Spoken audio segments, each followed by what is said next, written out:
It's the call that will change the rest of Seven, you killed seven. So in all, it's been to kill 9 people. Yeah. Wow. Serial killer Then that now. happened the first time when he killed the 2 people, husband and wife. He said another family moved next door, a family of, was it 8 or 9? About 8 or 9, I 8 or think, 9. yeah. when 7 firefighters of them finally died enter the house. in another They house fire. discover a heartbreaking scene. It was very. In the same house catch on fire again. I don't, I guess it was next door. But I gotta, no, actually, I'm sorry, I gotta go back, because I gotta get this whole story before I go around trying to tell it. Yeah. And people like, girl, you don't know what you're talking about. I gotta go back.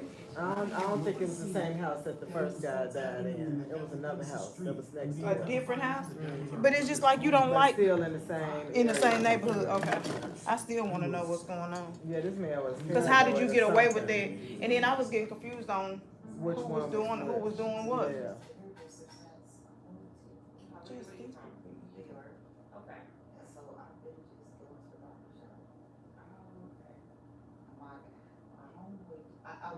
Just from the beginning. Said I gotta understand. Stanley Ford is definitely one of the people who had lived in this neighborhood the longest. He lived first at his mom's house, and then after she passed, he ended up living with his family in the house next door. Thanks, baby. Stanley, a semi-retired letter carrier, is deeply devoted to both his community and Sorry, his y'all, my family. live went off the first time. Especially his wife Sunita, a busy mom and full-time school teacher. Let me get some What water. I say? He actually would see his wife off to work every morning. He'd actually walk out, escort her to the vehicle, and also make sure she got off safely. I'm trying. Stanley's morning routine also includes going next door to check on his childhood home he inherited years ago. You want anything? Like some chips or anything? He actually used his mother's prior You can business grab it as whenever a you feel like you storage want it. and Okay, kind it's of behind the working chair. area. Yes, ma'am. And he took care of the children as well. They would actually follow behind him while he mowed his yard with their own toy mower. You gonna charge me for helping cut the grass? So he was well protective and a decent father in terms of his daughters. Luckily, but his favorite pastime is helping his neighbors. Was family in the neighborhood the longest, I would think he felt responsible for keeping the neighborhood the way it's been. You don't gotta do that, Stan. Hey, Chester. The Lord said you should be rich in good deeds. Figured your lot is not as good as mine. Stanley Ford presented himself as being a very strict religious type person who took pride in his neighborhood. Well, I've got a lawn in the back too. Now, maybe when I'm finished, I'll get to it. So he kind of found himself as the mayor. He loved Shawnee Hill and really took it into his hands to make sure that it was quote unquote perfect. Another of Sherbondi Hill's most well-known residents is Lindell Lewis, also a devout Christian who lives across the street from Stanley. Lindell Lewis had lived in this neighborhood for quite some time, but not as long as Stanley Ford. Beautiful day, Lindell's girlfriend is Gloria Hart, also known as Jeannie. I can definitely tell you my dad loved Gloria, so she was actually a nice lady. Funny, kind. Beautiful day. Yeah, it's nice. Mr. Ford and Mr. Lewis had frequented church on a regular basis. You left? No, we're gonna walk. We can use the exercise. Was you it? Get over here, you old fool. Stanley Ford was pretty friendly with them, and if he liked you, he seemed to be the type of person who would look out for you, who would do things for you. Stanley. He was there for you. He was a good neighbor to them. Can't keep the pastor waiting. Lindell also was retired, and he had some health issues, and so he wasn't able to get around that well because of that. Lindell is a former master bricklayer, while Jeannie retired after a career at a car plant. Like Stanley, both love to give back to their community. They both like to have people over and be just a great neighbor. Lindell would just help people out as much as he could, because if he was in a similar situation, he would want people to help him. Everybody good? But nothing can help neighbors who turn on each other. Be careful, man. What is your problem, brother? It's over. Get over to hell. This had a huge impact because of how many people were involved, and also who would have thought that anything like this would have happened.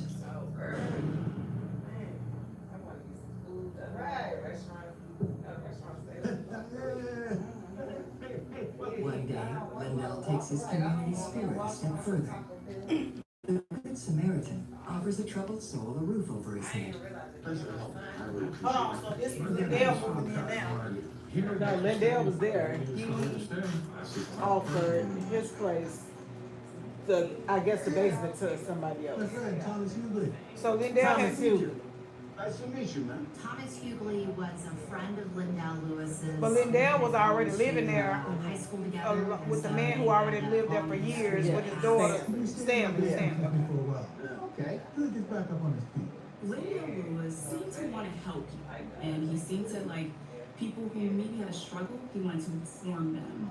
Lindell would often rent out the basement to people who maybe had drug addiction problems or had been homeless at some point. Hughley was the latest person to rent out that space. I'm gonna have a party tonight. You're welcome to come.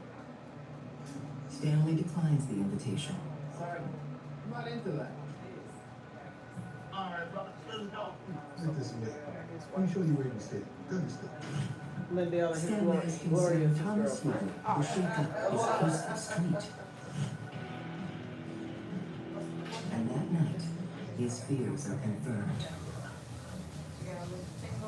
Lindell's house was described by neighbors as being wild. A lot of that has to do with the company. They've had some parties on the porch. My dad was a people person. You know, my dad would barbecue and have friends over. I don't think Stanley liked it. The company he kept definitely were doing things that definitely Stanley didn't approve. According to Stanley, Lindell's guests are engaging in sinful behavior. People are on drugs. Stanley Ford was a man of God. He loved to go to church. He wants other people to follow suit when you see someone doing something you don't like. Especially for Stanley, he wants them to stop. He doesn't want anything disrupting his perfect neighborhood. Talk to Lindell in the morning. You bet I will.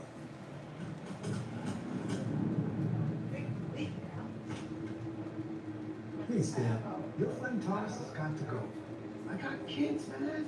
Yeah, I got kids too. They're adults. I got young girls. They can't be around drugs. Provides a useful service. Mr. Hughley would cut grass. That was his occupation. He actually was called the grass man by several individuals and witnesses that we spoke with.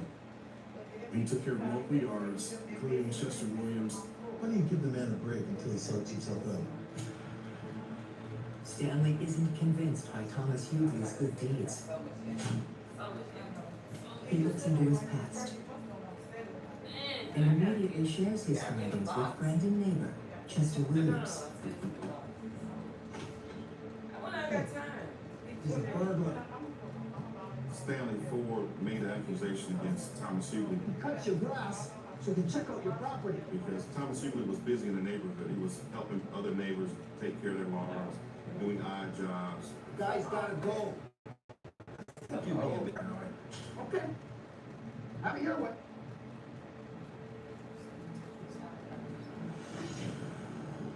Late that night, Stanley's words seem prophetic. Mr. Chester Williams' Okay. vehicle, that was broken into.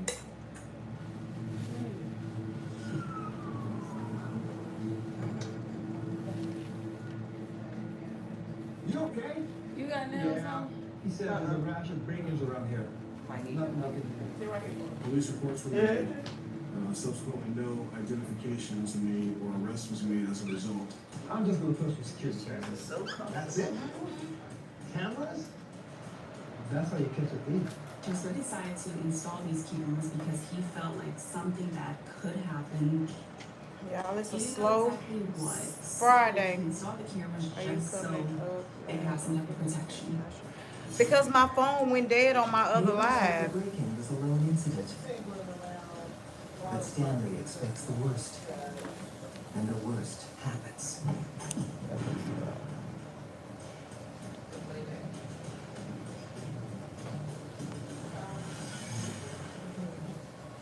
Hey, get out! Look, they asking me to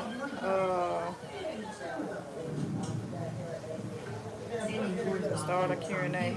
How am I supposed to do it? Stanley.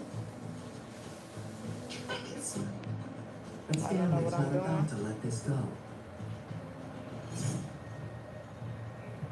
The next day, he confronts Thomas. Yeah, I don't know why all this stuff is coming up on my. You think I don't know what you did? At least You one broke minute. into my house. Oh, I didn't.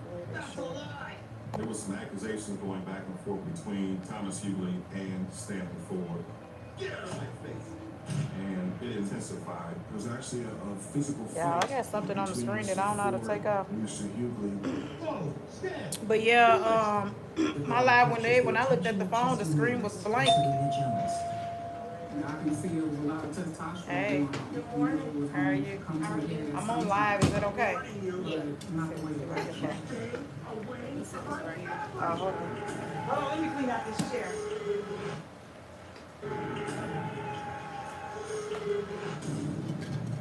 Stanley Ford didn't approve at all of Thomas Hughley. He blamed Thomas Hughley for an attempted break-in at his home. This fight, police were called as a result, and there were some neighbors diffused the fight as well. I'm telling you, the guy is crazy. He could have done my job. Yeah, I see my beautiful client with all this long hair.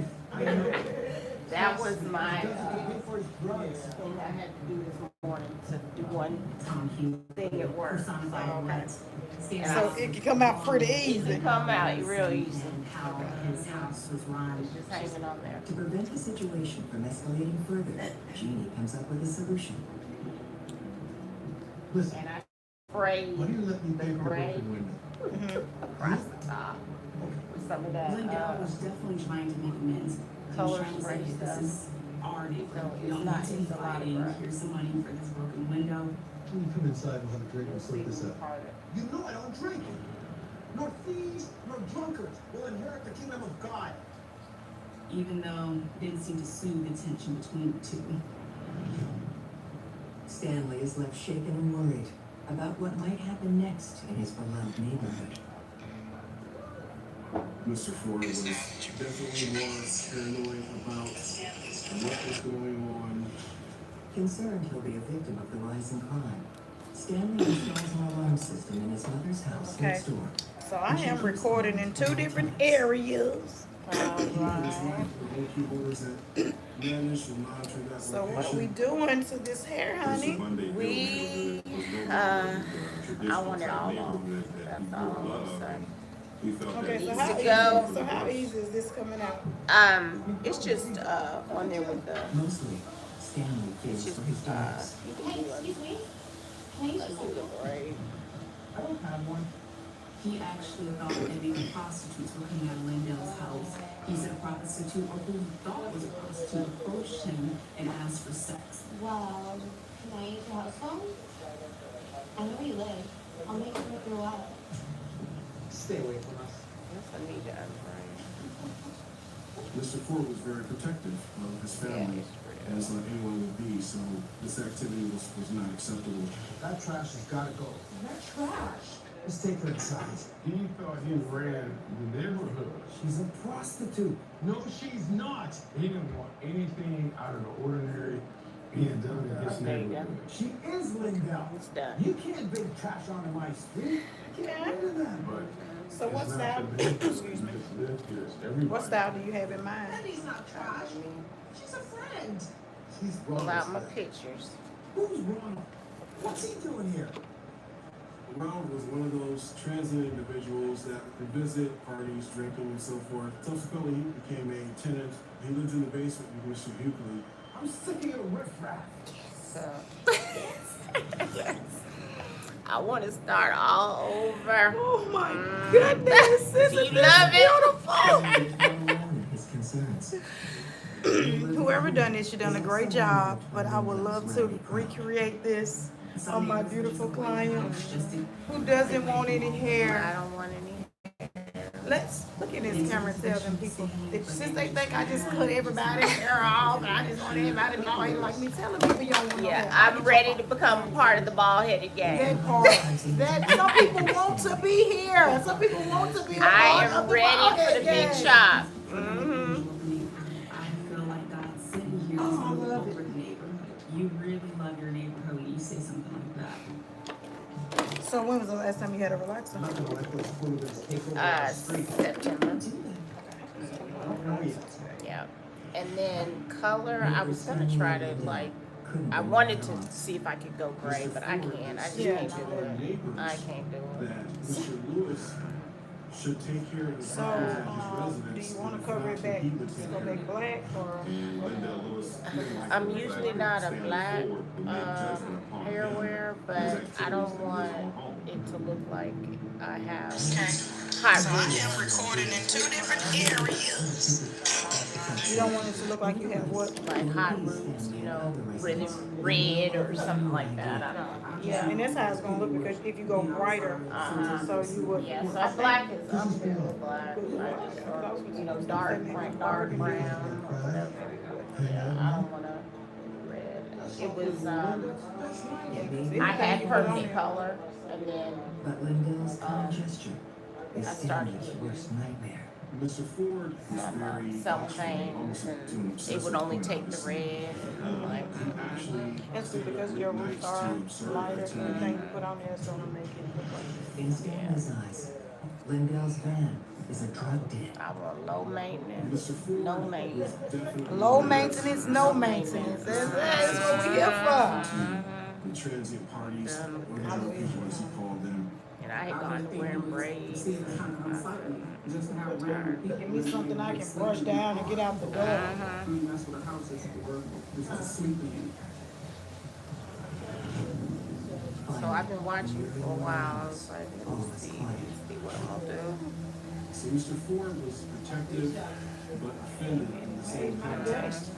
And of course, my husband's like, you gonna put all your hair off? I sure am. Well aware You don't like hair husbands? Have you gone through the perimenopause and menopause? Oh, I've been, I'm 62. You who? 62. Girl, get out of here. You don't look no 67. Yeah, it is. Y'all hear the story. Yeah, I'm 62 and I've been in surgical menopause at 46. So, yeah, that's been Thank you, Alicia. Stanley, the guardian of the neighborhood. Lindell's administration is outrageous and offensive. No one wants to be accused of anything. Of course, people out here pointing fingers at Am I other people because saying your name right in Net Journey? I'm kidding. No, I'm talking to this lady right here. Oh, okay. Am I saying that right? There was a rumor going around the neighborhood that somebody smashed Lindell's windows out because somebody in Lindell's house. Because I think one time y'all was telling me I wasn't saying it right. Don't she look good for 62? came to a very high point at that time. Yeah, fooling these people. Finally just got to breaking point.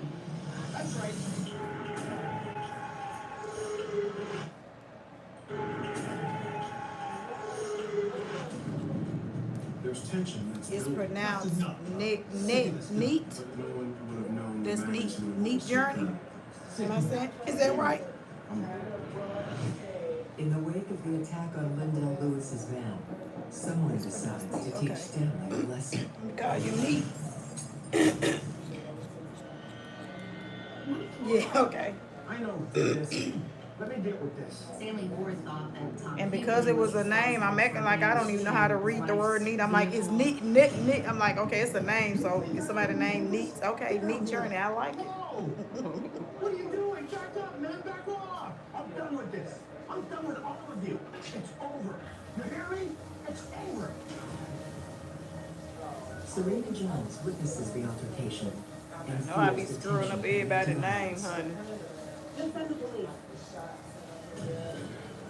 It becomes tense to the point that people can no longer control themselves. Law enforcement needs to be brought in at that time to separate. I want to charge this man with harassment. The police found out that Stanley Polk had been harassing Thomas Hughley a lot when he came back and forth in the neighborhood.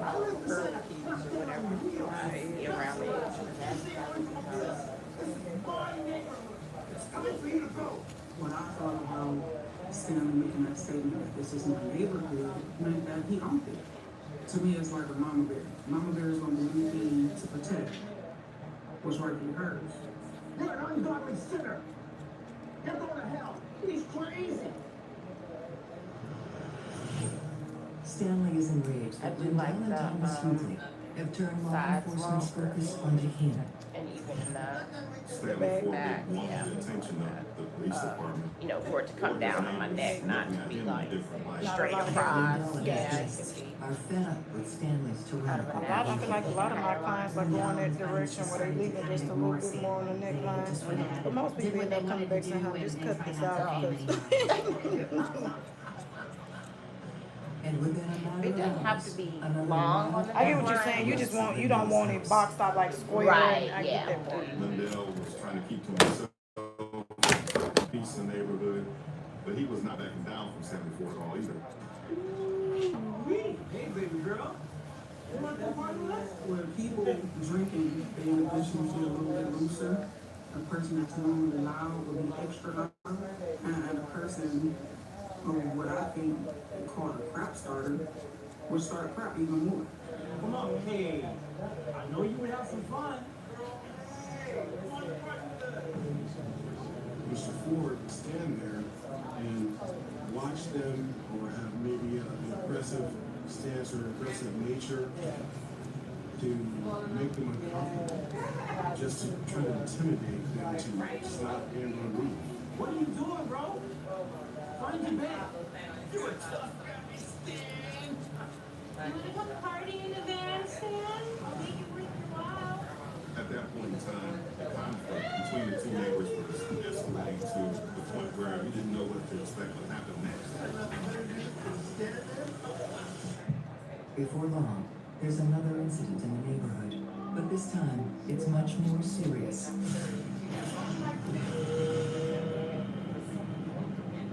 Days after they all get into this argument, Lindell's vehicle goes up in flames. The van is a write-off. There wasn't enough proof of that. The suspicion was that Stanley Ford was responsible for that van fire. Yet fire investigators offer a different idea why the vehicle burned.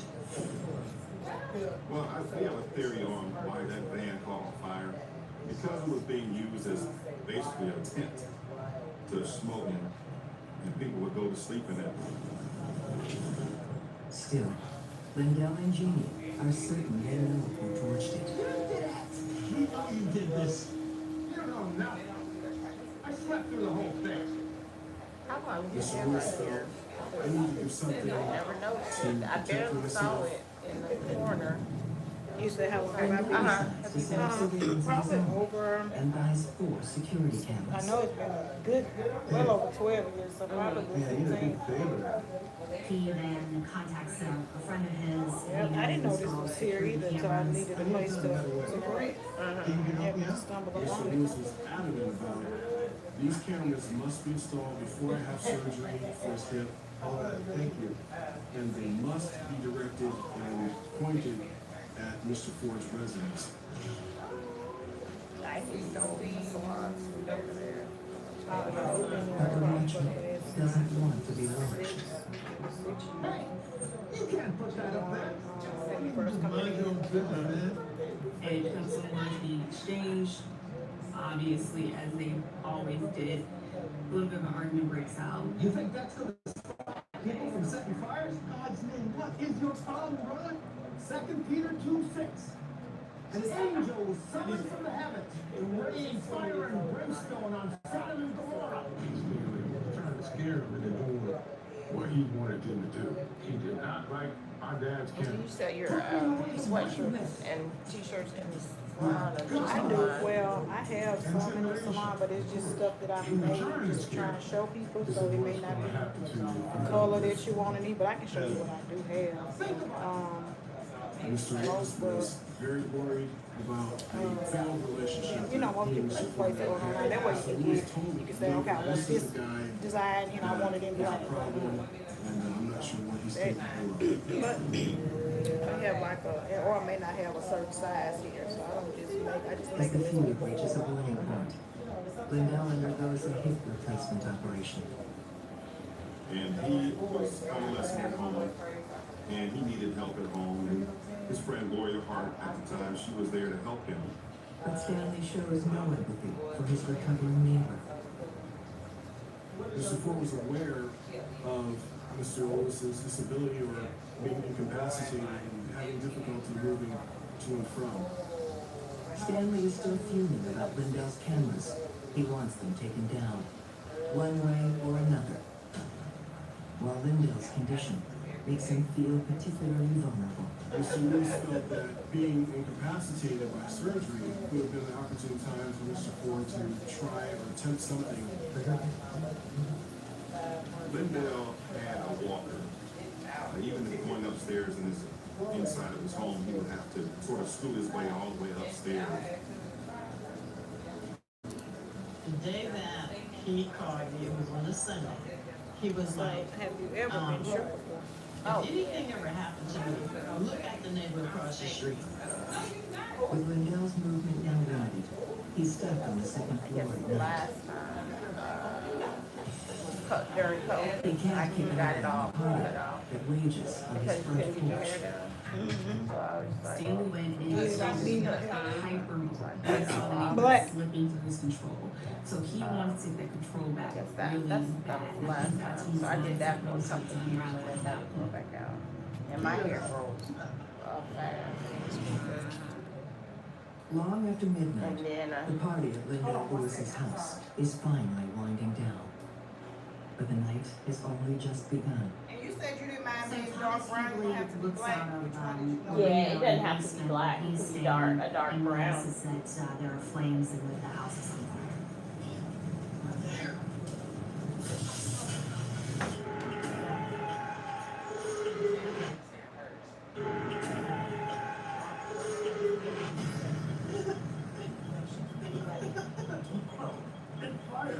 No one could have predicted that this feud would end like this. Get up out of here!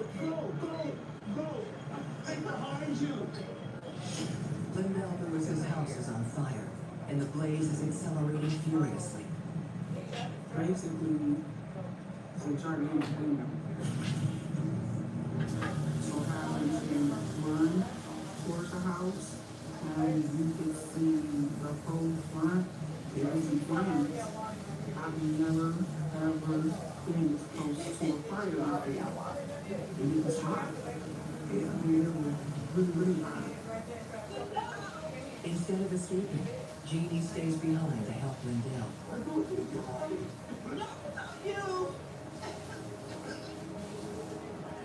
The couple are the only ones still inside.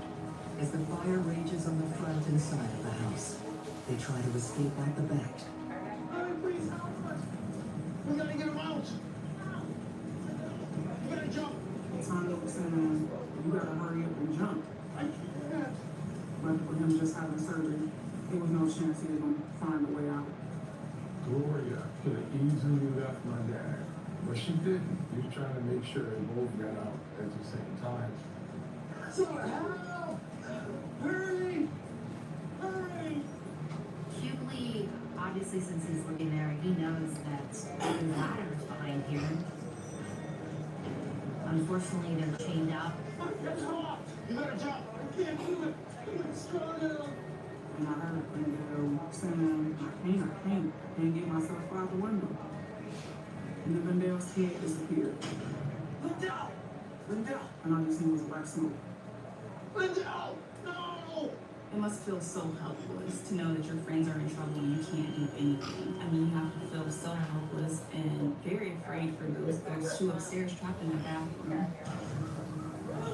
At that time, when fire was born, I'm talking about it was bad. And then it was another boom. By that point, fire trucks had rolled up. Polk High School on fire. The knock on the door, 4 in the morning, was my mom telling me we had to go now. And that's when she told me. It was a fire.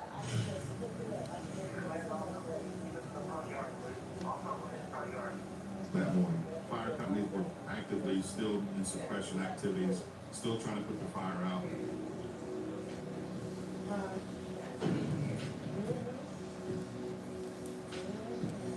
When the smoke clears, the bodies of Lindell Lewis and Gloria Jean Hart are found in the upstairs bathroom. It appears they succumbed to smoke inhalation. The families were devastated. Here are two people in the latter years of their life enjoying each other's company, and they're involved in a fatal house fire, ending their lives. As investigators comb through the scene, a canine unit makes a major discovery. Considering the burn patterns of how the fire was set and the location where the fire was set, it was identified that axons were used. We found during our investigation that this fire had been intentionally set. It was an aggravated arson. Authorities are quick to interview the only survivor. Did you see anything? No. Listen to me.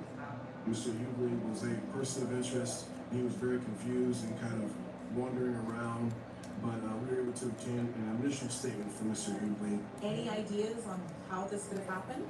Stand before. Who was there? I'm telling you, he did this. Basically, it was a lot of people out there, and it was just real funny that the one person that's right across the street wasn't out. In the morning, we were actually standing in Stanley Ford's yard. You're looking at, the house, the rubbish, the burnt up. He came out and yelled at us, telling us to get off his grass. People in the neighborhood is like, did you see this fire? He didn't care at all. Detectives grill Stanley on his movements the night before. You didn't see anything? No, I wasn't bad. Everybody else came outside to see what was going on.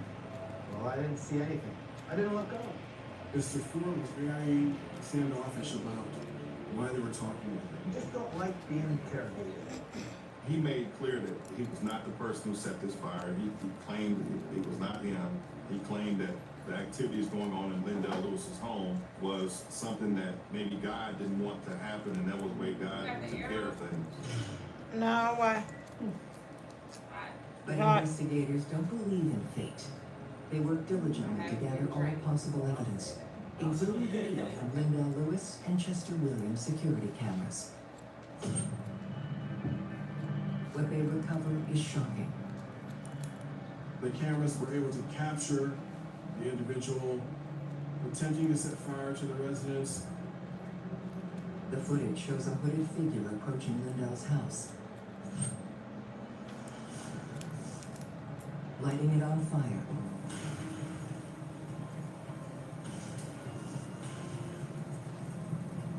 And running away. Moments later, what looks like the same figure approaches Stanley's house. Most people, including myself, thought it could be Stanley.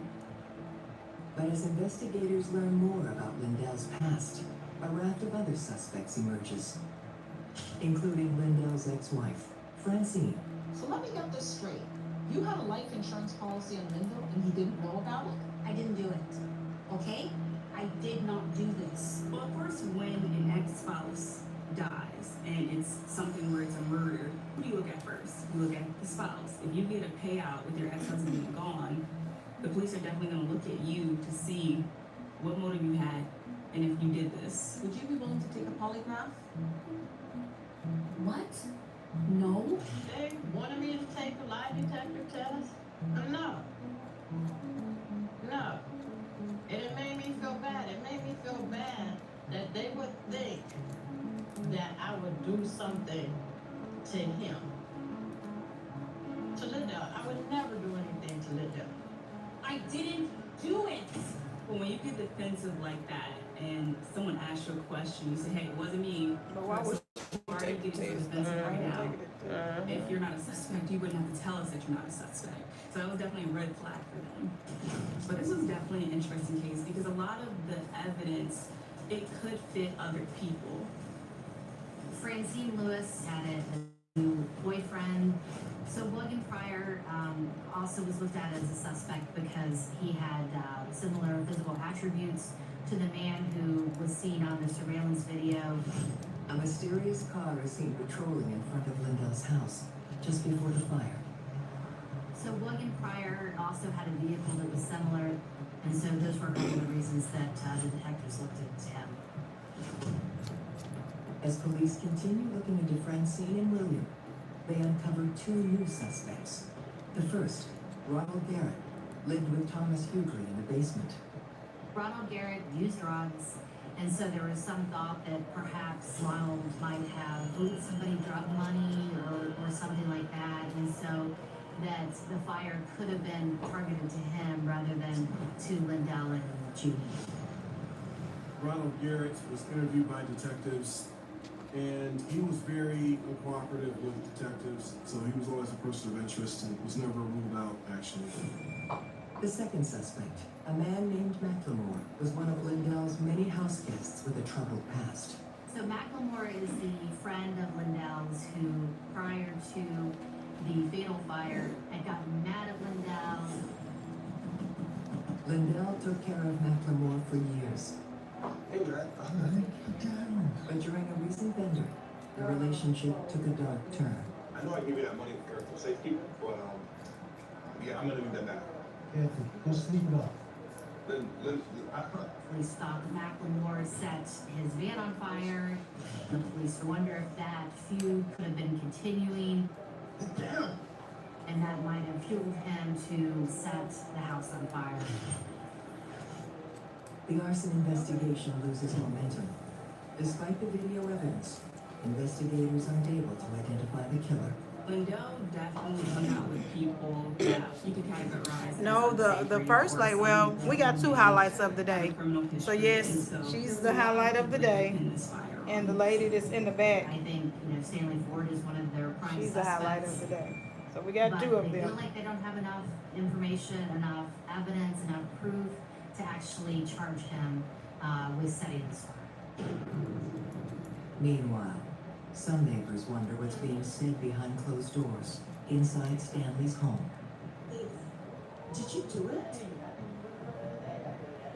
Of course not. How do The fire you has feel? swept the community. Wonderful. But Light. no one knows Lights, I'm sure. Good night, sweetheart.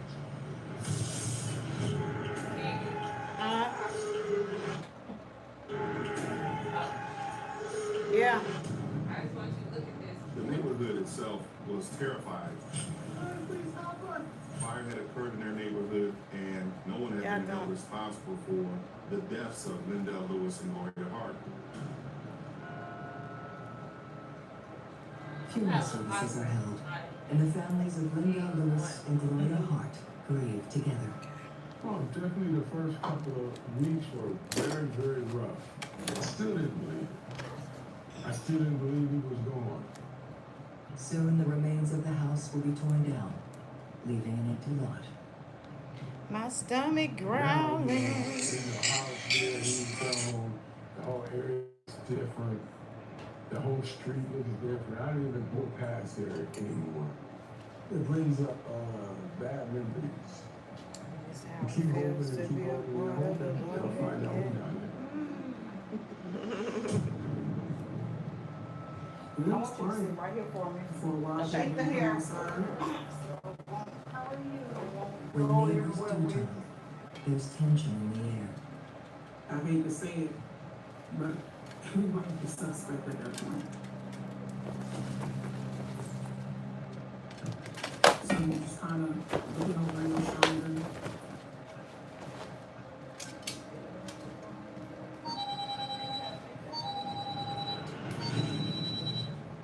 Meanwhile, Stanley Ford increases his surveillance of the neighborhood.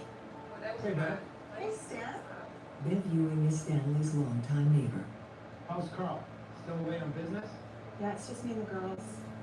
I'll keep an eye out on things. Mr. Ford was a watchman. Of course, that would instill some measure of comfort for the neighbors, for certain neighbors anyway. Call me if you need anything. The truth is, the people residing next door make Beth nervous. Anthony Sams and his son Devontae have recently moved onto the street, and their arrival has left Beth feeling uneasy.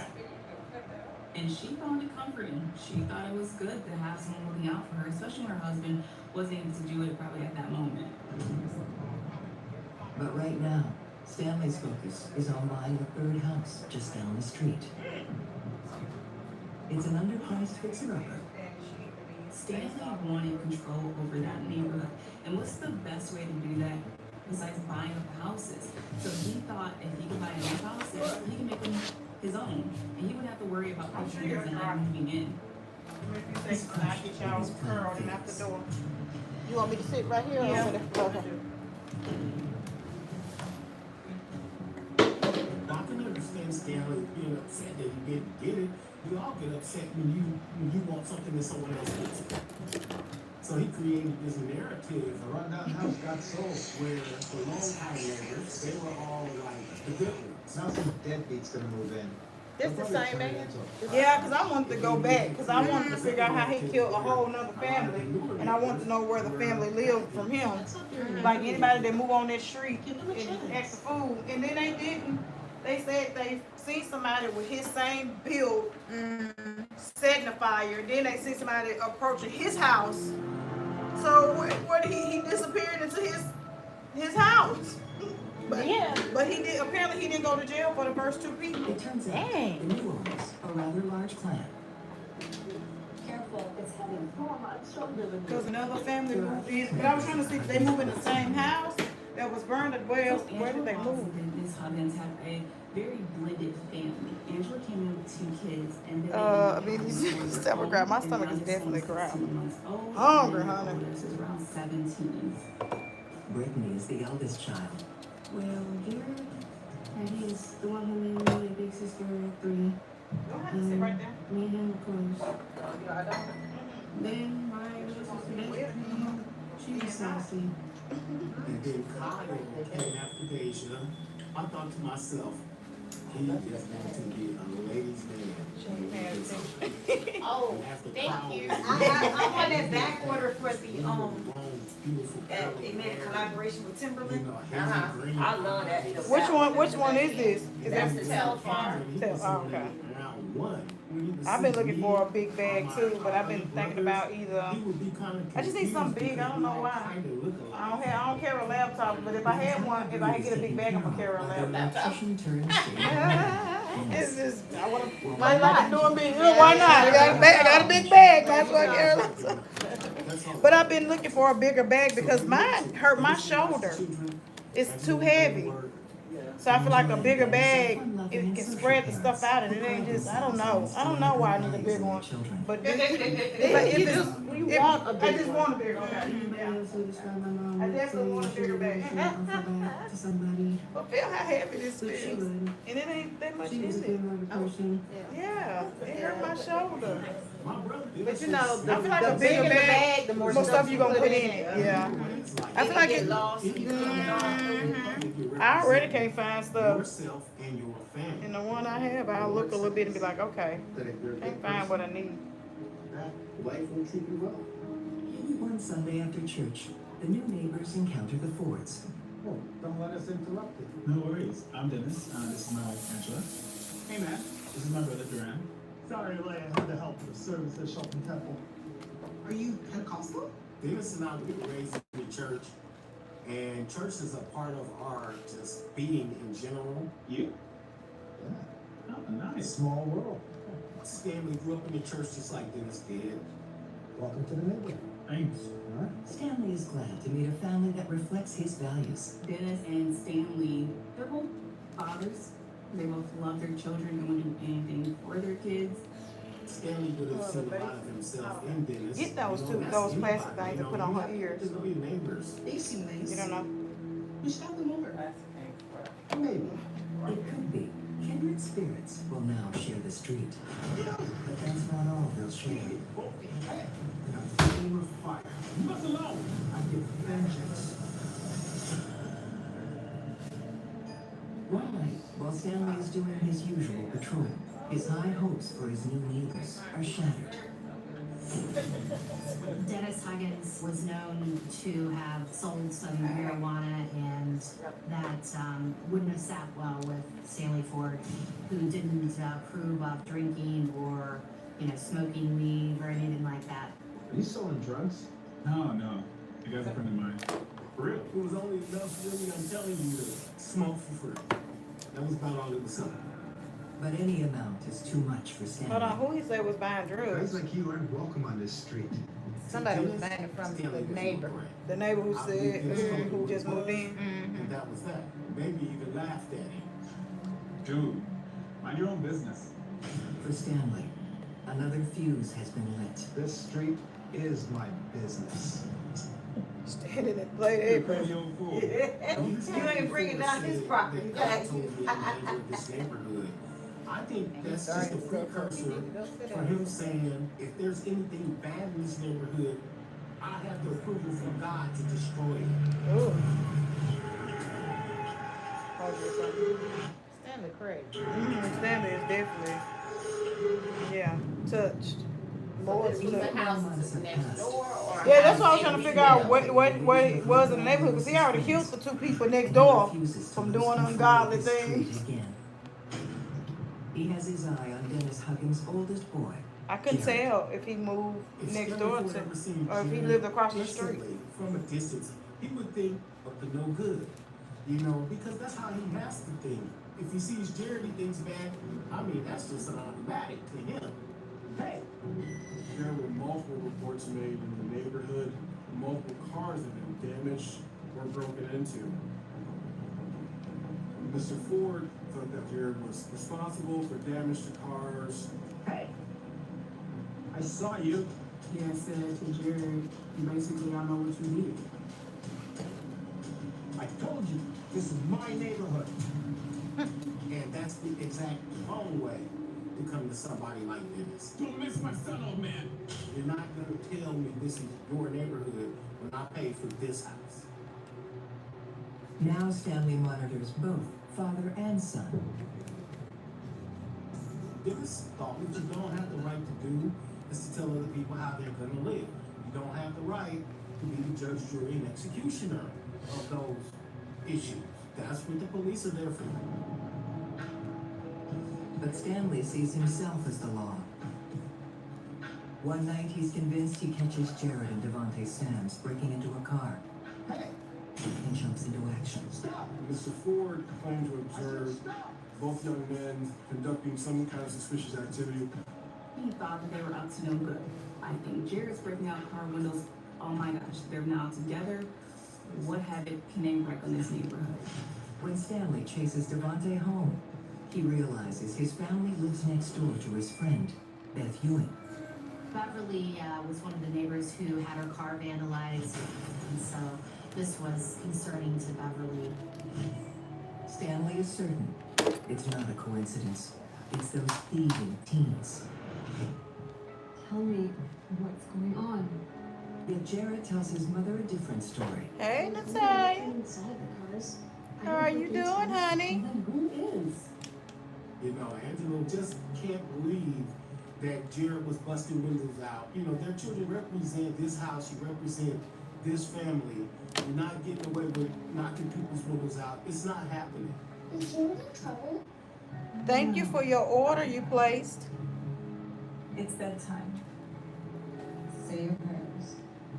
You said you're moving. Stanley's accusations are the only thing disturbing Well, that's Angela. good. I'm glad you're doing well. The investigation into the Lindell Lewis house fire has closed without an arrest, leaving the neighborhood afraid there's an arsonist on the loose. You try to come up with something in your mind to understand the reasoning. behind what happened. But you can't. And it just seems unreal that somebody would take it that far. I just seen Angela is terrified of fire because of her ex. that you placed an Patrick order. My Boggs, husband whom she sent the is still stuff out. technically married to. My dad did a lot of mean things to her. You got it already? I thought he just told me he sent it. I mean, he just told me, cause I think he recognized your name and told me you placed an order. Tried to light on fire. Patrick Boggs spent 12 years in prison for domestic I didn't know, violence. I and was thought he recently just said released he on mailed parole. it like a couple of days ago.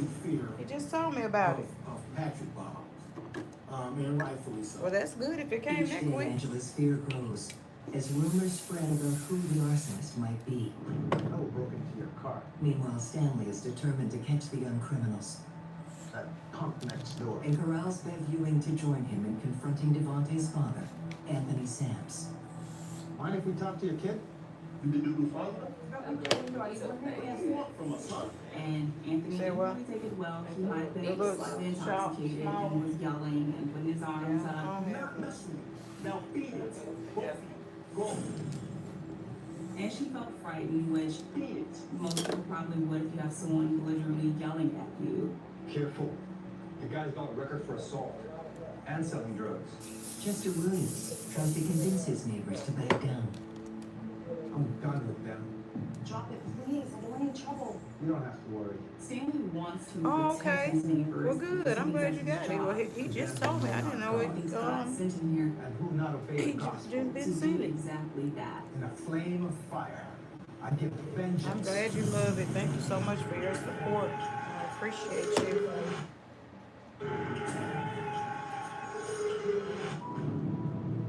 This is a neighborhood that you should feel safe because there's families here, there's older people here. It shouldn't feel like a place where I can't send my child outside.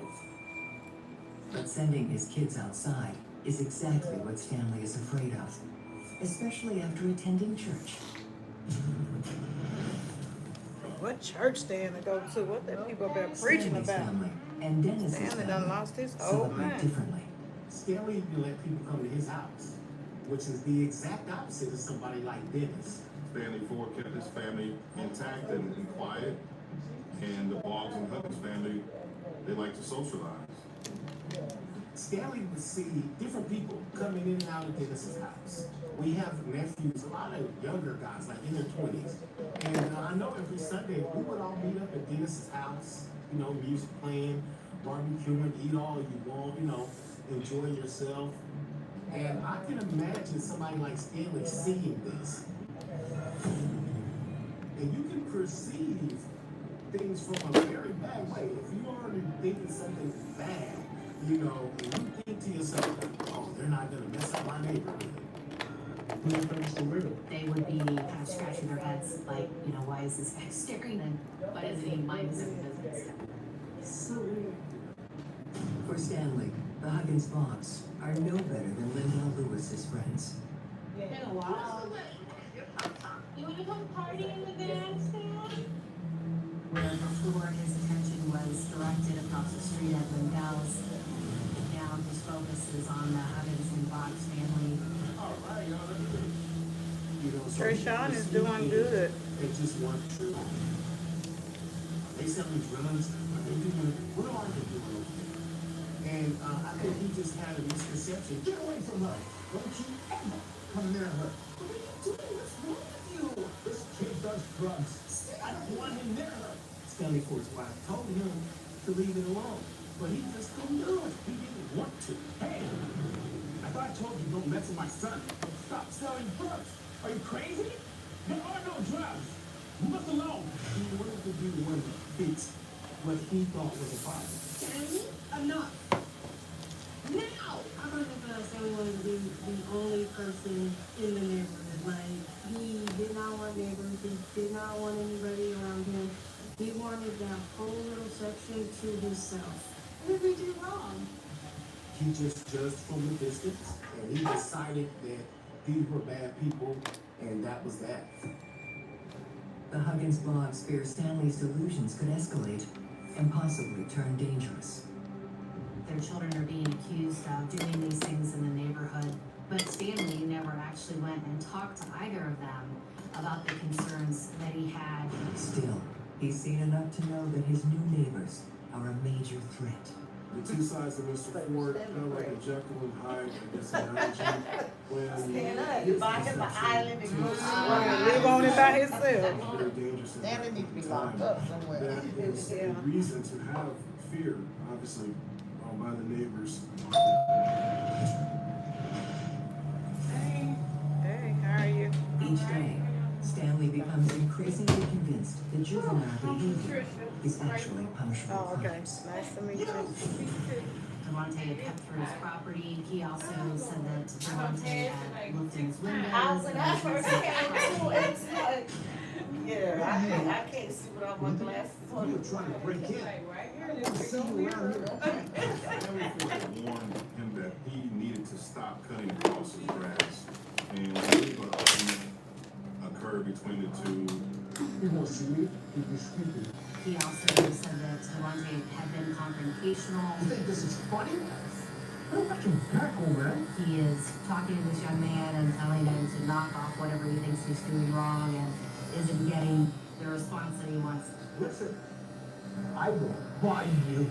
They say they're gonna body you, that means put you in the body bag. How did anybody say that to you? Is a threat in your life. You definitely have to think about a person's mental status if they say that to a kid. As word spreads of Stanley's latest threat, the street goes quiet. All right, honey, you in that thing? I'm ready. Until another Ready. police Right, presence thank you, in ma'am.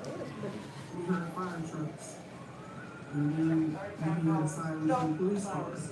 And you just smelled something burning. Someone has set the Sam's family car on fire. The vehicle fire was also an arson. They knew because there was a rag that was put into the gas container.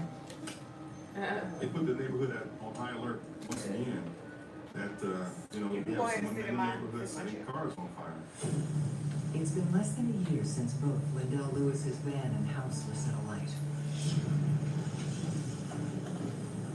When the fire department was putting out the car fire, Mr. Ford was standing in the middle of the street, kind of looking down, watching. Devontae thought that was very eerie. And this time, Stanley's old nemesis won't let him get away with it. After Lindell's house burnt down, suspect Thomas Hughley stayed in the neighborhood. They say he moved in with like other old friends of his, somewhere on that side of town. Thomas remains convinced Stanley is the arsonist What did you say your name was again? Patricia. and Patricia, so confronts why him you, before he strikes again. Patricia Grateful, Patricia? That's my email. Oh, okay. You know, people be having different, names be different these days. I don't believe it was in the field there. From what I seen. No, I'm actually from Ford City, Arkansas, but I reside in Memphis. Okay. So you drove from Memphis to that? Oh, happy Thanksgiving, everybody. You want to say happy birthday?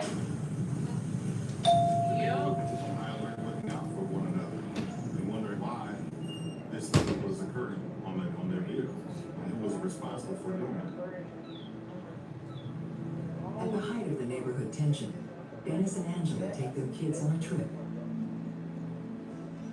How long it took you to get from Memphis? Like 3 hours? Basically, my mom Oh, okay. When they return home, the parents have news for their children. Can you get the relaxer made up for me? If we move down to Florida. At least we'll get away from Stanley. Fire mode. Y'all be having some good old food in Memphis. I've been there a few times. I like our food there. A&R's. Oh, you said you're originally from Arkansas, though. Okay.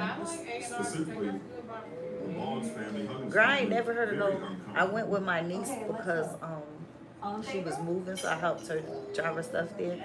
And Dennis and Angela I ain't moved never into heard of no leadership along barbecue the hill as spaghetti. soon as I ain't know what to possible. make of that. Angela's So already been yeah. approved to get a job down They in really Florida. is. I got like barbecue sauce on Just spaghetti. like, okay. Yeah. Just add barbecue sauce. Yeah, I never heard of that. I thought it, yeah, it was. I think somebody said it was good. Just add barbecue sauce. But Stanley Ford is completely unaware of his neighbor's upcoming move. And his recent run-ins with Devontae Sands and Thomas Hughley. It just had like spaghetti noodles with some barbecue sauce on it. I ain't never heard of that, but it was good. And you know, you do that to cabbage and corn and. Down the street, the future is bright for the Huggins Bronx family. I'm not trying to think of 50 million ways to cook. Give us a home for sale. The chicken spaghetti. That night, Angela reveals another big decision, one she's been too afraid to make until now. And then I think what some white chicken soup, they had beans in the hay beans, and she tried to, you know how people always gonna say that theirs is the best and they're gonna make you love it. Like, no, I'm not. You know what kind of white chicken soup? I don't care how you cook. To approach I her, don't get us want at it. least get him off for enough for them to call the police. Or just deal with it, period. But Dennis and Angela caught up in their plans. While we talking They are about unaware food, that I'm Stanley hungry. Ford's What do anger you want? is evolved I don't know. into uncontrollable rage. At that point, you might know. Stanley has tried his best to protect the I used to neighborhood say he that loves. fish up when I started really cooking a lot of my own food. I'm like, well, how was I ever eating this nasty mess? It was good then. For real. I used to mess it up, and I always asked them to cook mine fresh. But now, if I was to eat that, I'd be gagging like, oh, for real. It's changed and now it's only about this big. That may be what it is. I had to take the bread off the field. What's my fish? What a fish is. Yeah. Yeah. You want the bun bigger than the piece of fish? For real, and then they put that quarter piece of cheese on it, like, if you don't stop playing with me. Not pleased with the festivities spilling onto the street. I think I'll But there's a take bigger issue at a hand. burrito from the Mexican grocery store around there. See, you just can't pull up. Going down, you can't, Yes. yeah, I like this. Yeah, you can't go in no grocery store. I mean, you can't go in no gyro place and go to no drive-through. You have to get out. I'm gonna fix this. But the crazy part is I feel like I want some Arby's fries. So Yes. You look here as long as I I think I have. need to eat Arby's. I don't really like nothing from Mr. Arby's. Ford said, you're fine, you don't bother anybody. Yeah, I eat their fries. I like that, I don't know, sometimes I eat they roast beef sandwich, but just with nothing on it, just, I don't like that cheese. They plain roast beef, I don't like that cheese, that sauce, that nothing, but I ain't never had one. I got to be real hungry though. I feel like I want their fries. They used to have a cordon bleu chicken sandwich that was good. That's why I said a chicken But sandwich. when I started making my own food, I can't get with. Myself, you know, like. When I started really cooking stuff, 'cause I always kind of cook, but I had the same meal when I was growing up. I used to fry chicken, You know, I can see him just allowing some it to. corn, maybe some macaroni. I have no green. Nothing green would I eat. And that was when we would eat chicken and rice, fried pork chop. That was my favorite meal, and I cooked it all the time. But I started like venturing out. We went big, and I started cooking so much more of my own food. Now I'm like, okay, food is actually better at home. Seriously though. It is. But I brought my kids up on a lot of junk food and fast food. It's just, I need something quick, I need something now. So now that I'm getting older, I'm like, hey, at home is where it's at now. Now, do the baby only eat the fries from one place or he'll eat only McDonald's? I think if he gets hungry enough, he'll eat Chick-fil-A fries. Okay. But other than that, he would throw your fries on the floor. Right on the Not floor. only once but twice. To no avail. Oh, that sounds good. What do you want on Chick-fil-A? No, I feel like when I do eat, that's why I eat Chick-fil-A. Chick-fil-A is good, but it ain't no better than, now, I heard that Chick-fil-A actually is back there battering their chicken. Like it's real flour fried chicken, like what you would cook at home. Versus, they get, it's prepackaged. Just don't give you enough fries. I don't know, it might Right. have to go for Chick-fil-A, because I'd rather have a real piece of chicken than that cordon bleu. It's probably already. Well, honey, just go home and cook. Right, go and cook your own food. I'll be over there. And it's not easy to talk about folks' food because a lot of times I have to eat their food. But I complain every time. I'm tired of eating these people's food. I'm tired of eating these folks' food. I do want a fish sandwich though. Where is that? I keep hearing about this Ed's fish. That's like popular here. Is it good? Yeah, it's been out, been in the community. I know, but is it good though? It's alright. People say, I mean, I look at the reviews and sometimes they say it's good. Some people say no, it ain't. Sometimes it's too 10 minutes salty. into the blaze. Yeah, well, I had one time I had it and it just crumbled all up. It wasn't good at all. I was like, what is going on? It just fell apart. All the breading separated from the whole fish. Oh man. I fried some fish the other day. Oh, my husband took out some. Let me call him. Just take the fish out. I might have to wait till I get home. He took some out yesterday and put it back in the freezer because I said I'm not cooking nothing. Depending on how late I get home, because I'm hungry now. Can I wait? Will I be able to wait? Catastrophe. No. Since the last We're going to go to Chick-fil-A and be the cool. nearest hydrant is broken. But I don't know if you should run. Somebody got to relax on. I'm not gonna go after her relax. It's nothing that you ever Chick-fil-A. You sure can, unless you're going to go on yourself.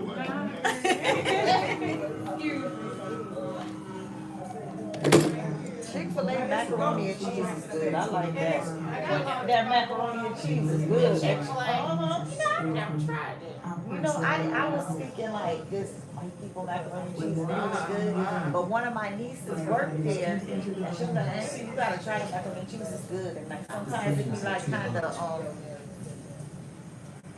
you know, like it had the cheese and you know how it kind of brown up on the top. It be good. Members of the Huggins family Get that some nuggets. smoke inhalation. Uh-oh. Are you a Grandma grad is this out town? of town working. When she gets the call, Yes, that will change the rest of her life.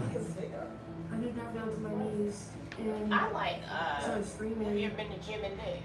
All I kept It's saying, a barbecue place. and I was just hoping that somebody was playing a sick joke on me. Where that's at? It's over When on firefighters Charlotte. finally enter the house, they discover a West heartbreaking scene. And they have good macaroni and cheese. I like it. Who does? Jim and Nick's. Oh, yeah, somebody did tell me it was actually good. Balls. They said that the macaroni was good, but I ain't like the people macaroni.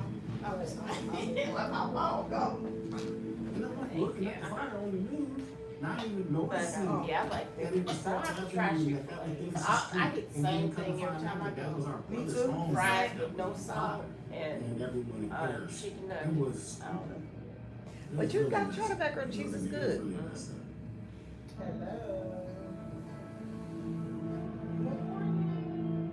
I've never in my life What's wrong?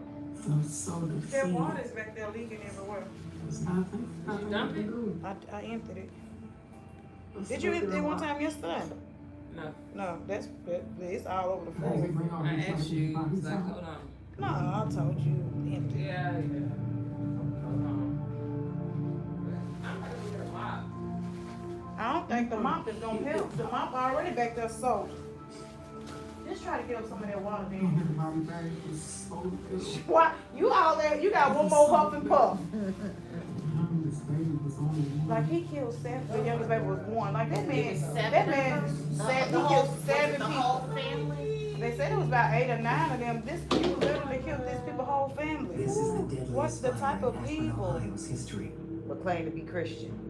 Yeah, and Investigators quoting Bible immediately seek out scriptures. suspects, You got to be careful, honey. beginning with Brittany's biological father, Patrick Boggs.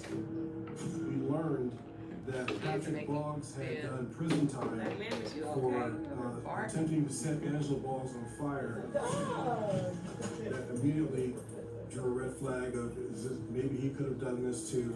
Police catch him on a parole violation and place him in Portage County Jail. Everywhere you look, someone's telling you what to buy. The truth, none of those things last. But when you invest in yourself, that never expires. You can start your journey to becoming a certified personal trainer for just $1 down. Because the most powerful investment you'll ever make is you. Girl, my period.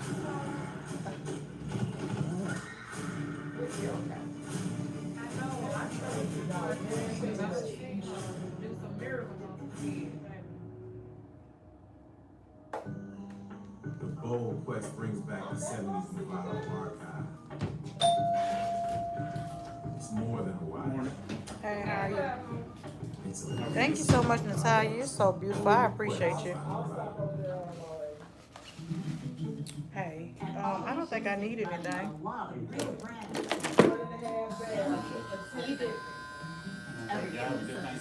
You do the same. The good paper towels. I got my favorite shampoo. All these guns. And how much will say?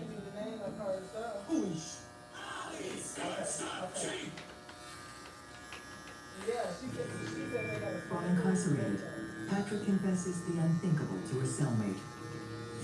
He started the blaze.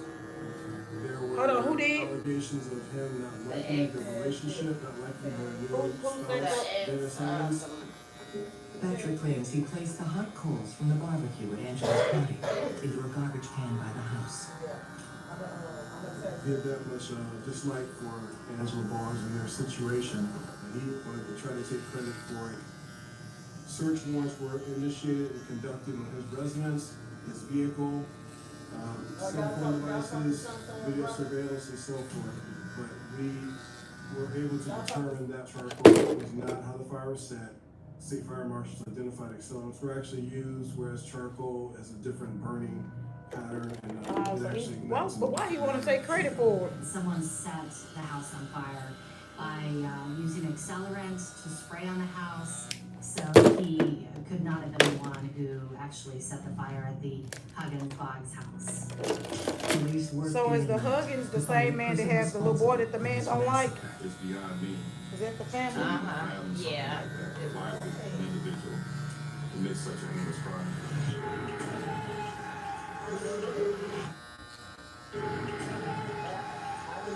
It wasn't a simple fire. This was a fire that was intentionally Hey, set to trap everybody. them to not be able to. How is that possible? You know what I'm saying? There's got to be something else to it if they all passed away. A vigil for the Huggins They feel drier this time, right? brings the whole community together. It was just almost like I said, this is crazy too. In one neighborhood, I said it's only been a year since the fire started. Brittany is overcome with emotion when she has a surprise encounter. Stanley Ford hugged me and said, "I'm so sorry this happened to you. I don't see who could be Sick enough to do this. Those were his exact words to me. But this is the first time I ever encountered Stanley Ford. Like, besides just seeing him walk up and down the street, and he then said, I hope they find who did this and they rot in hell. He was just And it's them. compassionate and, you know, sweet. Because why couldn't it just been a fire? Why did somebody have to say it? So if you saying all of that, While the community grieves, a manhunt is underway to catch the arsonist terrorizing Sherbondi Hill. As we are processing this fire scene, we did again notice that this fire, similar to the other fire, started from the exterior. And there was no way that was coincidental. We went immediately into investigative mode, going directly back to Chester Williams' home. He still had his cameras installed. They were still working and functioning. When investigators review footage from the night of the arson, the case takes a stunning turn. what stuff y'all A didn't look man at the is first seen time? walking towards and later running from the Huggins Boggs fire. And he is virtually identical to the man seen in the footage from the fire at Lindell Lewis's home. The one that I had for Naria was still like a The walk, the gait, the build of the individual, and the activities which was going on were very similar. It was like this is the same person who did the first fire, did the second fire. In both arsons, the same man is seen heading towards Stanley Ford's house. We had spoken to everybody on the street except for Mr. Ford and his wife. So on the night of the fire, Detective Troy Looney, who also worked the Lindell Lewis case, interviews the Fords. The fire woke me up. Were you awake? No. He always got to bring that up. He, again, was very standoffish. But how did they let him not cooperative. do the, She woke me up. he was asleep the whole So time? immediately I noticed his wife. When you paying attention to everything in the community, y'all took that and said, oh, okay. That's not the case. So for myself, that stood out as a red flag, and we knew there was more we had to look into. I guess you missed that. Guess I did. We wanted Mr. Ford to come downtown to talk with him about the case, present some other facts and information. He refused to do so. And I did talk to Lawyer. It was, I guess they treat me like I'm a suspect, man. I'm not a suspect.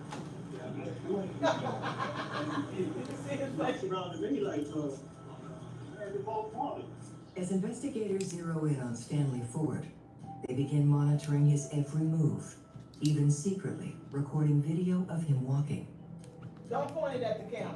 They compare it to the uneven gait of the suspect as seen in neighbor security videos. You could see Yes, they the walk. individual walking away, Don't and he be has a doing very that. specific walk and a gait. The images between Stanley Ford and that person in that video were very, very similar, to where I was thoroughly convinced that it was Stanley Ford who committed that fire. 3 days after the blaze, investigators secure search warrants for both of Stanley Ford's properties. We seized multiple items during the search warrant of interest, and we did obtain What's them up there, them scarves you said? that was at the house that Mr. Ford stated he didn't even own. Then, Hey, son, Detective Rooney makes a huge discovery. Ricky look The like alarm me, son. system Stanley installed in his mother's old house is a digital record of every time it's armed or disarmed. Incredibly, the alarm records go back to the night Lindell Lewis's house burned down, just over a year ago. What'd you say, Ricky? Obviously, we definitively identified Mr. What'd you Ford say, Rick? as arming, disarming the panel during the exact times of the arson. The records also reveal that on the night of the Huggins Boggs fire, the security system was disarmed at 2:27 a.m. You know he is. Look at Minutes him. later, a suspicious figure approached Look the at him. house. Look at him. Dang! Police are now convinced they have finally caught a mass murderer. Everything came together with a timeline, which is crucial in identifying who's Oh, responsible. look at That him. was Look at Mr. him. Stanley Ford. Bro.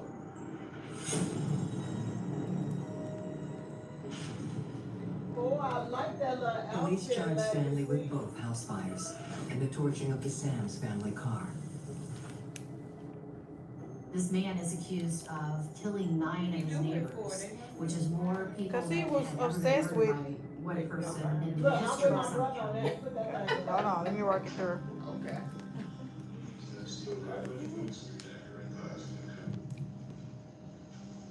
I was okay with a team. I'm coming. Detective Rooney and another officer Yeah, you pushed can go Stanley get her to that admit that phone. he was the man seen walking towards the Huggins Boggs house just before it was set alight. Caught you last time, right? You saw me in the man, right? We did. My feelings were, first, establish a rapport. We just had a conversation. I treated it as a conversation, but I did want to know, okay, so we know you weren't sleeping, Mr. Ford. Why were you outside? Walking out. You see me walking back. The whole family. That's crazy. Wait a minute. Yeah, we're trying to get this right. You know?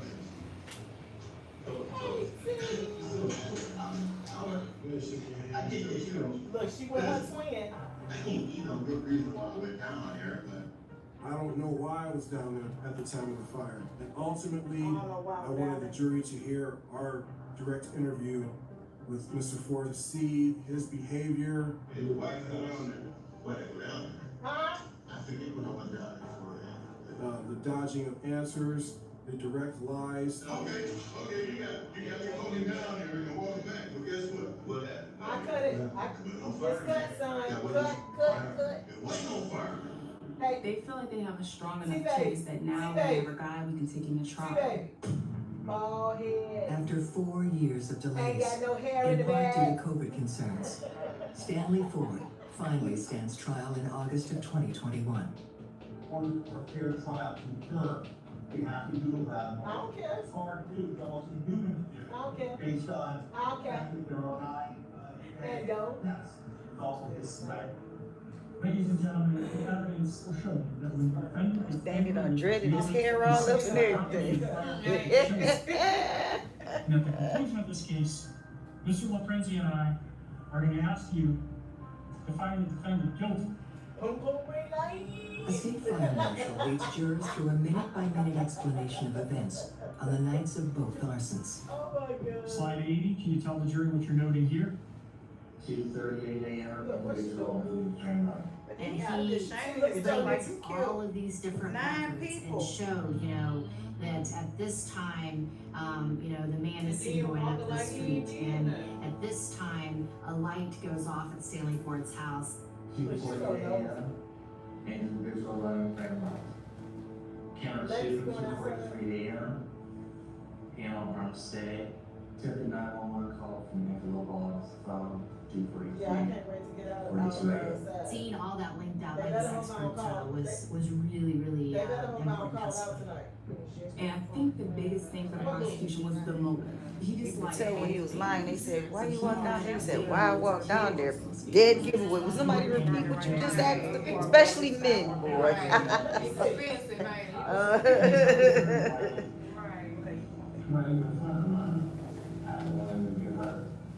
Why are you concerned that he's making her? Do it with a little cool water. I'll let it get through it hard and all that. He was young. Him and my son had verbal confrontations a couple times, and me and my husband actually heard him and my son arguing at one point where the neighbor who was telling my son that he would body him. He would what? That he would body him. He would burn him.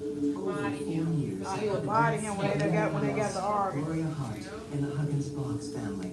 Stanley Ford is found guilty and sentenced to 9 consecutive life sentences without parole. And another 21 years for the attempted murder of Thomas Hughley, who escaped the first fire. Yeah, very. Quoting all them darn Bible scriptures, and you will kill somebody like that. That the Huggins and Stanley has shown you, that you refuse to show your neighbors, is if you show them half of that, they will still be alive. So sorry. You kind of get stuck. I couldn't even move. I'm sorry. Okay. But you chose. You try to watch this show, but you look at what you. No, I was just I feel that heat. Okay, I thought you trying to look at the show. You're done. If you wanted them out of the neighborhood, you could have proceeded a lot differently. Is there ever a perfect investigation? There's never everything that was done perfectly, but I'm happy that we were able to get justice for the families. Nearly half a decade after Stanley Ford killed his father, Jordan Lewis finally has closure. Stanley wasn't a remorseful person. He still tried to say it wasn't him. He didn't know what they was talking about. I was just really, they finally had evidence, real evidence. The loss of life is bad, but for that individual to have done it once, but to come back and do it again, this is no comparison to any case that I've personally worked on. This is the worst. Brittany Boggs is her family's sole survivor. That it is definitely people die makes me again. mentally. It's giving me like that. So he had dreads on, he people. I got bad anxiety now. It's a whole lot of issues that happened with them dying. But it did go a little bit though, didn't it? You got a little I ain't got no hang time, girl. You ain't got to put me like that, but it don't grow a little bit. That's still something that haunts me every day. Say your hair is fire. And see how she don't even need a comb. She In an extraordinary act of grace, the Okay, thank you Huggins so much. family It's gonna be forgives $60. Stanley, even offering him Appreciate love ya. and sentencing. Yeah, see, I like, it grew a little bit. Say it grew a little bit. It got I a like little it. something. Yeah, I like it better. Last time I felt like it was like a two-finger. That wasn't your fault. That Come was on, my right here for me. I'm on the camera. You gonna be okay? because I did. No? Okay, let me turn the camera to me. My family died in one day. 7 people. You don't want nobody to see your transformation? So that will take you on You're the like, type no, of Bill, thank you. roller coaster that You never think I been on should, in your girl? life. I think you should. It's gonna be a blessing to somebody else. Today, the community of Shavonde Hill struggles to regain their faith that good will And then I prevail don't over have to evil put the camera all in as your they face. walk past the plots of Is that what you land where their neighbors once lived. These people are love. These are people you care about. You too, love. I Thank dare you. make a decision to end something. They said don't be shy. You look on my hair today. Right. A total sneak attack. You know what I mean? She's agreeing to let y'all see. She's gonna give y'all a little sneak peek. Has a neighbor who they're judging, and they never took a Ooh, chance to get to talk it took to. courage, girl. Take a chance. I know. Do you want to talk a little bit in the video? So you make a decision on Just say how you what feeling. think their life is. Because I'm gonna go around and you can talk a little bit. Hold on. Okay. This is food that's bold, fresh, and delicious. Get started at easycater.com. It's gonna be okay. So how far did you come to see me today? 3 hours. Well, you done made that drive, baby. You just gotta wait on it, honey. Just the process, honey. Gas in minutes. It can turn even a rip. I've been so insecure about this hair, honey. Want to know? No money. But it's like I'm tired of hiding. Yeah.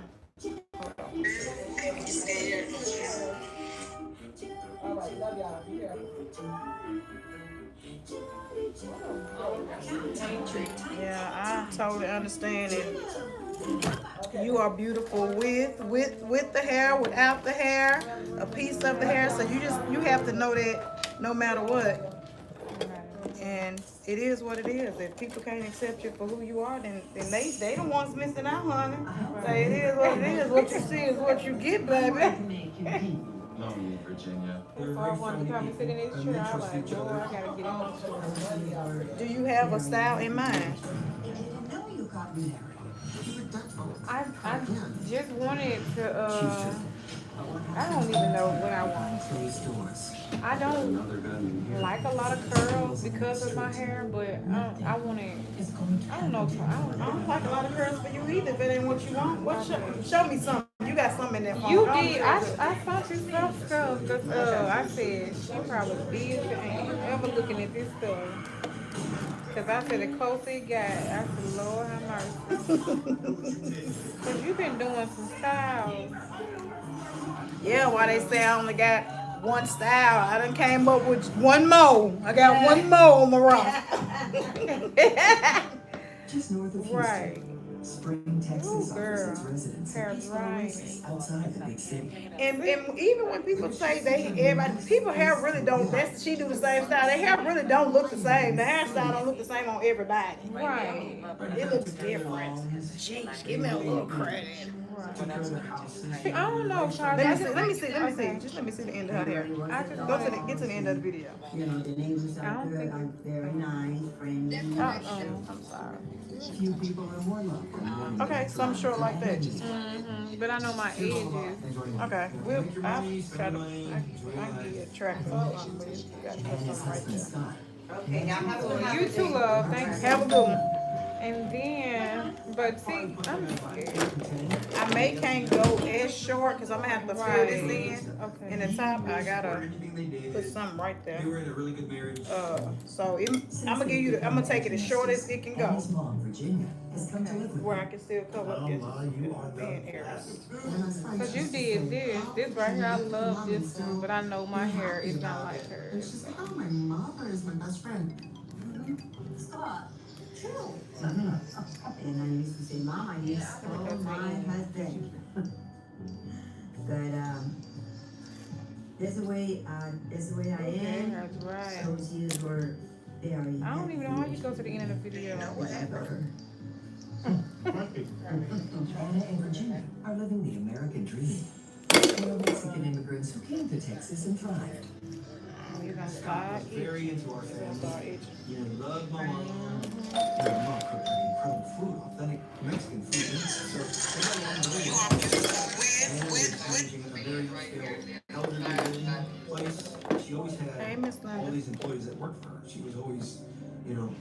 boss, you know? Scott is also a successful executive. I don't know how to do it all the way to the Technology end. company. It's okay. They really enjoyed it. I kind of know. Together and they enjoyed it. I can get the concept of what you want. You want something as low as it can be. But because I need something, are you sweating because you have hot flash, or are you sweating Yeah, that's because why I you're got nervous? my both. You gotta get your fan.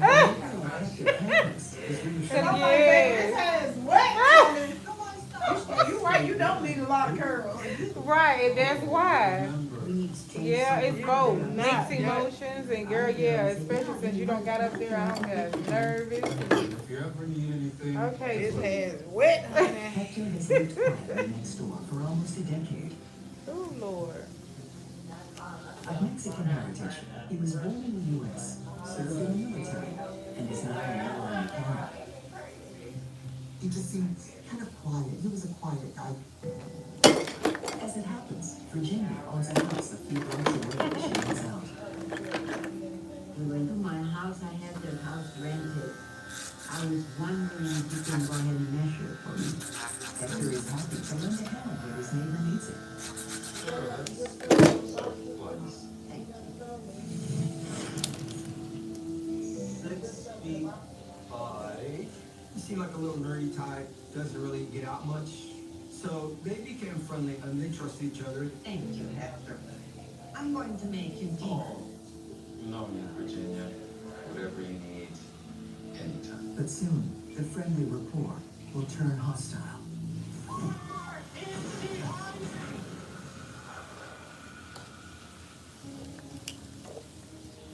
Anna and Scott are about to embark on a vacation, leaving Virginia on her own. You know, I'm worried that you hear they are looking. And I said, Mom, you know what? Yeah, and she got a whole big family fan. Let me see this fan. This is what she carry around when she get hot. You know, everybody got the little head fan. She like, baby, too hot. She got an air conditioner.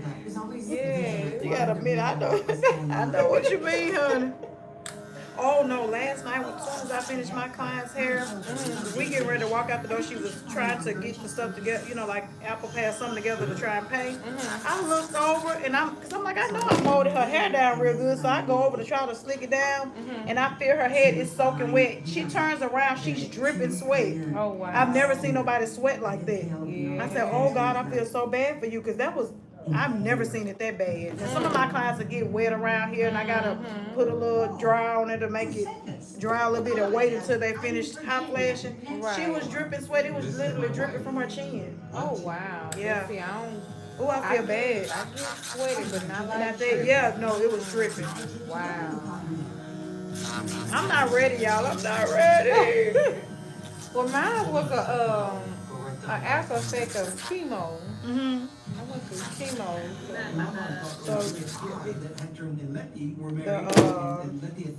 So with chemo, you start having more hot flashes. Well, that's where it came after, because I didn't have it before. Okay. Yeah, I be especially in my head. Somebody said I need AC in here. I do have AC. It's just not on. Right. Do you need me to turn the air on? It's fine. This is not. It's not even hot. It's not hot in here. Because I would be complaining about being hot. This me. It ain't got nothing to do with So even if the air was on, you'd be hot flash. It'll be hot. Yes. Hector is not seen by his neighbors for It months. feels good in here. And it didn't start until I got in the trip. Yeah, you just probably nervous. Chance encounter with his family.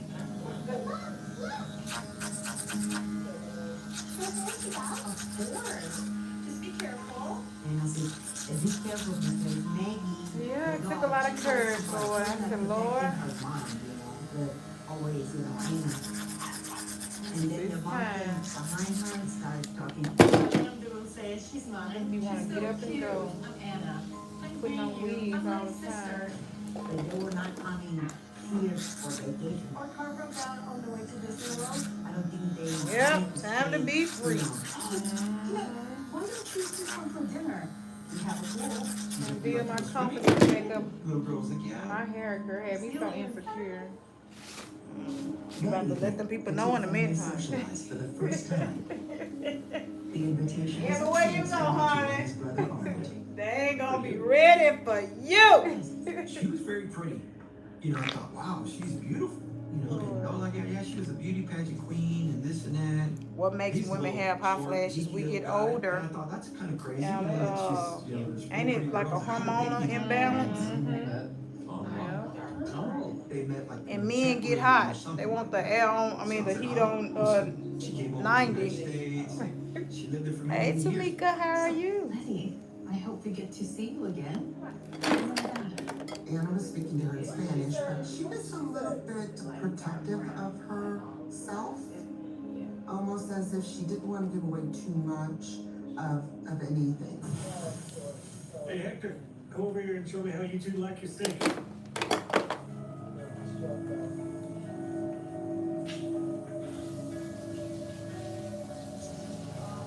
Oh, Jesus. So, how come you never see him? Lost inside. She told us that he was locked inside the house.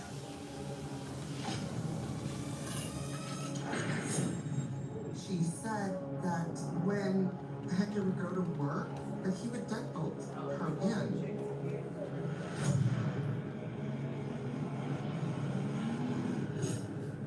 Why would he do that? He says they will rape me. He would tell her, hey, look, you don't want to go outside because of murders and rapists and this and that. And he would lock the doors from the outside. And he won't let her out because they were gonna rape her. So, was it been missed? This seemingly perfect neighborhood Letty was terrified. is masking a horrible truth.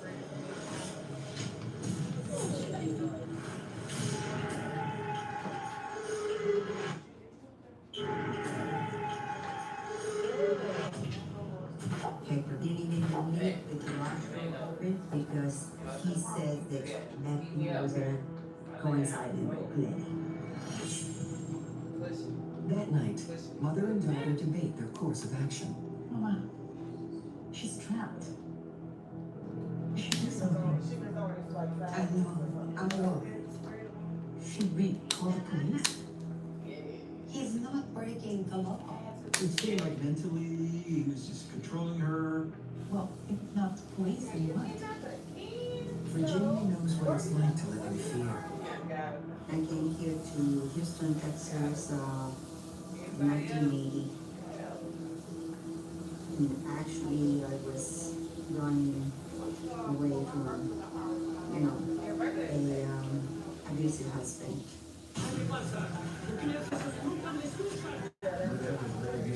All of us.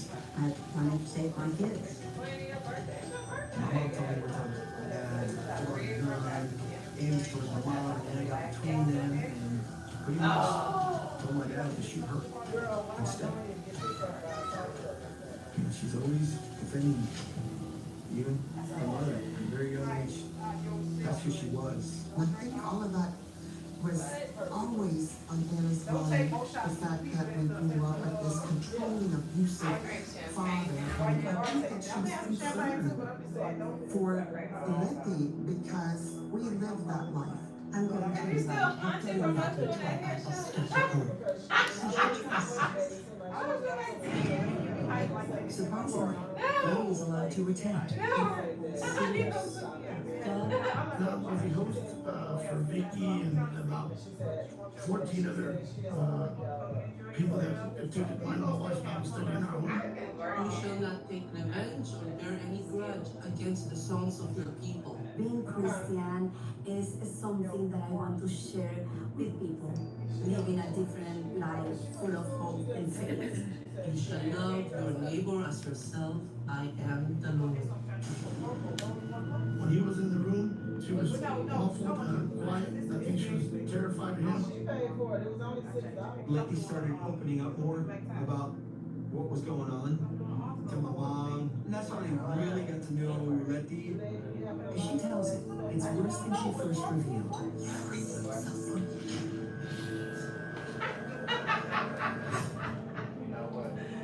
My mother was so bothered by the fact that this guy was, and in Letty's words, was forcing himself on her. She was really living a really tough life.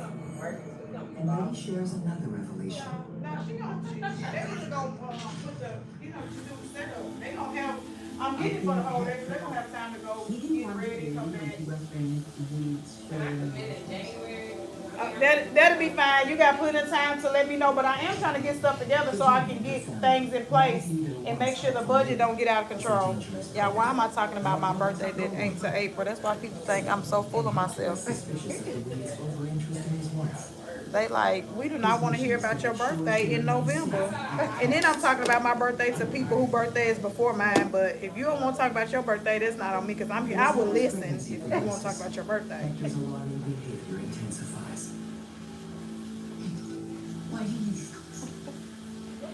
They like, you all on this phone worrying me about your birthday, and my birthday is come before you. Well, if you don't got nothing to say about your birthday, sorry about that. Hey, Tarsha, how are you? Many guns in the end, many locations in the house. Oh, you say we can see you. You can go to this gun or you can go to this gun. She knows y'all can see her. She's okay with it now. Oh gosh, let's go upstairs. Oh, they saying they like your hair color. You want to stay gray? If you wait until your headlights burn You can dye it gray to make it gray or no. It's just gonna be this kind of gray. So if you don't want to be gray, we're going black. Sorry.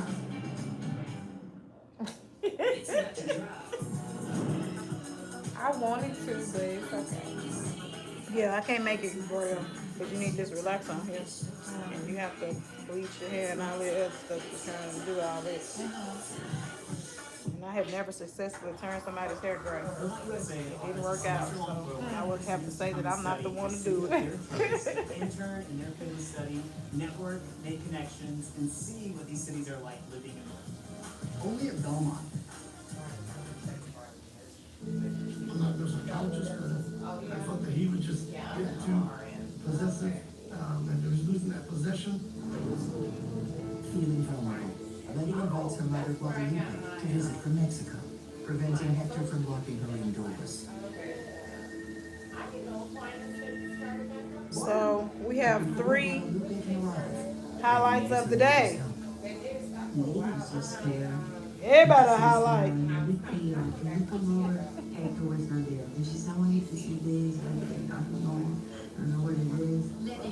You know, we gotta find a celebrity name for everybody, because all my clients are celebrities. So who do people tell you look like? It's somebody. We all got a look-alike. We all got a famous look-alike. Who do people say you look like? I always get Fantasia because that's what I'm short with. Okay, we're going with Fantasia then. Can you sing? Not like her. So what's the Fantasia song you can sing? Neither. I ain't gonna say it. Look, she said neither. I'm like, what song is neither? Like none of them. What's the song? She be singing. Protection when the baby comes. Oh, I think Hector was getting into Letty's head. I've been looking for you. I know that's an inspiration. So how'd it go? I don't know how to sing. Well, I can't think of the song that I'm thinking about.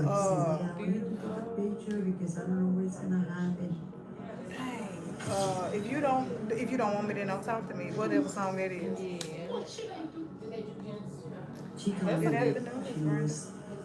Yeah. Hey, Miss Brenda. Hey, y'all. I am conquering my fears today. Yes. Yeah, I hear that. She's an overcomer. Yes. In spite of my insecurity, I had to come and sit in this chair, honey, to build my, help build my confidence back up. Yes. We here with you. We stand with you, baby. I'm scared, but I trust her. I've been praying, and this is where I was led. So I'm in this chair, y'all. See how God speaks to my clients, honey, and tell them, yes, you can do it. Go see Tarsha. Join the ballhead game. How y'all think God sound? Go and see Tarsha. Join the ballhead. Nothing is going to happen to your daughter. I promise. Yep, that was the voice you was hearing. The promise is hard to keep. So how free yourself go? How free yourself go? You talking to me? Yeah. Go ahead and free yourself. I don't really know the song, you but don't play it because it'll mess up my life. Okay. I ain't gonna. She didn't fear her neighbor. You know, but sometimes If you don't want Yes, come on from New Jersey, honey, Miss Brenda. Thank you, Natalia. So yeah, I hope by me showing my insecurities helps somebody else. It's going to. Tasha told me, cause you know it'll always be somebody worse than you. But you know, of course, when it's you, it's different because you the one that got to deal with the insecurities. So today, I'm facing my insecurities. I am not my hair. That's right. Kind of a weird story. I knew that song I was saying now. What's up with this guy? So yes. With a new baby on the scene, Anna barely sees her neighbors anymore. He was staring at me again. What exactly is up? She told me. If you don't want me, then don't talk me. 100% desire That look great. Let me see. You cannot call the police just because you suspect about somebody that is gonna do something bad. What you think? We gotta get her out of that house. Honestly. Anna and Virginia decide to throw a party for the newborn, which Hector surprisingly allows. That way it won't be such a hard keeper because you know you start going because the black gonna grow out fast. But I think the Bible study group, and Hector was there, and then I think so because I want it to be gray. I found some gray hair, y'all. Should we keep her gray? Y'all let me know in the comments. Should we go gray? Hold on, let me find some black hair. It ain't black. Lupe told Becky that she needed to get away from him. Come on, y'all, hype me up. Gray or black? Gray or black? Y'all let me know. I'm leaning more towards gray because it would just be less, and it's gonna be flat anyways. You want less curls. You can just throw a few little pieces in there and just calm it down, and you boom boom bam. They said we got a gray in here. Let's see. I'm thinking gray. So gray it is, because that's what I wanted anyway. So yeah, because I want to. Everybody's saying gray, gray, gray, gray, gray, gray, gray, gray. Go gray, go girl.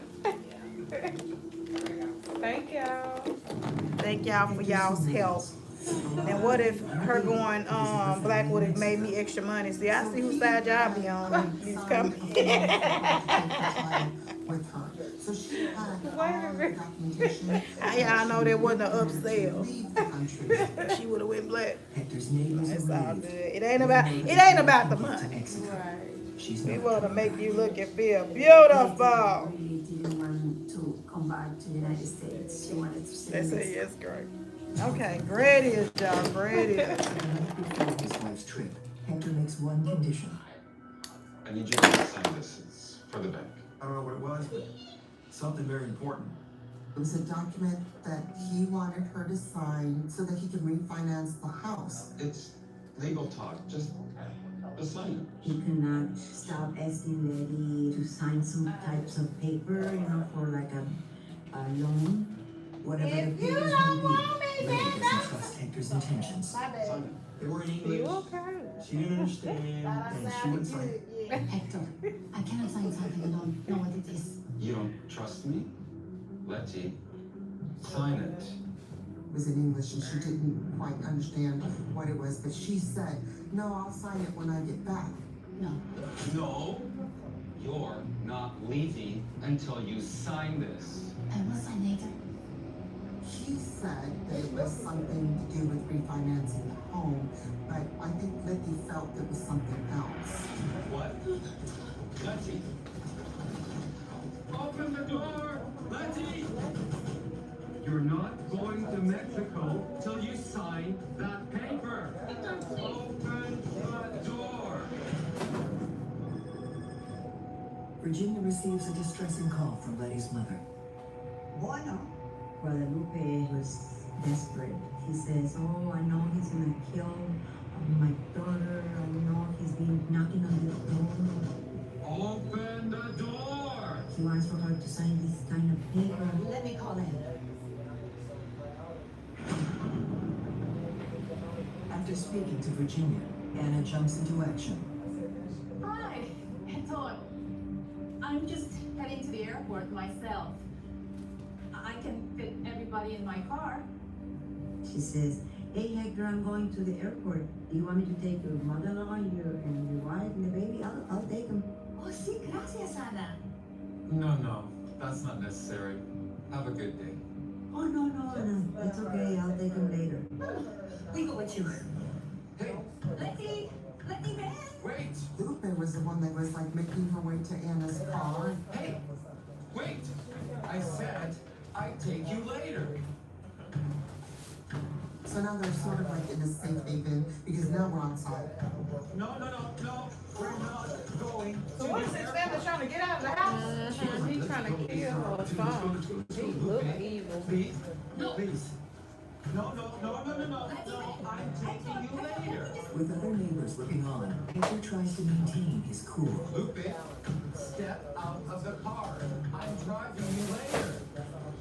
Oh, that lady should say, pull off. Like, that's what she doing, getting in that car running, and I don't blame her. No! He kept pressing her about signing those papers. You have to sign. You have to. No, that's fine. Just make sure you paste it on there and coming through. You don't want to do your job. It's none of your business. Do your job. You do it fine. I think he lost some of the power there. I think Anna took the power from him. I think that really pissed him off. Get out of my way. You dare touch me. And then Scott comes out. Hey, buddy, cool it. Hector's only 5'6". Scott's 5'11", 6 foot. Probably outweighs him by like 75 pounds or more. If she doesn't want to sign it, she doesn't have to sign it. So, a double whammy. He's got to deal with Anna, and now he's got to deal with a bigger presence. It's not your business. This is my family, not yours. Right now. She doesn't want to sign it, she doesn't have to. It's my wife, it's my baby, and you can say, stop! You can't do this! They took that power from him, and from then on, it was like, there's no turning back. Come back! Where is she hiding?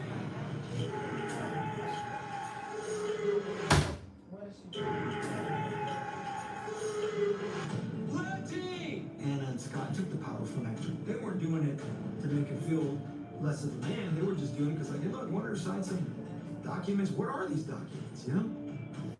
After Anna drives off with Letty, Hector tries to prevent his wife from leaving the U.S. I think that really pissed him off.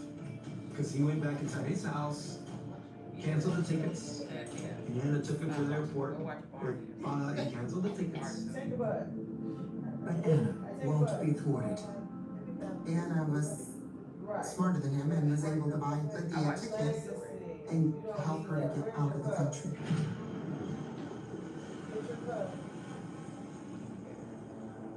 When his neighbor returns from the airport, Hector is waiting. Are you happy? You stole my family! They weren't gonna leave until you knocked on my door! You know what stupid piece of paper? I'm glad she didn't sign it. When they didn't want to sign his documents, that's when he blamed his sister Anna. That opened a new danger with Hector, which we didn't expect. Tennessee's choice, Matt Van Epps versus Afton Bay. Van Epps wants three things: cuts to healthcare benefits, more tariffs driving up costs, tax breaks for billionaires.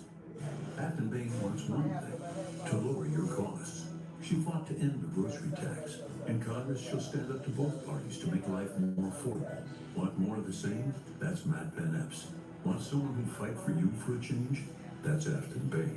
HMB's responsible for the Act. Celebrating 30 breathtaking years, Riverdance, the new generation. Live at Tennessee Performing Arts Center, April 3rd and 4th. Get tickets now at tpack.org. When you've got a classic ride, you need tools you trust. Whether you drive it every day or only take it out on the biggest night of the year, count on Harbor Freight.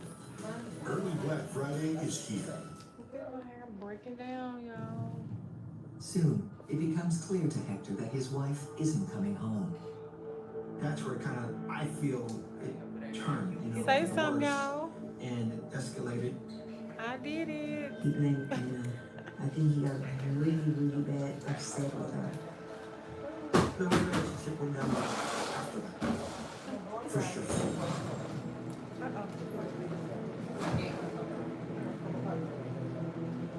Hector demands an answer to his burning question. Anna, where is she? I don't know what you're talking about. Where's Letty?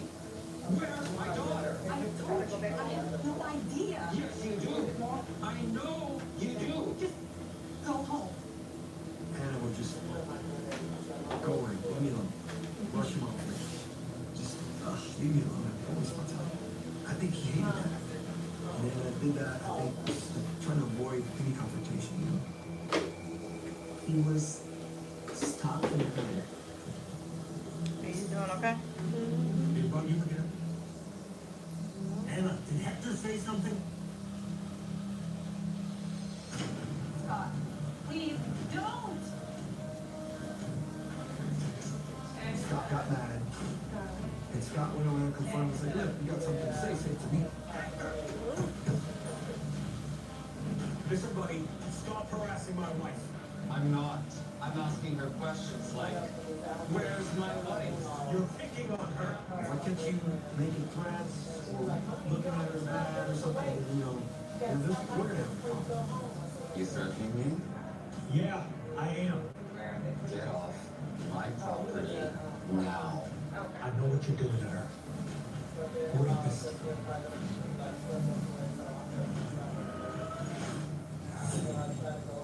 Hector has lost his family, and he'll do anything to find out where they're hiding. Anna and Scott know Letty and her newborn's location, but they're not telling. So then the lady called me and she didn't have no place to go. It's accusing me of kidnapping the baby. Virginia moves back to her own house in the neighborhood and secretly takes in Letty, who is back in the country, trying to gain full custody of her child. And mom, 4 blocks away from him. Anna's mother gets a lawyer friend to take the case. Okay, thank you. Guess what? She'll do it.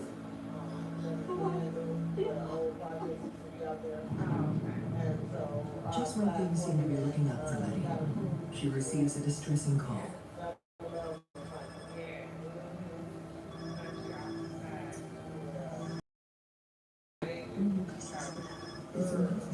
Bueno. ¿Qué hizo Héctor? Hector has shown up in her hometown of Torreon, Mexico. Isn't it? He went over there and looked for her and threatened everybody, her sisters, and you know, but of course, you know, they said, well, she's not here. Should we leave? That's why he came back to Houston. No. No. We were in fear of my mother being confronted by Hector because he knows where she lives. Karen, my daughter says, Mama, you need to go because, you know, something's gonna happen. So yes, I was in fear for my mother's life. Now back stateside, Hector finds out that Letty has retained an attorney.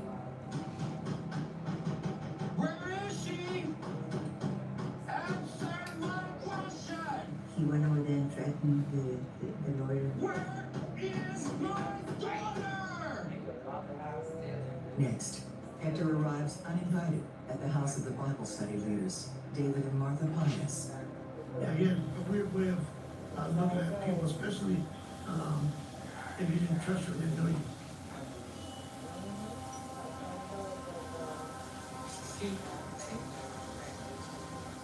Virginia happens to be there visiting. And I saw him standing like a statue.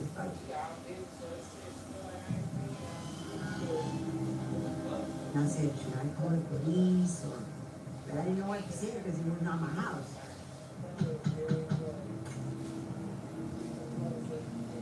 And this is him doing this to his own family. Your husband is sleeping with my wife. And he said, oh, did you know that your husband and my wife are having an affair? And I was in shock. What are you talking about? He texts her every night.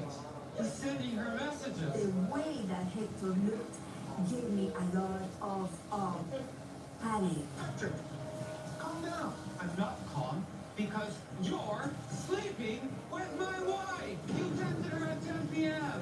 I text everybody at 10 p.m. And I show them physically my phone. Look, I sent out a verse from Matthew 22:39. Here, the text right here.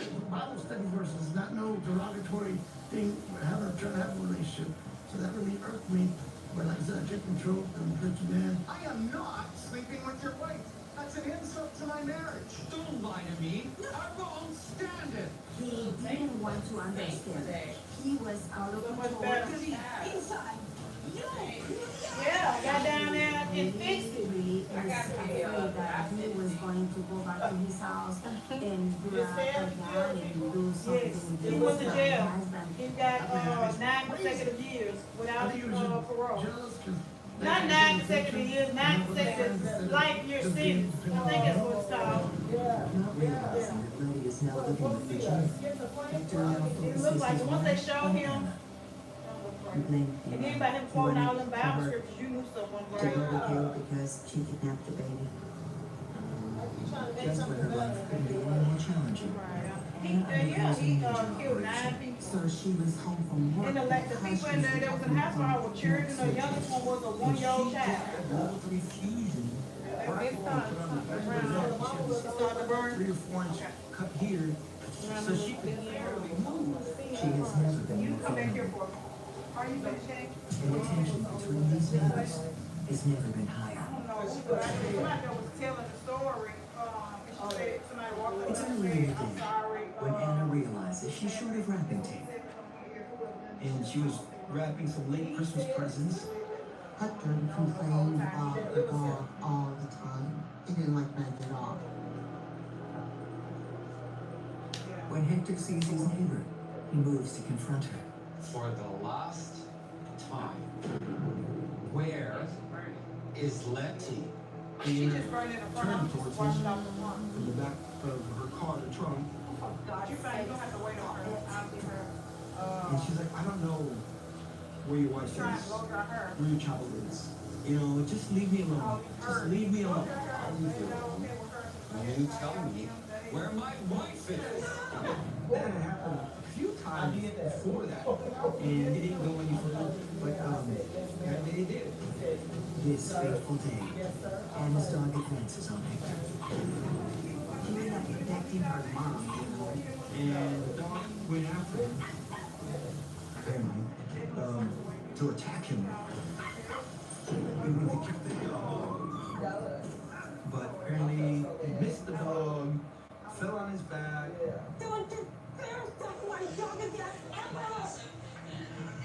When he got up, I think he was embarrassed probably, and that's probably what angered him more.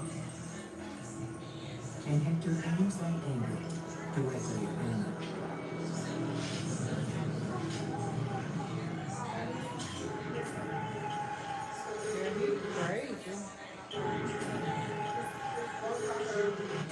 Hector started just bleeding over, and just, I think it just escalated to the point where he snapped. And he just completely lost control. He was pointing the gun towards the dog, and then Anna grabbed her dog.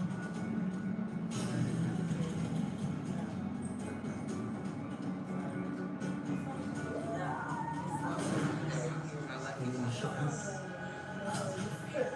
Neighbor Travis Helpus witnesses the shooting and rushes over to help. And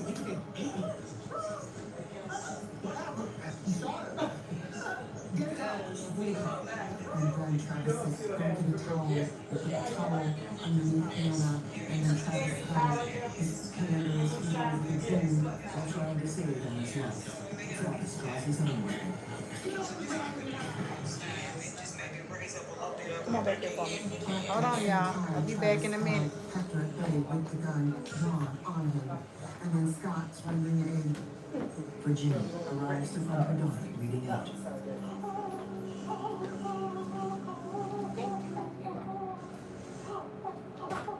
And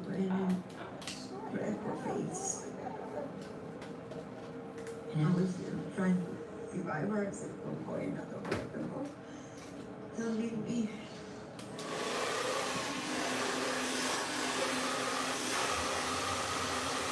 He put his hands after me and was crying. More and I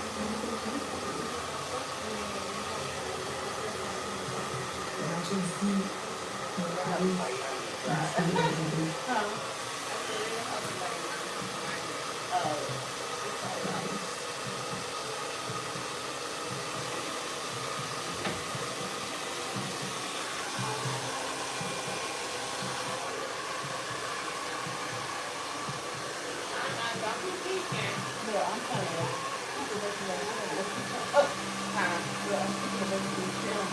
Oh, no, they can't.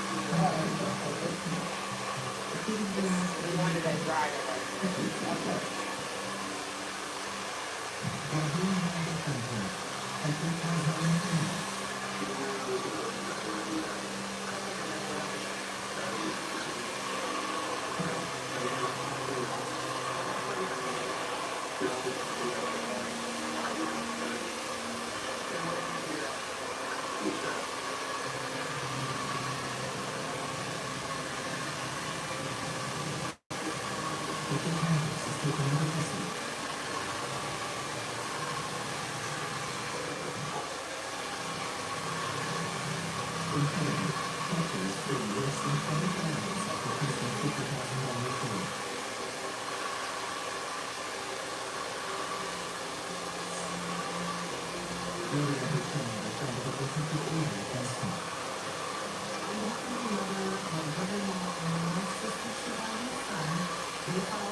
So Norway Letty wins custody of her daughter, and they relocate within the United States. She's grateful to Anna's family for all that they did to help her. Anna should be a hero to Letty and her daughter because she gave her life for another family so that they could live their life. I really want people to know what a good person Anna was. She truly was. She did what she wanted. And I'm proud of her. She is my hero. I miss my angel. I miss my daughter a lot. But someday I will see her.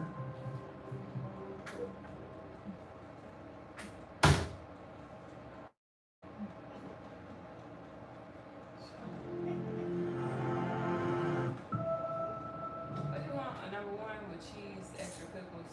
What kind of cheese? Sometimes, even the friendliest streets have animosity buried deep. Crazy, how much? We can play those lovers too much.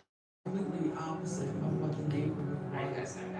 Your buses are spots. They were all living obnoxious. Move your car to your side. I tried to avoid those conversations. And sometimes it takes a newcomer He was very quiet and kept to himself. to dig it all up. They just had conflicting personalities. Like, why would you have that reaction? Shut the hell up while you're at it. They were looking for revenge. The Bold Quest brings back the 70s Movado archive. It's more than a watch. It's a legacy on my list. Bold Quest by Movado. Honey, she done got her hair washed. She done said forget her wig. So she don't even care. Put it on the ground.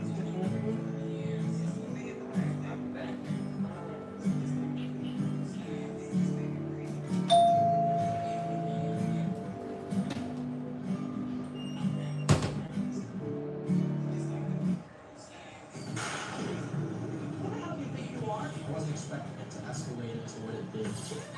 The terror in their eyes was something I'll never forget.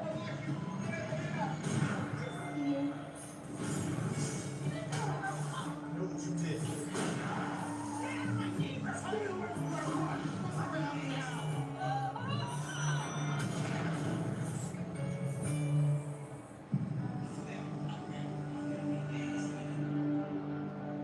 Wilkes-Barre is a small city nestled in Pennsylvania, just 20 miles from Scranton. It's the kind of place where everyone knows everyone else. Westburg Street is a very quiet part of the suburbs of Wilkes-Barre. It's just kids playing in the street. It's just a small little town within a big city. Hey, Buster, let's get your jacket on. This street is the perfect place for Shannon Lott to raise her 2 kids. I had twins at the time, and I was just a single mom raising my children in a quiet, light, clean neighborhood.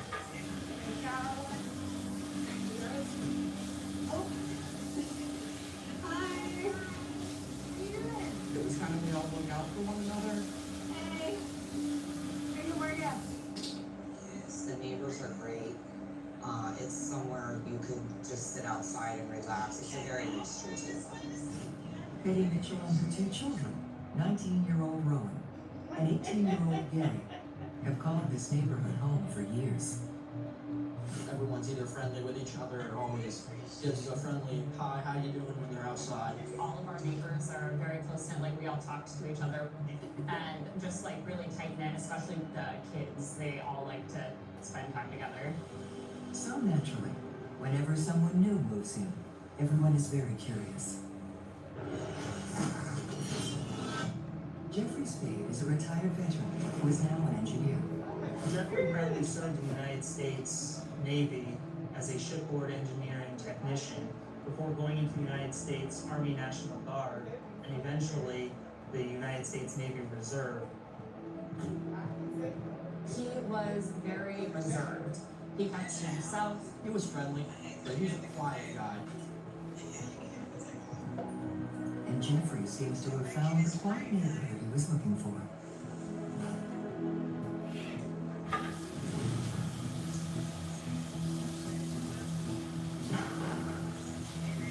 He was always doing something around his house.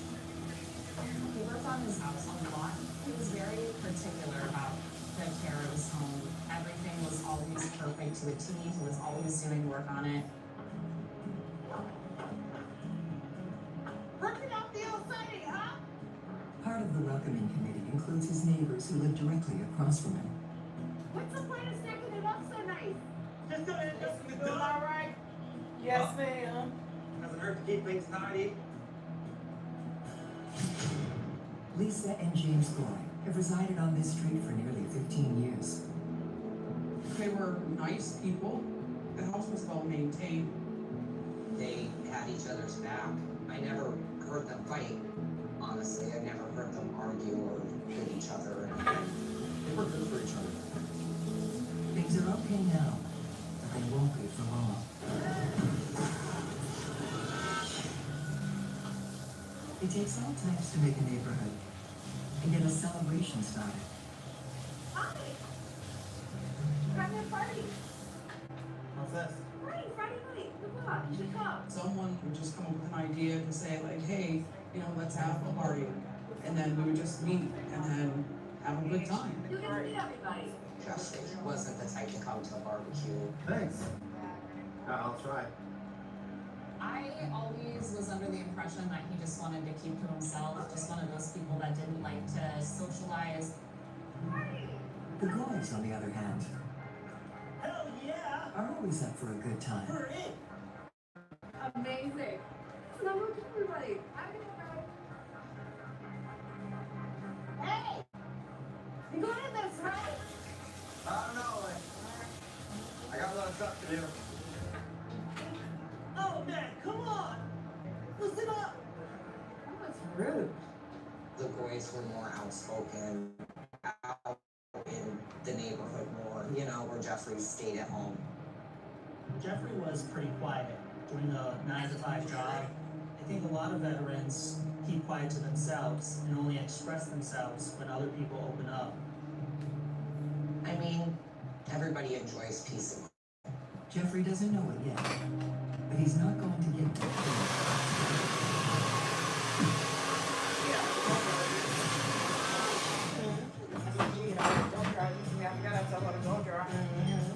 Go ahead and sit right here. I got the camera turned. They'll only be able to see the side of your hair. That way I'm not leaving them hanging all day.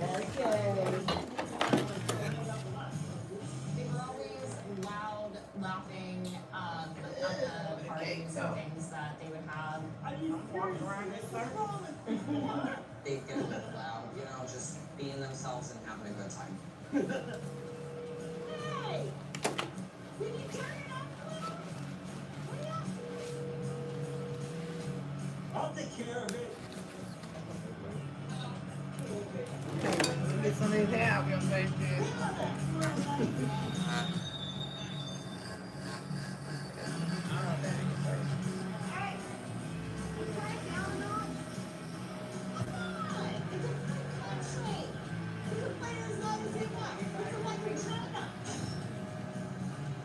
They're not very respectable when it comes to being around people and knowing how to use like polite language. It was a little obnoxious.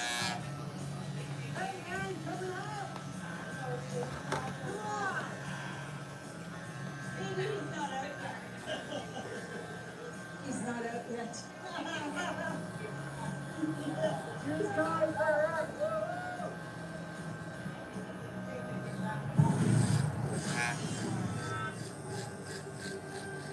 A big party leads to a big mess. And soon, it snowballs into a bigger problem. The boys are very particular about the driveway they share with Shannon. Okay, so now that you are relaxed, They were very territorial. thinking about the should you curls that say. the young lady had, which was a lot thick and full, it also have to be flatter. It's not as full. I had the They full forward. overreacted quite a bit when it came to some things. I'm sorry, I'm coming. She know better, jeez. It was intimidating. Like, why A would little you have longer, that but it reaction? won't be as Sorry, full as I'm hers. just trying to tidy up. Whatever day you catch Lisa on is Well, the whatever time when you catch her. Or whatever you And want. so Okay. far, I just Jeff want to has show only you this. caught Lisa in a bad mood. Is there a problem? Can you see? Yeah, it's not really. Just, I'm trying to leave you some of the length, but it's not gonna look like hers. And I think the style I was going with, I think I need to take it a little bit shorter. Okay. Whatever style you want to get, just get it.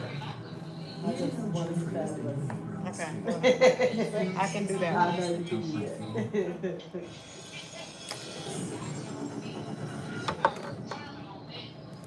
Not only do they have issues with the property line they share with Shannon, they also have issues with the Mitchells on the other side. I was just cleaning the rocks, like just cleaning all the vines and everything out of it and just kind of restacking it.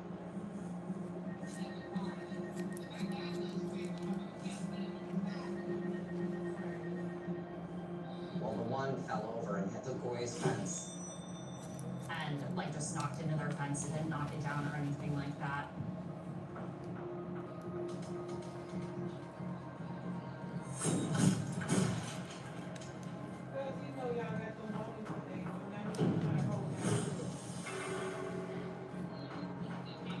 She wire tied a note to the back on cardboard. In case you forget. I was like, okay, like it was just odd. Like I don't know why she couldn't have just come to me and been like, instead of leaving a childish, kindergarten project stuck to the back of my fence. You have to be pretty petty to leave a note on a fence over a few rocks. That kind of changed my views.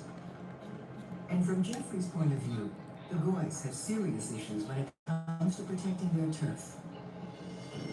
They weren't as meticulous as Jeffrey was, but I feel that they were more territorial than he was. They would get mad about the small things, like if grass was growing up to their Just side of for the fence. to add a few tracks and then But do their your biggest style. trigger seems to be parking. Watch it! Probably about You came up way too fast. 135. Don't you know how to drive? And let me just be sure. I'm gonna add that up on the thing because sometimes I be adding and I If be they were off. angry, they were So let me angry. just be sure. And But then somewhere around it, it won't be clearly- nowhere near. It used to be the first time you come. Jeffrey may be quiet, but he's no pushover. Yes, Mark. Who do you think you are? Yeah. And then it's, I definitely say it's an investment the first time, but nobody want to have to spend their money every time they get their hair done. But no, you wouldn't have. It's just the first time. And then you got to count on what you would need and how long they're away. So even though I'm telling you this, it's still other factors. Because some people say, well, how much it'll cost me every 2 weeks, and then they don't come back till a month and a half. And a month and a half turns into something totally different than what you would have got in 2 weeks. Because 2 weeks you probably still have the tracks up there, and I just have to shampoo it and get you back in there. Right. In small neighborhoods with shared driveways, street parking can be tight. That's what I should do. Invest in yourself and feeling good about yourself. Yeah. And as mothers, we don't do that enough sometimes. Right. And I told you, I'm tired of working a week. Yeah. I just want to be lit in the driveway or on the street. Not that I wasn't there, But I think a lot of times people, when we start doing the reason we really don't want to do it, it can just be us covering up and hiding up under the wig. Right. That's basically what I mean. Yeah. Especially when you feel like, okay, I really don't want to wear this, and you're just making yourself do it because you feel like you have to. Right. Absolutely. That's just it too. If your comfort is like an inch towards the driveway, that's kind of into a place. Was that so hard? You don't feel it's accepted. Excuse me? They did not In my care opinion, that's who how. they offended with what they were saying. And they made a lot of remarks that were very... Well, we accept you here at the ball head Oh, game. You have a place here. Thank you. I love it. Thank you for accepting me. Take them inside No, or that's go for to real. the Like backyard we to, all you know, do. We remove definitely need to have a place no from matter that where we are. situation. Long hair, short hair, wherever we are in life. Right. We need to have our place where we feel comfortable. Spray painted a line But then to my say thing this is, is where your I always parking said short hair, starts. so it's never been an issue for me. So, but I know if that ain't everybody's story, especially if you came from a family that, some people Hair. dote over hair. Yes. Like that's their thing. Oh, you got such beautiful long hair. And Yeah. some people, my mama gonna kill me if I cut my hair. Yeah. Like, And it's not just the hair. Look, I'm so serious. So one lady came, she said, "Oh, my father passed away, and now I can finally cut my hair because he loves hair." And a lot of the times Like, it was okay. people who were visiting and Hold didn't on to know. it. Yeah. Be ourselves. Right. You're what? Hey. Hey. Sorry, I'm late. Really? You're one of those? They knew at the time that I had a girlfriend, and they had made a couple jokes about it. One of what? But I knew that I was not going to change their mind, and I am not the type to engage in an argument, even if they were. They were completely opposite of what the neighborhood was. Like, we were very, friendly, we were very open-minded. Not them.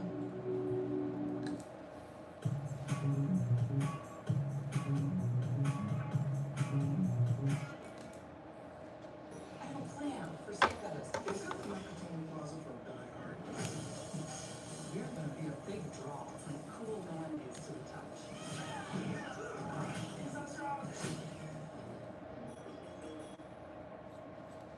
In Lundberg, when we find ducks See how much nested in hair you got fields, coming we to the hand store. carry their eggs to safety.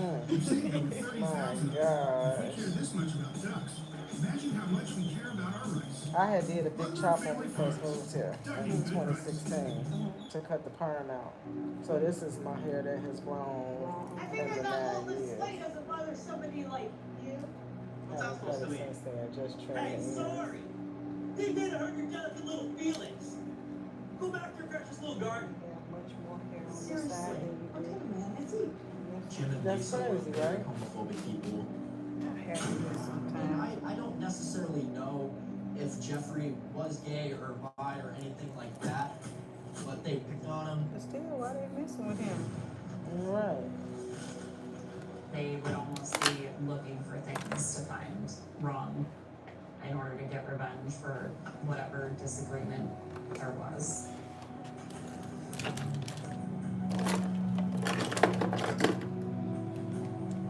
So I can turn around? You got plenty of Hey, hey. Basically, she used that area to back up out of her. What you doing today? That extra room. Mitch? need a spot. Well, no, already you can't park there. Move your car. How you doing? All right, how Clear are your you? driveway. Get your crap. At Jeffrey's fate, he has no time to put up with James's attitude. Hey, get back here. I'm talking to you. What's your problem, man? Just sit The way they would handle situations definitely wasn't the best. If it was somebody they didn't like, they could be vindictive. James Boy finds a new way to antagonize his neighbor.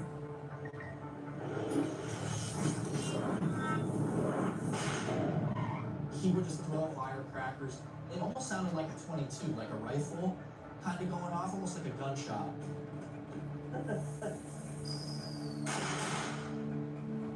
Who the hell do you think you are?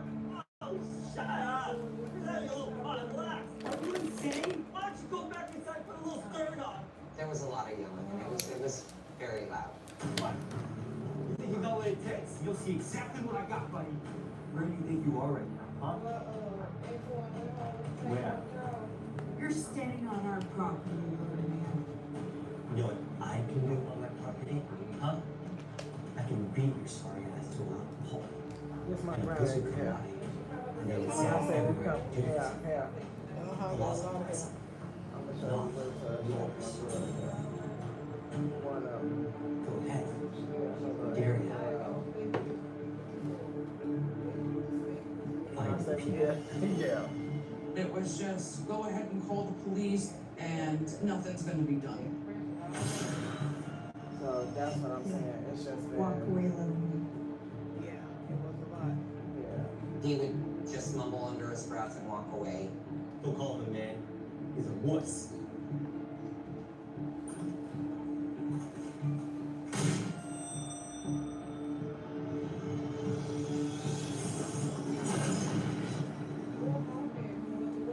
No one really saw it coming. Don't park here. Take the cars. Plan something. You do this?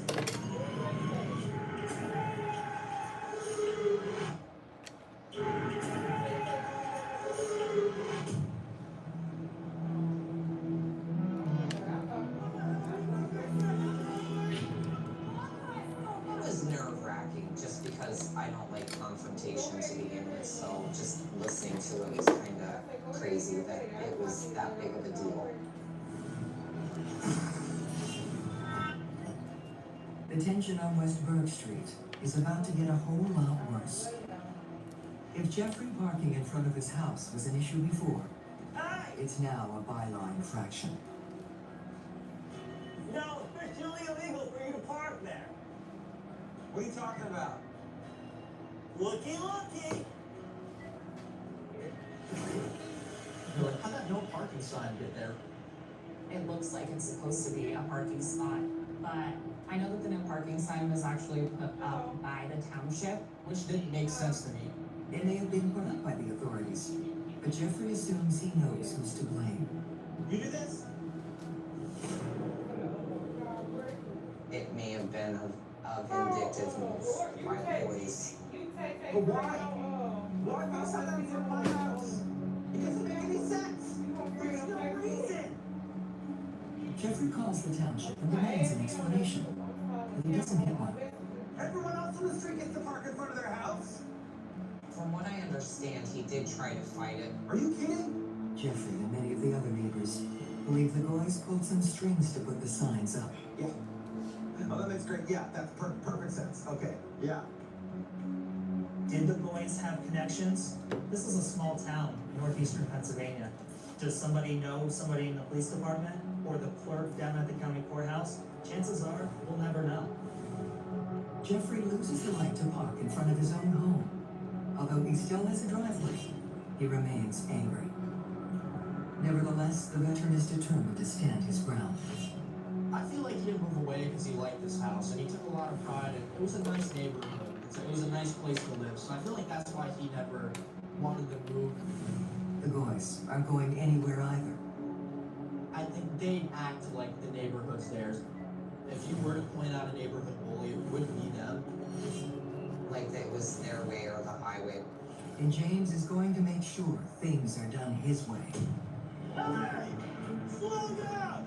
What the hell do you think this is, the Broadway? If he felt like the car was going too fast, he would come out and yell at the moving car. You see that idiot? And some, derogatory remarks as well.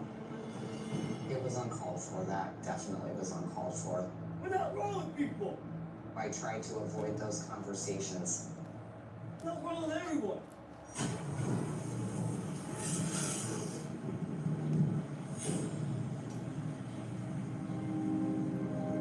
But the main thorn on the Goys' side is people parking in front of their house.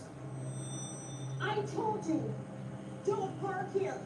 This is our spot. Move your car. They would just come out, yelling, get the F out of here. It wasn't like they would come out of their house and, oh, can you please move your car? Like you're parking in my spot. Don't you have anything better to do than yell at people for parking in the wrong spot? I think they had anger issues.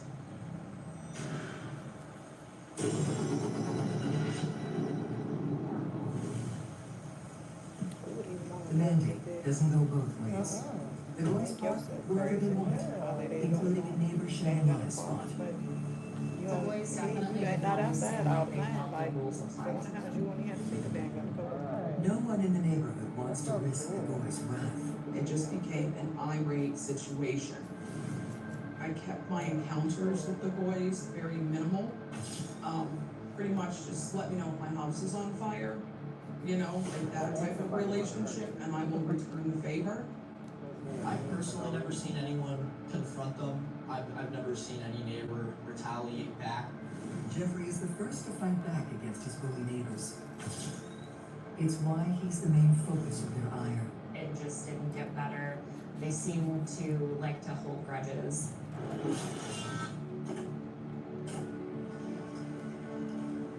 Hey, trying to get what? I know they targeted him a lot. Need to be avenged. Is that kind of work? I don't see why they would want to fight with Jeffrey, considering he was such a quiet guy and he kept to himself so much. You're not a man, are you? You're a loser. A little pansy.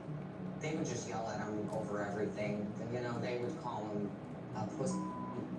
You know, just vulgar names. If you're a pansy and you know what dig a rock. It was always Jim calling him just slurs and stuff like that. You're kind of like a tutti frutti.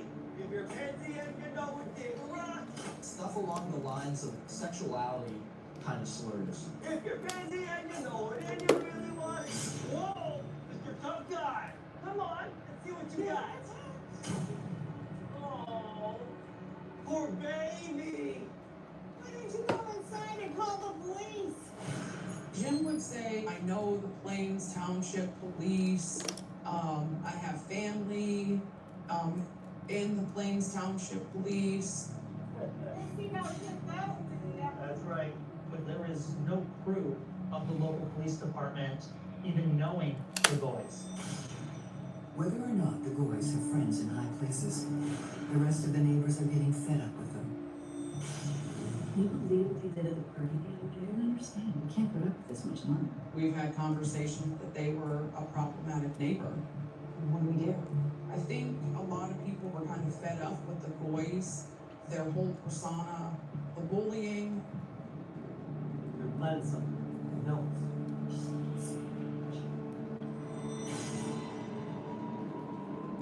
The Goys are ready to protect themselves and their property.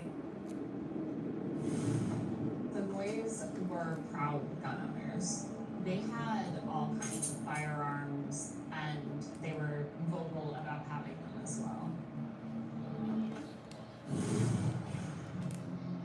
In addition to being well armed, the Goys are determined to know what's going on in the neighborhood at all times. Their watchful eyes patrol the street.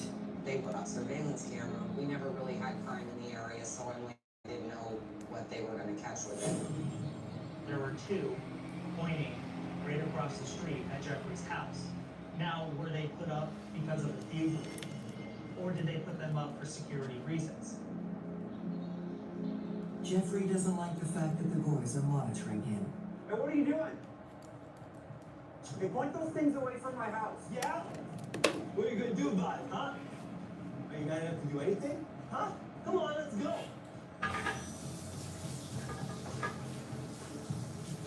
Yeah, enough. Yeah. That's right. That's right. Walk away, little chickie.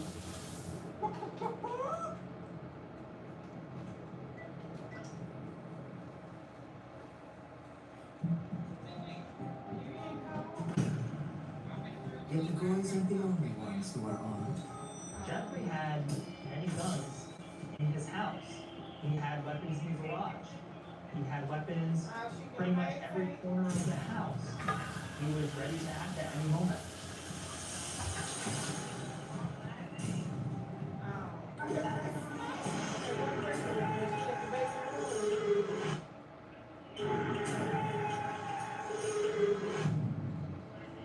All the once chummy neighbors on West Bird Street are keeping their distance these days. You know, it was just like, oh, you know, we have like a get together. Is it going to be an issue for the boys? But the main tension is between the Goys and Jeffrey's fate. The neighbors hoped that the two neighbors would settle it themselves. So do I think that neighbors knew something between the two parties and the tension? Yes. Do the neighbors think that it would have ever gotten to the point of what happened? No. Oh no, that's understandable. No, that's understandable. And it's raining here. Finds a larger house. She's happy to move away from the same tension next door. Yes. Okay. All right. I'll see you soon. All right. Bye-bye. There was a lot of, you know, confrontation on the street. Power through the holidays with Energizer Ultimate Lithium, the #1 longest lasting AA battery. The museum carried out is Swiss engineering in motion. Sport elegance on the outside, Swiss precision on the inside. Good. I did get to call you yesterday evening before it was too late. your time. I thought, no, I'm not gonna call it too late.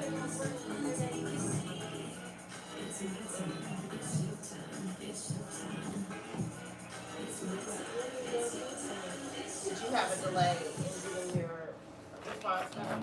Oh, okay. Yeah, it I was fed up with the it's a boys. little Their whole embarrassing. So You I know, was to like, be able to, to have the candidates She will later learn she going left back and forth just like in that. time. That's terrible. Not happy about it. As the animosity That's between the neighbors reaches a boiling point, the blizzard ravages Wilkes-Barre. because we already paid for the hotel. Northeastern Pennsylvania is gearing up for a major snowstorm. About 2 feet of snow is expected to fall. There was a Yes, storm yes, overnight that continued Been down throughout before? the day. We got more snow than we had in years. But there's an even bigger storm coming. The next morning, the neighborhood wakes up to a winter wonderland. There was already like a blanket of snow down, so it was one of those quiet days when the snow was on the ground and it's kind of insulated. While Betty Mitchell makes her way through the snow to get to work, her kids Rowan and Garrett stay home. On that morning, I was in my bedroom. I was actually sleeping at first. They had closed my work for that day, so I took the opportunity to sleep in. Everything was quiet and peaceful. I met up with my friend, and we were sitting down there playing games and just talking. It was obviously cold. Yeah, It just felt like a normal, peaceful winter morning. Where's it just look? I wasn't expecting it to escalate into what it did. Jeffrey Spade is the first one to head outside to shovel his property.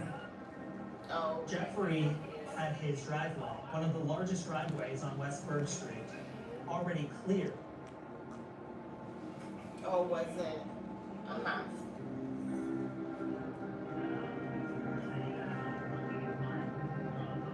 While the boys had started to clear their side of the road and push the snow across the road and onto Jeffrey's property. Jeffrey was not too thrilled about this. What the hell do you think you're doing? Hey! And the boys did not think it was a big deal pushing the snow across the road. She said, the day I talked to her, she said On your side of the street is too moron. Jeffrey reacted and made the boys mad. Hey, who the hell you think you are? Huh? She had to make arrangements for the dog because Taylor was going to be out of town, so Tim was going to have to watch the dog. So she had to tell him. She was like, well, that's my significant other. I said, yeah, you have whatever swear words. personally to have to, you got to do it. And that's when Jeffrey had enough. I said, yeah, that's fine. What happens next is captured on the boys' security camera. And yeah, so she did say that she was asking me about others, stores, and she wanted to invite, but she didn't want to tell them what was happening. I said, you know, just tell them you want to invite them to something, and you have their email address, and then they'll get all the other information that they need from membership chair when they send the email. They'll tell them what it is. Enough for them.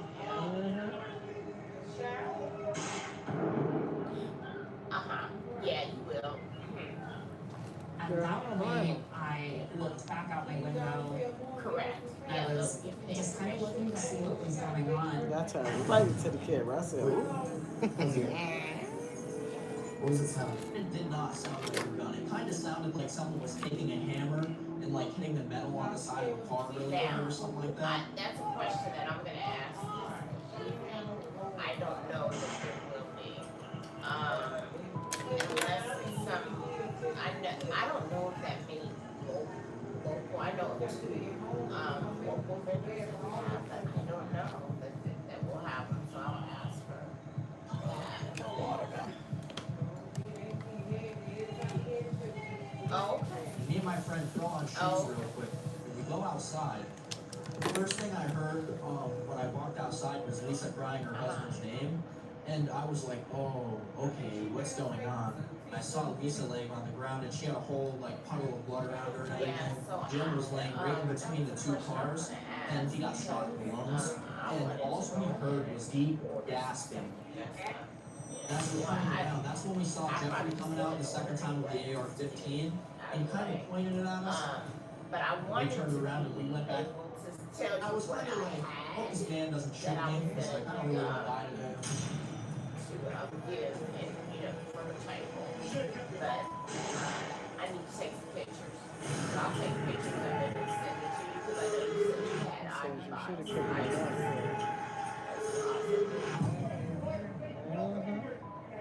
Oh, okay. So you had vendors there too. When Jeffrey came out with a pistol, you could hear the husband and wife egging Jeffrey on. Oh, okay. To shoot him. Okay. And I high thought that I escalating was situation, and someone specifically goes back to the house and comes back to the shop, points it at you, and you egg them on. As soon as I would have seen you with a gun, I would have took out right.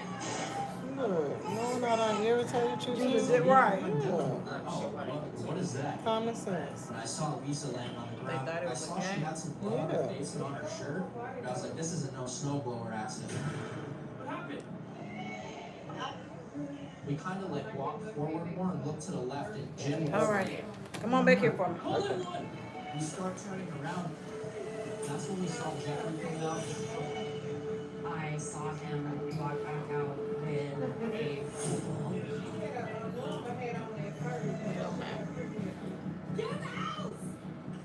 So I'll take some pictures.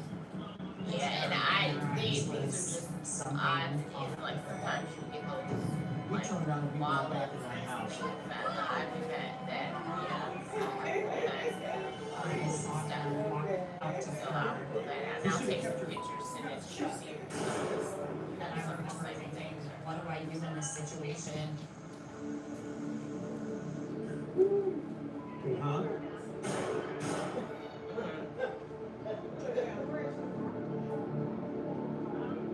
As dead silence settles on the street outside, panic breaks out in the Mitchell house.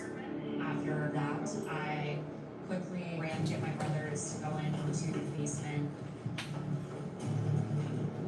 We have firearms in my house, so we armed ourselves. Take this. Yeah, that's fine if you want Everything was loaded. We had all the send guns it. out, but That's we were fine. ready to go. Because we didn't know what he Yeah, was I going don't to do have a problem next. with that at all.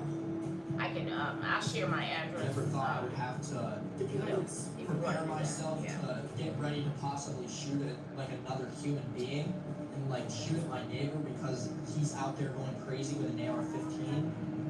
While her brother Gary and his friend prepare for the worst, Rowan calls for help. Yeah. Yeah, that works. I actually had to give me another white dress the other I day. remember calling the police as soon as I realized what was happening, and the line was actually busy. On the long one, and I just got to go and speak The Mitchells are not the only ones who died. that's hard to find. The switchboard is flooded with calls, but the snow slows the response time. It was just like this moment that seemed to last so long, waiting for help to come. No, actually, I did get it off. I got it off Amazon.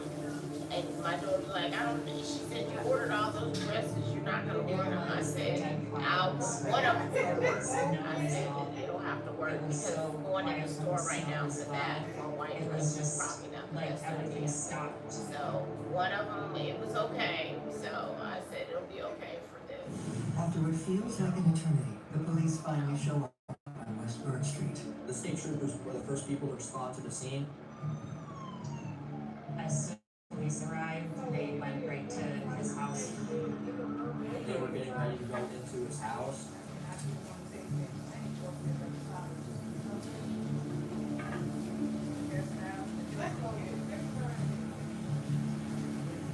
Yeah. I don't know. I'll check and see, but I think that because of all We heard the final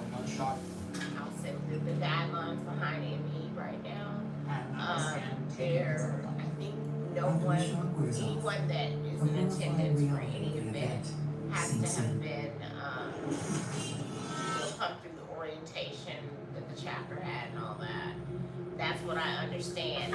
Yeah, I don't know if that's open. It's the shocking. service project. It's open to horrific that it everybody. couldn't even So I'll gotten check. to this point. It just, yeah. I remember calling my mom. Has to She be. was at work, and all I can say was the neighbors are dead. It took me a minute to even wrap my head around it. Oh, And then I asked her who, and she said all three of them. I immediately came home. The heavy snow makes it difficult for the bodies to be removed. The coroner took a long time to get there. It was the most snow we have seen in years, and while they were waiting for the coroner to arrive, the bodies were just in the streets for hours. It was weird. It was almost like the silence that echoes in your head, like the ringing kind of silence. And it was kind of weird that the bodies were laying in the road for so long. It got very eerie. I was like, oh, I need to give me some rest. After everything was over, The last couple of nights, I was like, I need the it rest. affected a lot of people. It's not just the neighborhood that witnesses the horror. The shocking surveillance footage is not for the world to see. When you driving back, when you finish? Mm-hmm. But Yeah. okay, I'll send you my address. Facebook, And Reddit, then, but let me know. Shannon may have escaped the neighborhood. Okay, thanks. She Bye-bye. can't escape the trauma. Oh, I saw the video on social media. I immediately. But you probably read it though. I'll get you in a my minute. neighbors, and I just simply asked, "Is this true? Is this Jim and Lisa?" Sick and twisted. I was pretty upset. I called the local news station. I called local police department. I tried to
Misha, didn't you already go on vacation? Tonight? Oh, okay.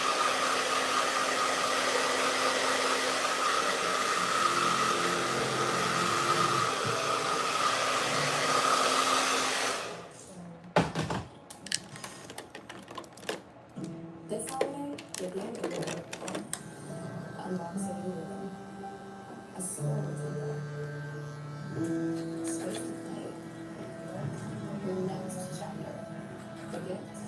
Let's just forget it. With the new IHOP value menu, all your breakfast faves like pancakes, eggs, and bacon are just $6 every day. Cheesy scrambles, French toast, and omelets with pancakes, all $6 each. The new value menu every day at IHOP. So I wanted a new credit card, not a hit to my credit. Good thing Experian has no ding decline. They match me with cards that won't ding my credit if I don't get approved. So I got the card that I wanted and didn't worry. Get the app from your big financial friend, Experian. Being a woman, it's a lot, and we wouldn't trade it for anything.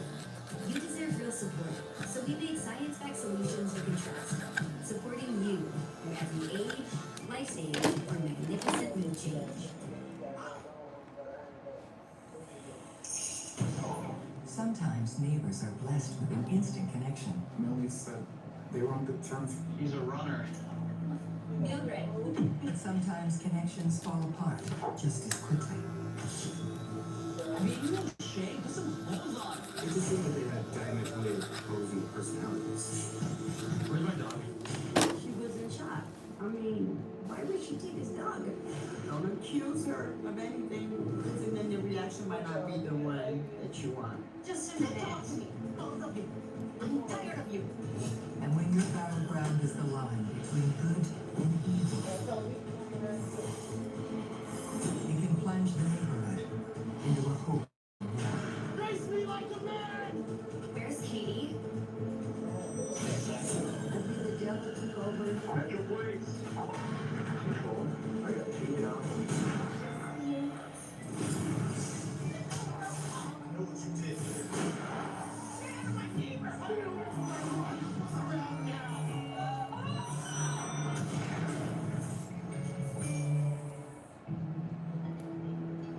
The neon signs of the Vegas Strip are known around the world, but America's playground is also home to idyllic residential communities. It seemed to be a quiet neighborhood, family-orientated. It just, to me, was a nice neighborhood. There was neighbors walking their dogs, people were out. Mildred Oliva moved to this community 20 years ago. Fresh hot soup. Can you open the trunk for me? Sure, Mom. She raised 3 children on her own before retiring. Melanie's living life to the fullest. She was a private person, but she liked to have a lot of fun. Thank you, sweetie. Smells great. My mom's charity work. My mom was her own organization. Like, she would buy bottles of water in the summer and drive to where the shelters are and just hand out water. She would take folk to the homeless. She had a giving heart. She was a spunky, strong Puerto Rican, beautiful woman. Mildred is thriving It in ain't this gonna little match. nook beyond the downtown glitz, but there's always room for another friend. Cause your hair got that purple, but it might come off a little bit once I put the glitter into it. Cause I put the, Is a Baptist to make preacher sure who your hair leads a local wasn't. congregation. He and wife Brissa have found a new place to raise their family and expand their flock. I think that a pastor would see moving to a city like Las Vegas as an opportunity, you know, given its reputation as being such a salacious town. I think that would probably be seen as good fodder for being able to help the community. And their dog is the first to meet the new neighbor. Yeah, how about me? I got you. Can I keep you? I am so sorry about that. Oh, no problem. She's a sweetie. He's a runner. Andrew. Mildred. From what Melanie said, they were on good terms. Everything is pleasant for now, but it won't be long until evil knocks. You better watch out, or else. You would be okay with just your natural hair? So that's what I wanted. Because you said it ain't gonna match. So Yeah, it's really not gonna match. I think once I put some heat on this part, it may be a little gray, but your hair right now is Mildred loves to entertain in her yard. great. With that tracksuit, it ain't gonna The Coats prefer to spend time as a tight family unit. be okay with just going. The first impression to me, they were quiet, timid. I'd be the best dips. Oh, you're so sweet.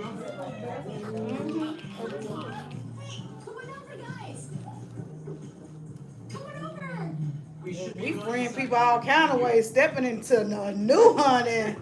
I have a sermon to prepare. That part. Of course, you're all welcome to come. 9 a.m. Always room for more.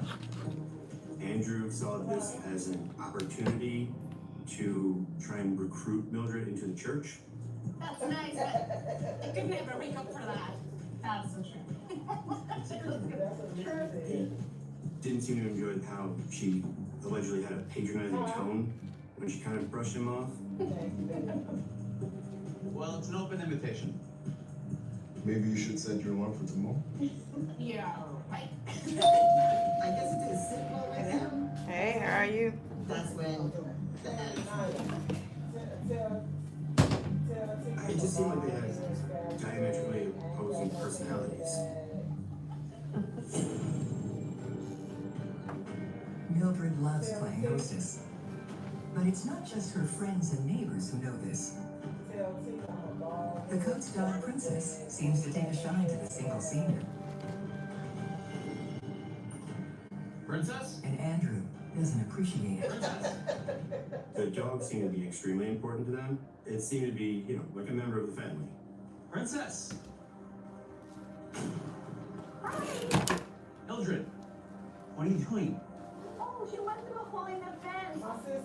She just was so hungry and couldn't resist. the dog was tiny. She was a little cutie. She's so tiny she would go through the gate and then go into my mom's yard. Mildred, don't get her hungry. You can get her sick. You know, we would never hurt an animal. Okay. Where is the boy? Try to unscrunch your forehead. You like Please. Oh, okay. Try not to do that. Yeah, try not to do that while you're under the A lot of people do that. I be like, y'all done messed the load up. She was hungry or something. She was oh, Miss Vivian. What we doing to your hair?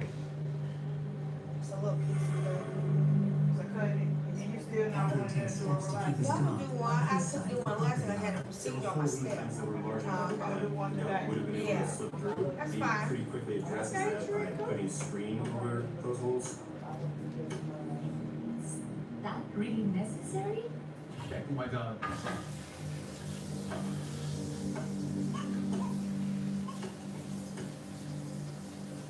Hey, Radiant. She was hurt. Well, Princess is How you on doing? her own. I'm good. So, you, And it's not long before going down she takes there? off again. When you talked to her? They came back from, I believe, shopping or visiting. They were running Oh, around the no. church. And the dog was again missing. No, I can't. I have to work. Andrew is certain he knows where his pet is. He assumed that Mildred had taken the dog again. Who, what? Me? I was coming. Where's my dog? Yeah, I was, No, you took her. coming to Nashville. That's so sweet. She couldn't understand why he would accuse her. You know, I, asked because I know you just keep your work. neighbor's dog.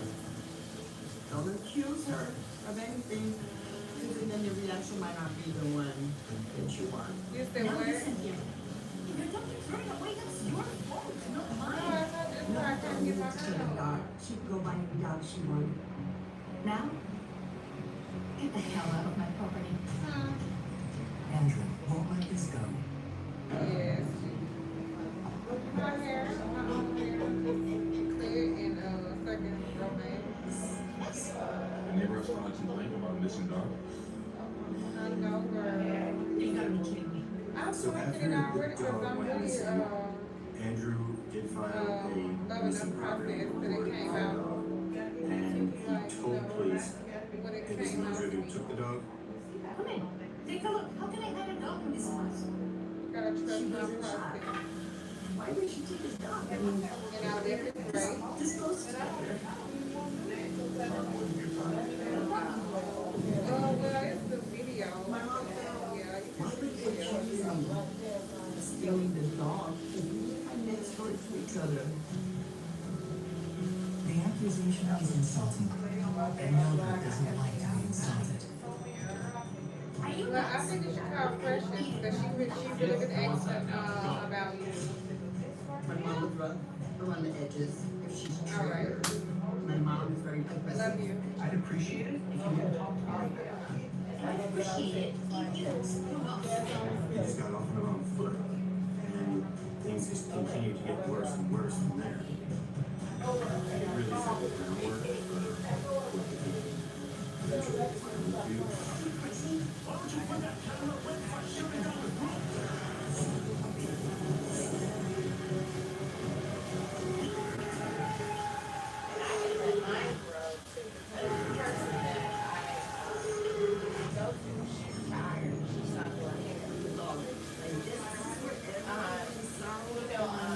And the Cotes.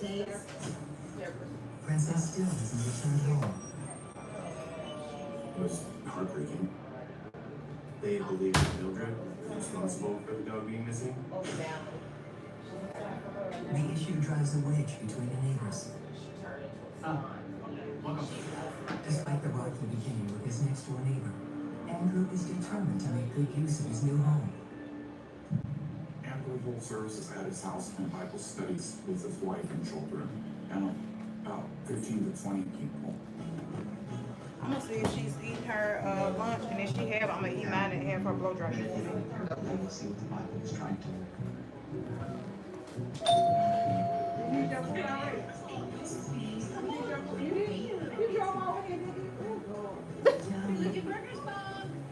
In the summertime, we would sit back and have some wine and talk. Now who does that? If I was gonna drive, I would have had my food ate by the time I made it back here. She talking about some now, so you can't eat and drive?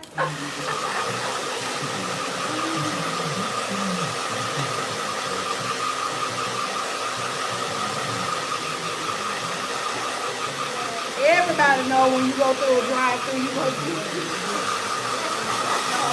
That's all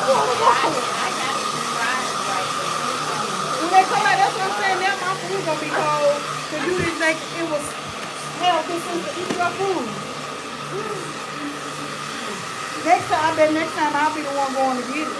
Go get my own food. So that's why I trust people to get my food for me. Get down with it for me. I said, get down with it for me.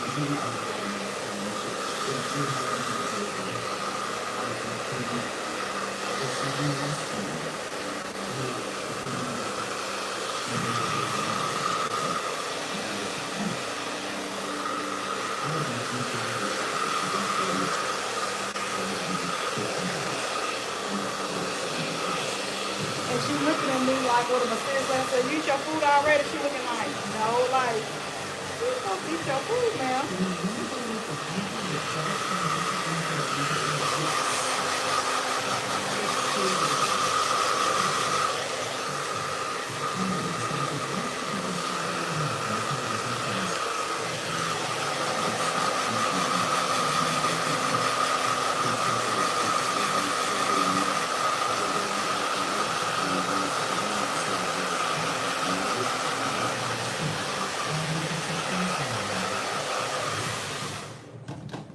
And one day, he sees a little too much. My mom is free spirit. It's her body. It was her yard.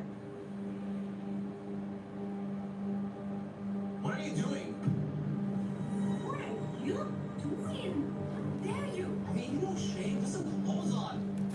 Upset and selfish for using her hot tub and her own bathroom. Don't inspect your house and mind your own business. That's my business. Go back in the house and stop watching. Right. She got very upset and kind of angry with And him. then get out of my yard. Don't come outside. No. I have a family. If you're a pastor, you know, why are you watching my friend Mildred anyhow? This is my yard, and I do whatever I want. Sweep yours yourself, filthy pervert. Dang. That's right. Mildred felt very uncomfortable about the whole situation. Andrew believes he has to guard his family from the sinner next door. He mounts a flag to send a message to her. Andrew had the "Don't Tread on Me" flag, which was pointed directly at Mildred's house. I think he might have seen it as his moral duty to protect his family from the behavior that's happening next door. Yet Mildred has been here too long to be judged by Andrew or anyone. No, I wouldn't change the way she was for anybody, no matter who they were. He was on the phone while you were driving, that's why you It didn't get your seems the food. neighbors are a little too close for comfort. There was only a small fence in the back that separated the two homes. Mildred decides she needs something to keep Andrew out of her business. Go ahead, girl. I'm gonna get back to work. But I'm gonna fly up there on the 9th. I'm gonna tell Jay. A fence is erected between the two front doors. The thing is over 6 feet tall, or right around 6 feet tall. I didn't want to. Put the fence in, she felt better, and I believe she felt a little bit more comfortable. She had her privacy for her to do whatever she was doing in her business. Andrew was happy to get his neighbor out of sight. He was relieved that the fence was going up. It would separate him from Mildred forever. But with the two homes so close together, a bigger fence won't be enough to ease the growing tension. Where you want me to go? They were pretty Did you eat? close. So when it became neighbors, they became Are you scared? Eat like your food. neighbors. No, I want to get this done. Okay. Well, put a spot on Beachy. I'm leaving at 5. Anytime there was fire in the backyard, it seemed Andrew was outside. And You gonna talk to her? listen I was to never the hired. First of all, in let's talk about conversation. that. Voices carry easily in the desert air, That's not and about so that does hurt. smoke. Mildred smoked marijuana because she had pain, spinal pain, and it was always inside the house or in her backyard. Weed may be helpful for Mildred, but to Andrew, it's a sin. What is this, like a series of shows on people that were crazy but putting it on religion? I'm just like the other man. Smoking pot in the backyard is normal for Mildred, but Andrew considers it something else entirely. He seemed to be taking it very personally, and to think that it was up to him to, put a stop to it and to, be ready to it. Since medical marijuana is legal in Nevada, and Mildred has a prescription, nothing can be done about it. This neglect doesn't sit well with Andrew. He said that the police didn't do anything about it. Legal or not, Andrew is convinced he's living next door to a den of vice.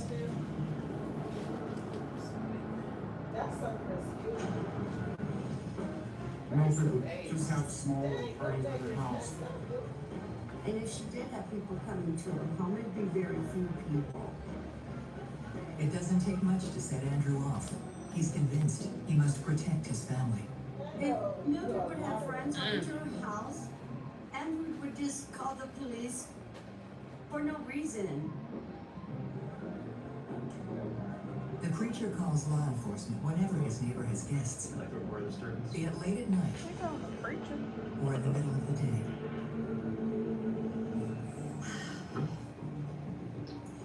Come inside. There's only a few people here, the music is not too loud, and there's no stolen up. So, what's the problem? All right, man, just keep the noise down and have a good day. She'll answer your question, please. She hasn't been nice to me. Oh, no. Unbelievable. It's enough to drive Mildred over the edge. If Andrew kept messing with her, she's gonna speak up. She's a tough woman. Nothing can hold her back. Do you mind leaving me alone? Do you have a life of your own? No. Excuse me. Get off my property and stay with my family. Somebody inside right too long. You're an idiot. You know what I'm done? Please just relax. Make more noise. Get off my property, okay? Apologies, but you leave me and my friends alone. Likewise. Or else. Get off my property. Get off my property. I'm serious. Come on, guys. Just The police, from what he believed, didn't do anything. So then he started to take things into his own hands.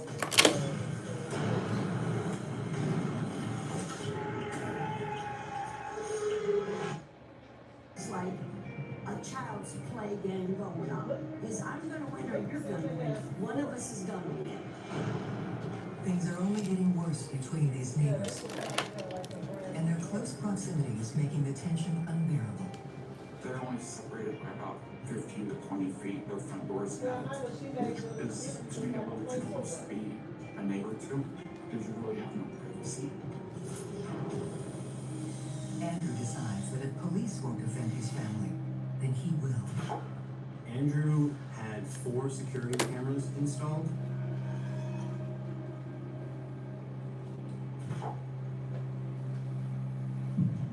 Millie was upset with the surveillance cameras all pointing at her home because it was an invasion of her privacy. Now it's Mildred's turn to call the police. He's looking at me day and night. Yeah, it's like he's spying on me. Like, every time I turn around, he's watching me. Now it's like having him inside the house. From Andrew's perspective, he considered what he was doing just protecting his family. We have one particular camera that looked into my mom's and looked into her bedroom. I want to answer for that. What do you mean it's not against the law? I didn't live like this. And when she reported it to the police, they didn't do anything. I felt the justice system failed her. Fine. Mildred lets Andrew know exactly how she feels. Oh, you really didn't give me a good check? I was just playing. Because of her aggressive behavior, Andrew is going to stay with order to keep the scene at a distance. I didn't get a good check. Oh my God, you just got me a good one or something. Okay. But I didn't want to be passing gas, girl. I believe he said that Mildred was coming over without permission. You don't want to throw this hair. That's what I said. His neighbor is not impressed.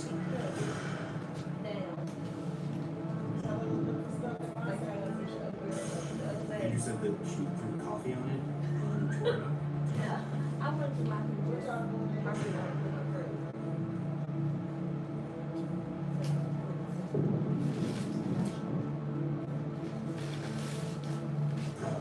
You didn't give me the right sandwich, but my sandwich wouldn't come in here. I said I wanted the deluxe. I said a deluxe. This ain't a deluxe. There were religious materials put on her doorstep on the I front didn't door. say that. The Chick-fil-A would have messed that up. She said. I know it's no problem. I said a number. No, ain't deluxe. I said a number one. And you got what you got. You got this in this bag. Mine was a spicy chicken sandwich. It's still don't put them in a box and all the bag. Yeah, but I didn't want the spicy chicken sandwich. I don't like spicy. You just said you got a spicy chicken. I didn't order a spicy chicken sandwich though. This ain't spicy either. No, my sandwich was spicy. Oh, they gave you the wrong thing? I think so. They must gave me the wrong order and the right drink. And she would throw it back. Cause I don't even eat a spicy sandwich. I like a sandwich like that, with just cheese, pepper jack cheese. I like tomato and lettuce and stuff on my sandwich. And I know. I'm for sorry. privacy Want me to go back? becomes a new bone of contention between them. Even so we can go. Misha, she been meeting ever since I came. Andrew did utilize the fence a bit, but he hung his kids' toys on it, tied a tree in his yard to the fence. Essentially treated the fence like She's it not was his calling her own. sister no more than her brother. I know. He was nailing things to the Not be fence, which split the wood. Deal with this somewhere else. And he was constantly running water, which caused the wood fence to become warped and damaged. The more work Andrew does on his Put my side of the foot down. structure, I'll be the back worse it tomorrow. looks on theirs. What's she say? I said I put my foot down. I ain't coming back. I'll be back tomorrow. True. But he was so disrespectful to her property. Tried to text her until I ain't Mildred coming. decides to do something about it. Think she listened to me? Are you coming to not for real? Be honest. Oh, I said no. Now, Some people say that Leviticus 20. I didn't think we got tomorrow. What? What am I supposed to do with my life? Just not have one? I don't got one. Really? This is your only job. I have another one. And I had vacation from my other one. I'm still getting up at the same time. Ain't that messed up? She don't even care. Look at her. Just still to get my sandwich right. Tired of it. As Mildred continues tearing down the fence, Andrew takes action.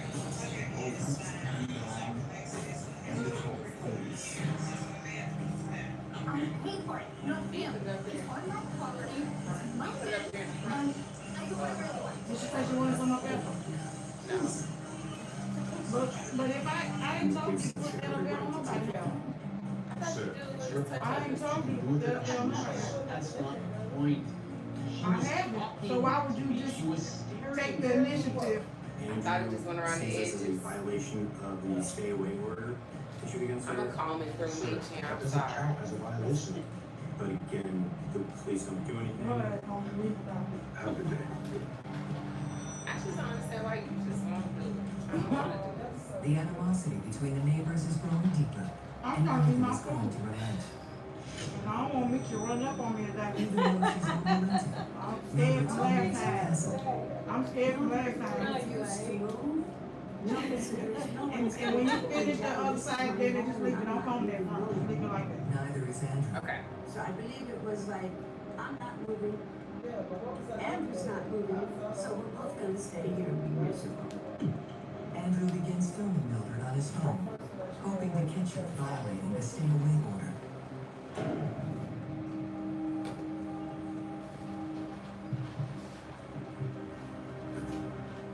Look, you just leave me alone. All of a sudden, he became like almost obsessed with every little thing she did.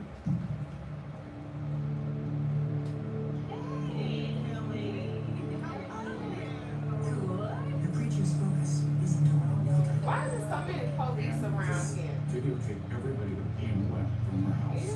They were all at the SWAT teams, everything was at caucus, that church up there. And then if you go to every corner on this, I tried to do that this morning when I was coming. yeah.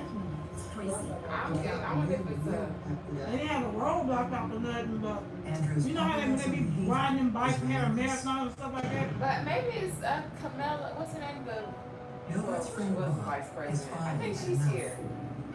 Because it's what they do in DC, like when the president stuff is out the motorcade, but they got a lot of police, so I'm like, maybe it's somebody political. Andrew. He was very protective. What the hell do you think you're doing? Because they got the streets blocked off. Stand up for Like, himself. you know where that old little kitchen was? Like the office all blocked off. Andrew said that he was yelling out in front of the house. Now you leave Millie alone before I make you leave her alone. Chapel Brandon. Stupid creep. Okay, come on, Brandon. The Brandon boys. coming in. You can check inside. How you doing?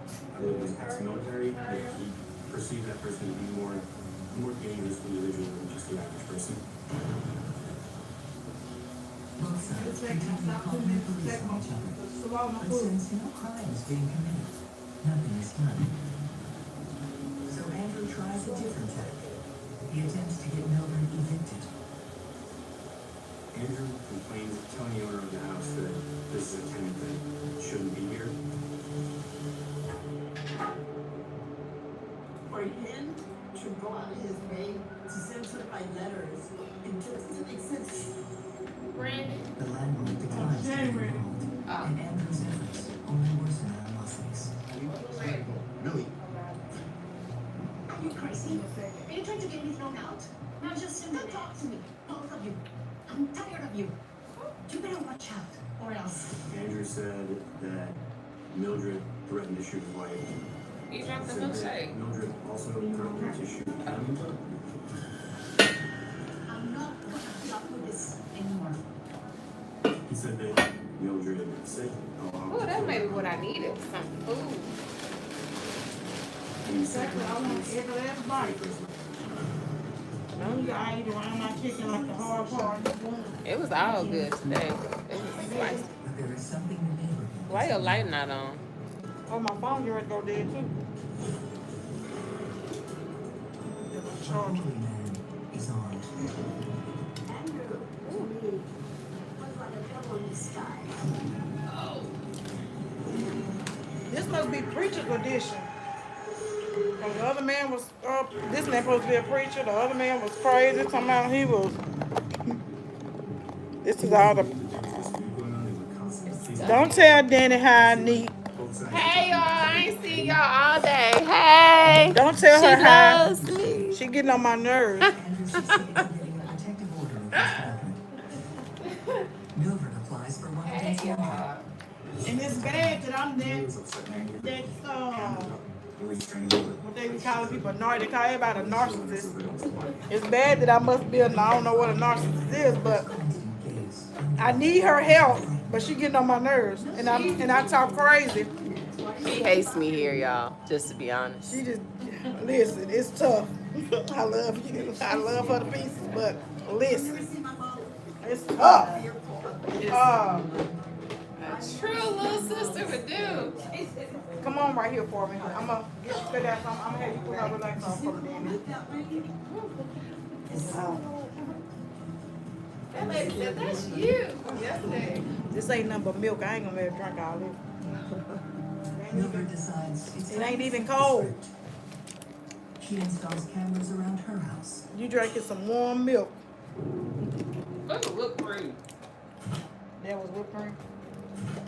It don't matter. It ain't. It's really short right in here. So you want me to take it out? How short do you want me to take it? But you know, he had the cameras up long before she was on. I'm listening. I know. I don't mind because it's already short in the back. I think I've been doing So you just want a short pixie. But Yes, it's ma'am. not That's the protected best from thing. harm. Yes. Who's Nobody right now. We need that time. I know, right?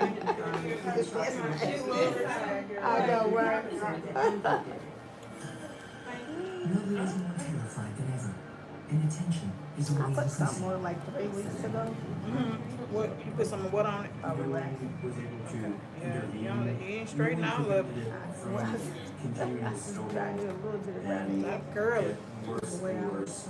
There was clearly more just waiting to blow up. And one day, the pressure finally boils over. My mom is really uneasy. He claimed that she always had some kind of ulterior motive when she was out there doing things. So, you know, he took out his phone and started filming her. You should just roll the thing back there. She probably is hungry. She's been here with me since this morning. Leave me alone.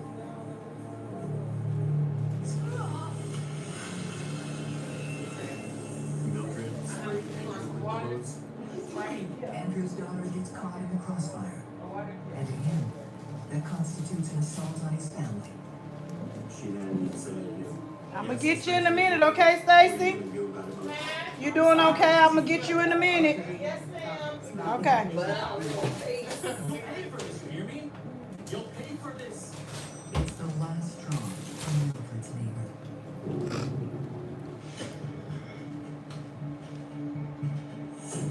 What happened? You've been attacked. That's what.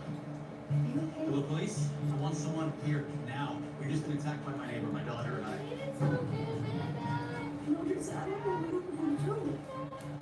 She said, I don't know what I can do anymore. I really think he's really upset now. He called the police. Danny, did you give me some mints? It's water. Get over it. What do you mean it's not a crime? It's okay. Give me the mints you said you got in your car then. Dang. It was all on the phone. I told you. Look, why you always thinking you know me and tell people what I'm gonna say? What? And then want me to believe that they gave me the wrong food, but the wrong drink. Girl, you went and ordered that. That's what you ordered. That's exactly what you ordered. You wasn't paying attention. You didn't care what I wanted. I told her to give me some lemonade, no ice. Can you come over? As the day goes on, the tension and fear continue Don't to pull eyes. fester. You gotta write down what you gotta write it on Danny's hand, palm my hand. And best believe by the time she get there, she gonna be done sweating it out. It's spirit up. Danny, what is that? Girl, you got them infused with some drugs. Everybody want one? Throws fuel Make sure it's the right household. And then she gonna go give me some Altoids. Is that a mint? Bye, I'm done with you. Listen, Danny, I said, I think I got some in my car. No, I haven't put Go look at nothing my in car. yet. I don't want them. I don't like Altoids. Go get the mints out my car, please. Pretty What is wrong with Altoids? I feel like, I don't know. I like to eat my mints, like chew them. I don't want to just stick it in my mouth and let it sit. I want to eat it. That's little. That ain't nothing. I got some mints in the car. Oh, hold on. I got peppermint right here. No, I do not. You're not going to have me here laid out on these people's head. I bet you they got drugs in it. Y'all want to go? Then she gonna say, you cannot be under the influence in here. Uh-oh, she's dropping. Probably got hair all. Can you go get me some inside my car, please? I appreciate you. Andrew Jones.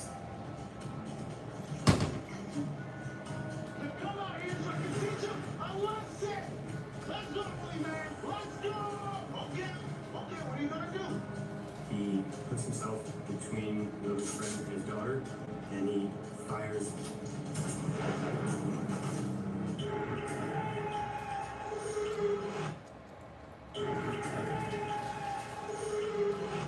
Hey, Miss Lisa, how are you? So, Hold on, what's the odds about the Altoids are so strong? his friend in the head with a shotgun. Yeah, I feel like but I need something to chew on. I can eat about 5 minutes back to back. Hey, look at her. She'll say she ain't seen him. But didn't raise up the glove part. Well, not the glove. What is the armrest? Did you find it? An armrest? Oh, okay. I Thank got you. some lip gloss in there for my babies. Don't steal my stuff. Then John saw your face out. Hold on. Who shot somebody? Mildred's friend was shot once in the head. He shot Mildred friend? The preacher. He shot him again. And Mr. He's dead. I'm sorry, y'all. All this confusion over this piece of peppermint. His young daughter witnesses the murders. He killed 2 people? Did he kill Mildred? Yeah, they did, yeah. He killed the older lady? Take the age on the bedroom. Go. Go now. Go. True crime story. After shooting him and calling 911. And then I wonder why people after me when I'm asleep. I'll be dreaming about somebody after me. I'll be so happy to wake up in the morning like, thank God I ain't done nothing for nobody to be after me like that, but they be coming for me, honey, in my sleep. Control, BC 63 or 64. I got 2 down in the backyard at 44, 1-3. They both have kids that in the head. They both appear 419.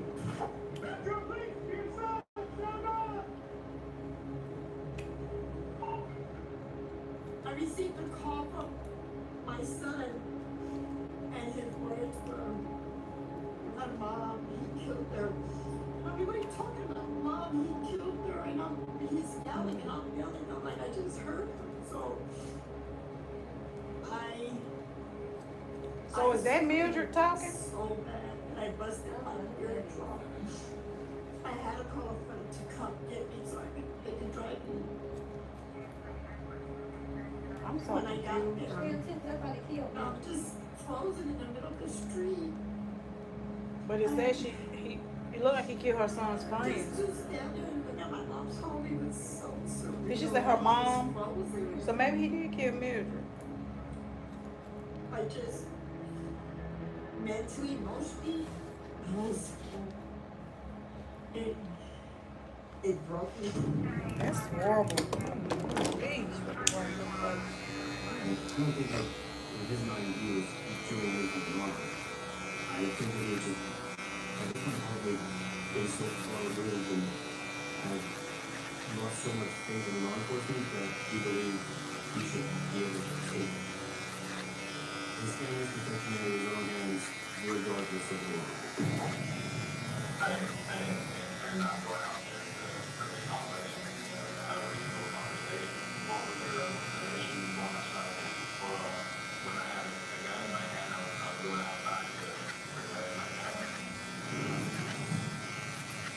Andrew Polk was charged with 2 counts of first-degree murder and is sent to prison for life. But when I really got right, may God bless his soul, he got what he deserved. You didn't have to do that. He was that upset and mad at that lady. He wanted to kill her like that.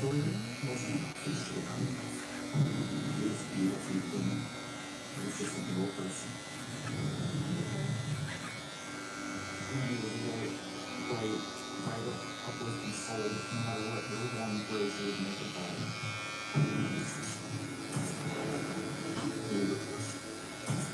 We lost control. Maybe the devil took over his heart and his mind. She was so hard. She was so hard. She was just heartbreaking.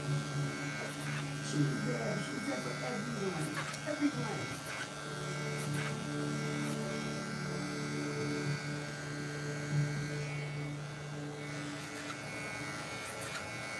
Next time I feel my neighbor, a quiet relationship with your neighbors can be a gift. A sorrow and calm become a storm. He was very creepy, very weird, very odd. It was sheer terror. I noticed what you went for the car.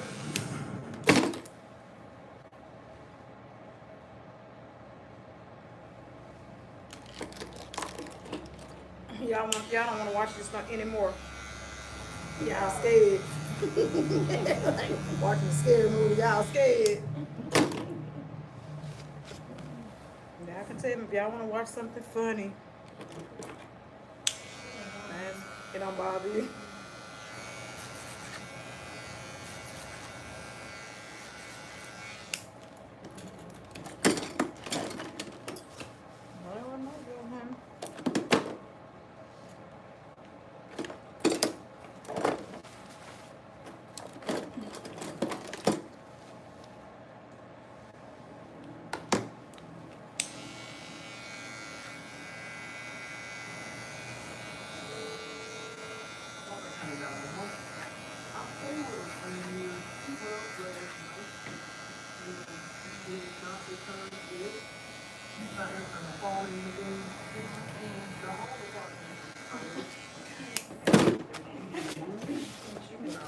Okay. Oh. I'm gonna have you sit right there. Okay. Me? Me. No, you fine.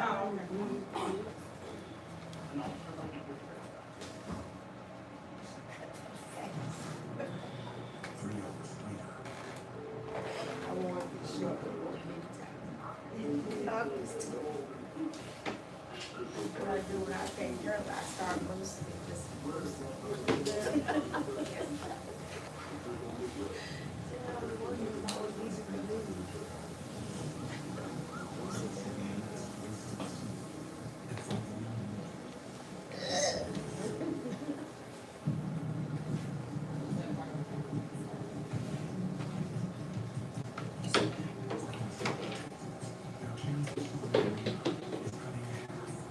Made it to the finish line. Made it to the finish line. How do you feel? Excited. I think my kids are just as excited that I am. My daughter said, "Oh my God, Mommy, I haven't seen you look like that since I was a kid." I said, "That's when my hair was black." She was really happy. She knows I'm happy. Detective Jermaine Rogers will be doing the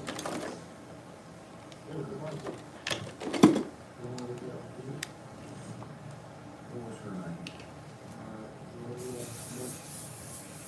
still ID. Yeah, this 57-year-old Leila Smith was born in Virginia. They moved to Mobile as a child. She attended Davidson High School, where she ran an track team. In her 20s, Leila played in an amateur football league. She leaves behind 2 young daughters. David's life around the corner to Lily. On the left side of the building, out the right side, Lily.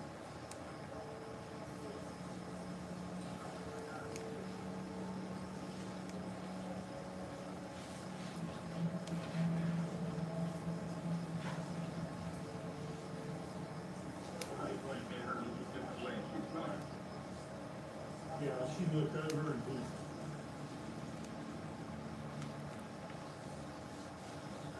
She's got 2 cases of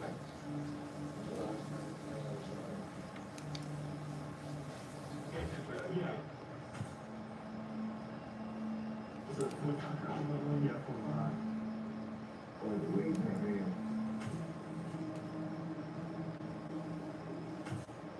What's this lip sync on? let's collect all that and send it outside. Maybe we can check out certain cases here. Maybe we can find out this and this.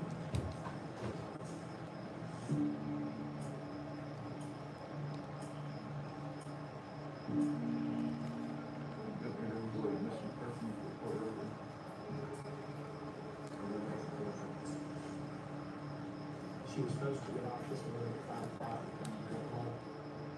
She was reported missing what time? It was about 2 o'clock. I don't have a phone number. Oh, you don't? One thing is that Jermaine is going to have to go in because number one thing we need to find out is that she has something. And also is trying to find out about where the child may be in the toilet. The child is safe. oh, did they say the child was in the trunk? Call the victim and have her whole plan is not so that she's deceased and just walk it as this is tell the person that the friend is deceased first and they shut it down and you probably won't get information from it.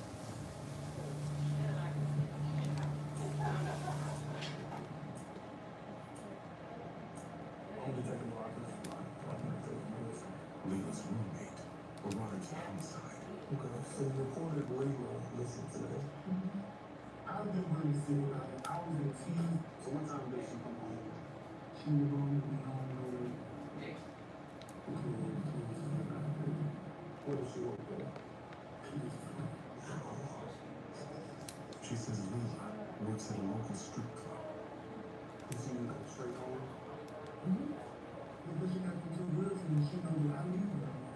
What are the kids? When was the last time you saw her? What time was it? What's her phone? Rogers gets Leila's cell number. When she comes home after work, has she ever brought anybody home? Okay, so when you left this morning, she wasn't home. When you left at what time? Oh, your phone? I got home around 2:30.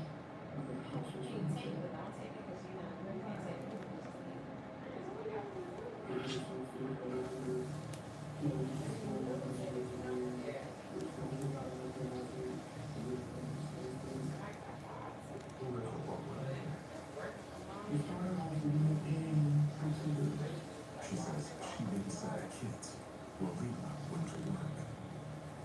Mr. King, which is he stayed right there.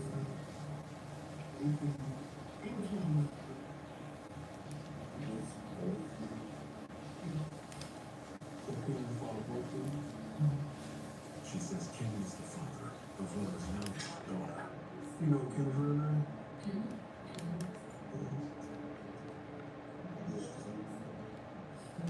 Detectives get Kenny's phone number. How old is it? 20s, 30s? Easy. That's not right. Does his wife know about? She found out about her. What is she? She was messing with a married man.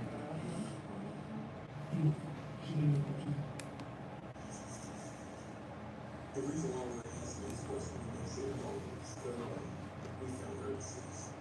She's at the youngest ever.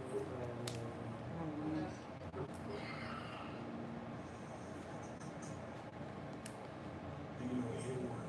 I don't know. I do not know. It's fine. It's fine.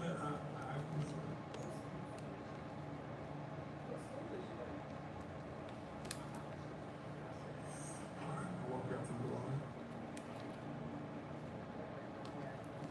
So we gotta leave the phone number. So now we need to get a phone number. Well, Capone calls the cell phone company. Back hurt. Rogers reaches out to Kenny.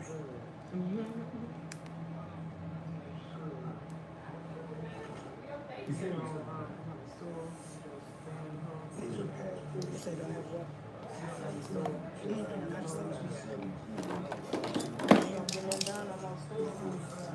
gonna take this cake from you real quick. You good, you don't have to be under there. I know you hot. You can stay right here.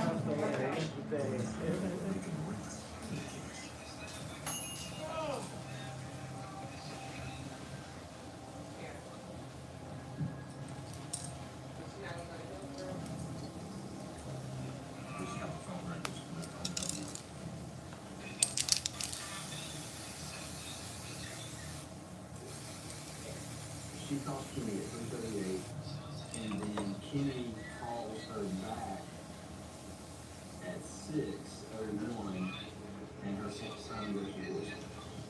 She don't call anybody. Nobody calls her after 3:38. So it looks like something happens to her between 3:38 and 6 in the morning. But we don't know the time line was in the line. So we know that he's alive or well on that 3:38 this morning.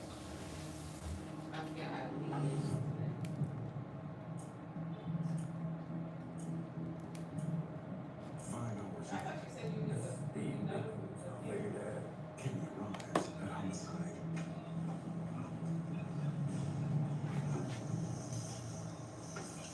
You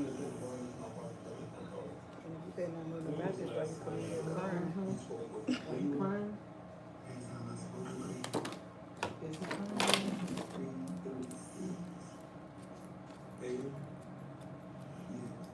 Kenny says they last spoke as she was leaving the strip club. When was the last time you seen her? I went to the funeral of marriage. I stayed around for a while. So maybe like 3 o'clock.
What he say? He said who found her. The police didn't tell him Oh. Kenny says Leela's roommate called and told him she was dead. That's why I'm trying to get my head right. Because he told me I can know right. They didn't tell that to the roommate though, did they? They did. Oh. So you get back to the apartment, you go to sleep,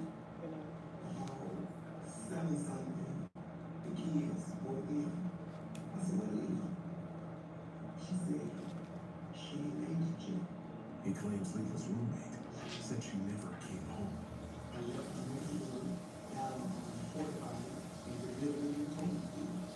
And you been there taking the kids home too. You gonna be there at 5?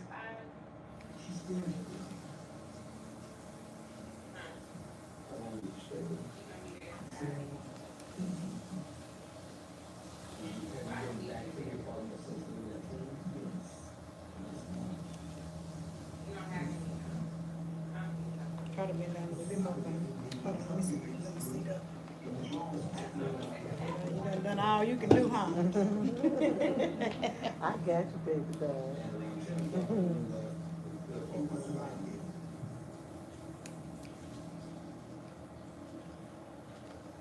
So we don't have any idea for who she would be. Who she would be. Now, when she was saying, I'm used to her like that. Hey, buddy.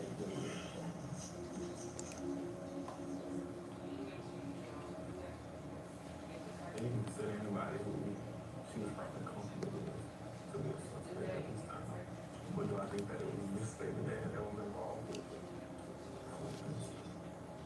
He called her at 6, and her phone's going to voicemail, so that stuff's kind of equal out. Well, just this whole apartment thing doesn't make sense.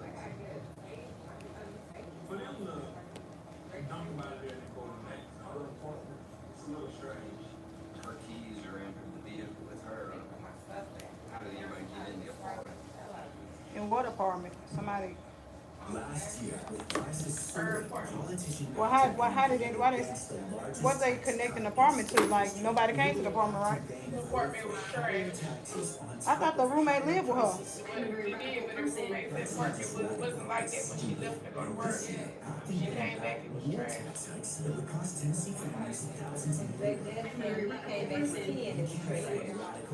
When he left, he said it was trash. By Tuesday, December 2nd, MAGA Inc. is responsible for the content of this advertising.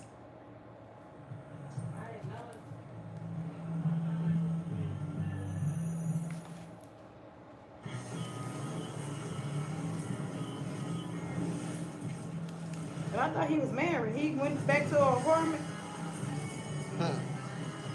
So the roommate said that the wife found out about him and her over a year ago.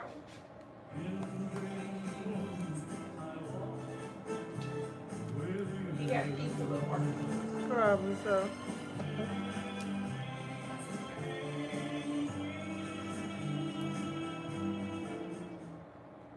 Oh, dear God.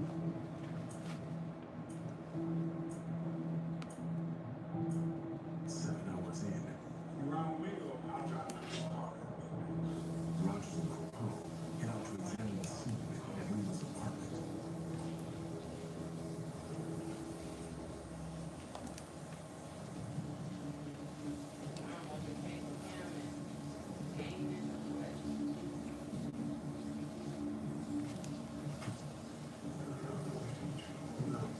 I think that's very wonderful.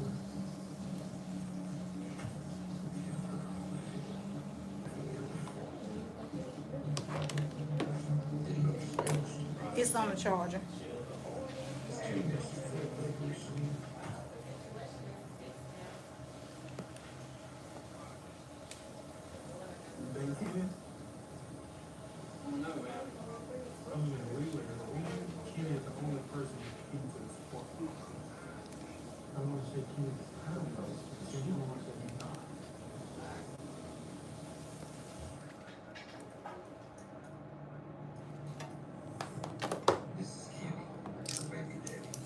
Detective Ray Griffith pulls up Kenny's record and finds That one here, older man. for drug possession. He's a person of interest.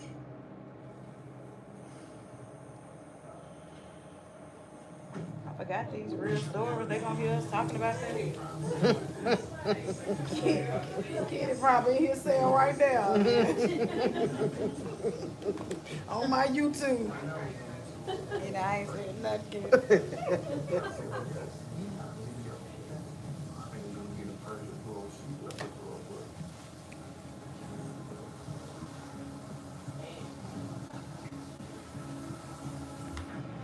Watch who I talk about on this YouTube, honey.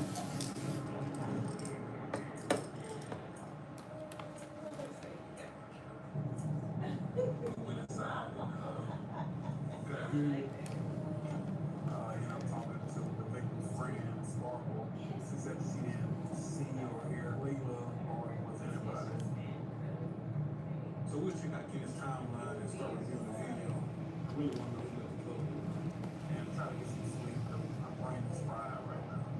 It's fried.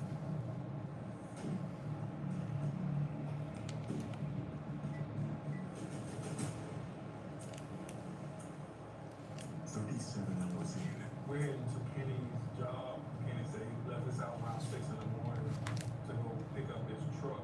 Trying to verify if he actually came here and picked up his truck and left it on.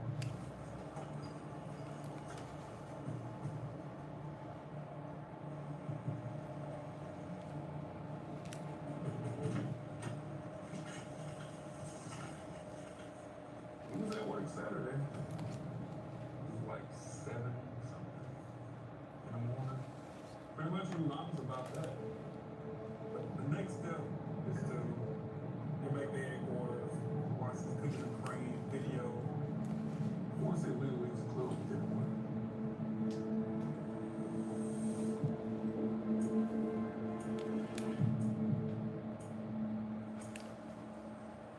I'm started flipping.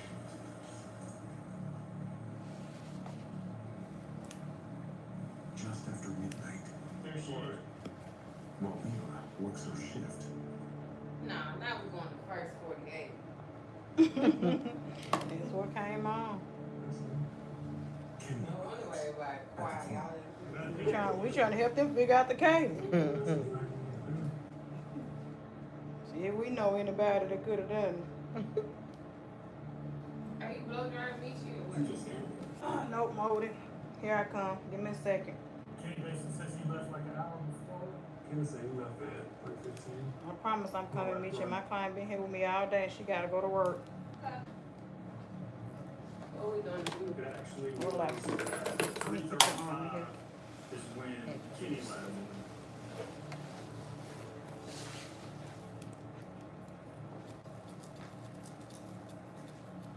This is tricky. Kenny meets a group of men. It's so pretty, ain't it, y'all? Look like he's getting out of his truck. I feel like my curl is barely working. I need a new pair of curls, honey.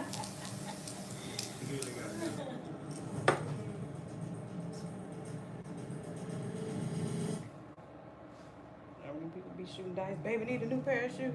Tasha need a new pair of curls. Oh, shit. Curls is for real. It's so pretty, girl. Oh my goodness. Oh my goodness. They're not gonna be ready. They are not ready for you. Not ready, not ready. Not ready at I'm not all. ready I just for don't know me. what to tell them. Look, I'm not ready for me. Yeah, yeah, you're not even ready for you. Trust me. Trust me when I tell you. And then 3:35, Kenny's holding off to leave. That's his truck right there. He's up the last 2 minutes. And about 2 minutes later, the victim moves.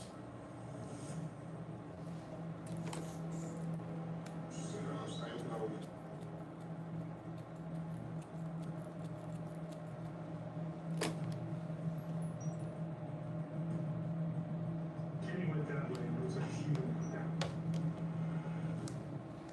His clothing at the time got on far as when the victim and Kenny left.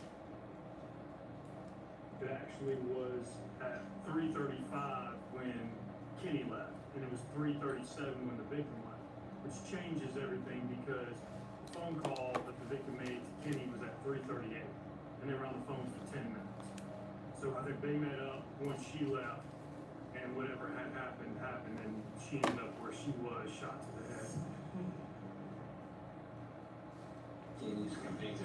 Kenny, it ain't looking good, Kenny.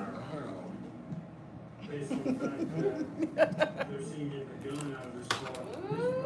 Hey, right, right, right. Let the fuck stop. Look at Livy, you. no, Livy, what was you been saying back at Livy? Boo, yeah.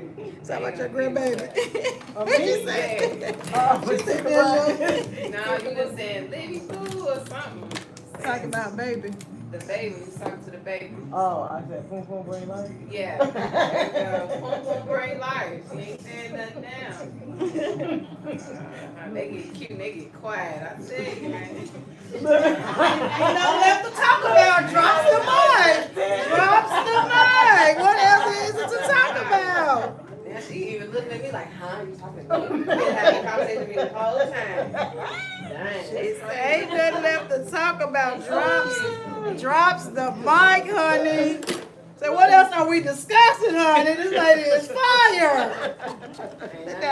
When you looked at me, Call the fire department. That's the only thing you can do for her, honey. Put her out. She's on fire. She ain't talking to us no more. Oh my God. We've been hearing honey boo boo all day. What is it? So tell her it ain't nothing else left to say. I have no words. I have no words. It ain't nothing. Grandbabies tonight. Nothing left to say. No, I gotta go to work. I'm off duty. So walk me through when we walk out the way. It's so pretty. I don't even know what to do with it, girl. I don't know if I want to comb out a curl. Just look at it. Ain't nothing left to do, honey. Been down for it. It ain't nothing left to do with it. So sure that it wasn't his wife. What else is it to do with it, y'all? Ain't do nothing.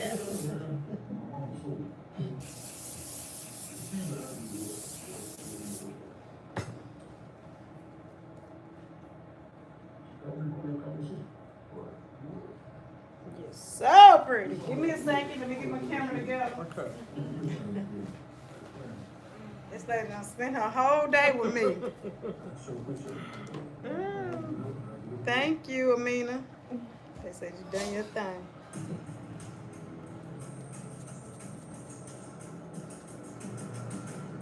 Okay, hold on. I'm gonna let you see in a minute, girl. Where you at, Candace? Why you looking like you nervous?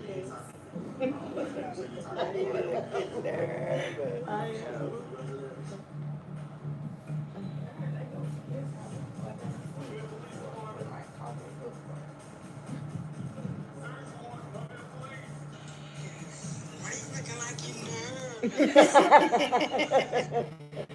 Take a look. I'm gonna let you look in this mirror first. I mean, this camera. I'm gonna let you look in the camera first. Can you see? Wait a minute. Wait a minute. Let me let you see good. Let me let you see better than that. Hold on. I need this light. Don't get up just yet. Give me a second, cause it's a method to my madness. Stay like that. Okay. Okay. And get everything good.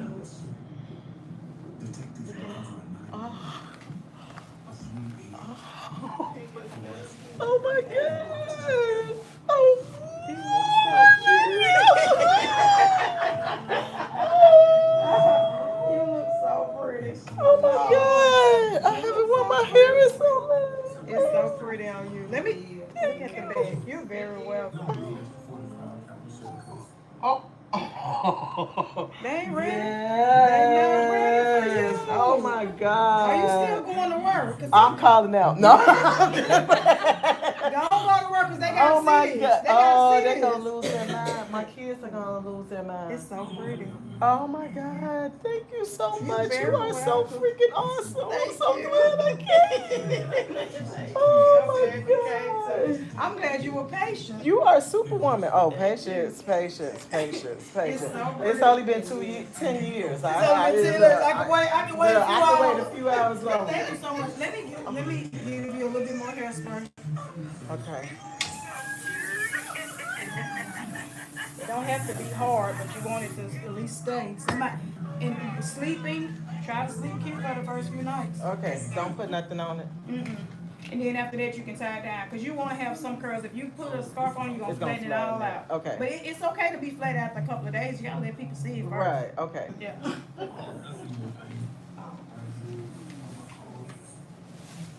Oh my gosh. I'm so happy. I'm so happy. My kids are going to lose their mind. Guns in the house, but those weapons turned out to be Ken's wife. Also, we'll try to I came to the area for struggle. Thank you. 2 weeks. 2 weeks.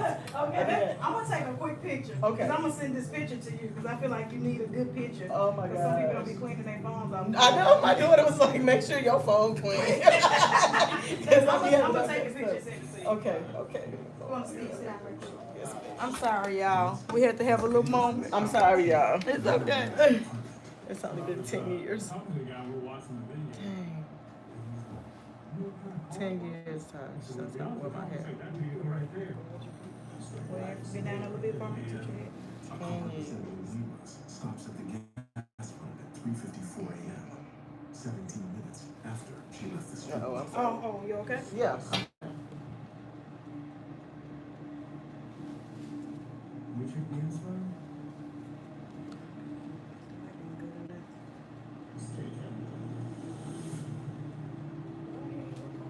He said that he left the club, went home, and went to sleep. You wanna smile for the kids? Okay, I'm gonna send all of them to your phone. Thank you so much. You're very welcome, beautiful. Thank you, Danny. You're welcome.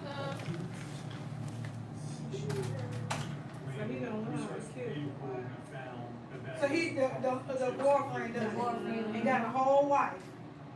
And went to the store and loaded up and left all the snacks in the car. You know what? Left all the snacks in the car. He loaded up all the snacks. He done went to the store about the snacks and left me whole car after he killed her. Right, stupid. You know what I mean? The crime actually was committed probably not too long after we see Kenny leave for Circle K.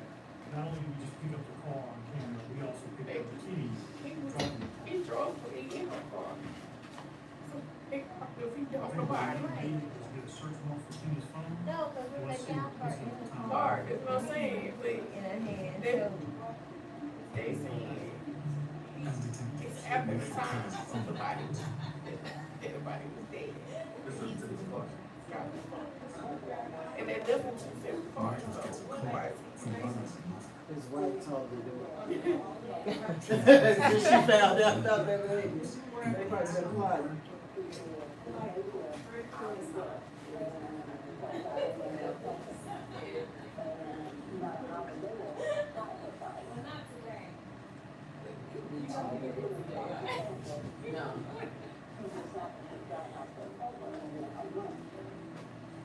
Oh, you look so good. Mama, thank you. I'm back. Uh-huh. And I'm telling everybody. Everybody that I know. Tell your daughter that you might be having a little brother or sister soon. Oh. I better not. No. You all have a blessed day. Thank you. Bye. Thank you.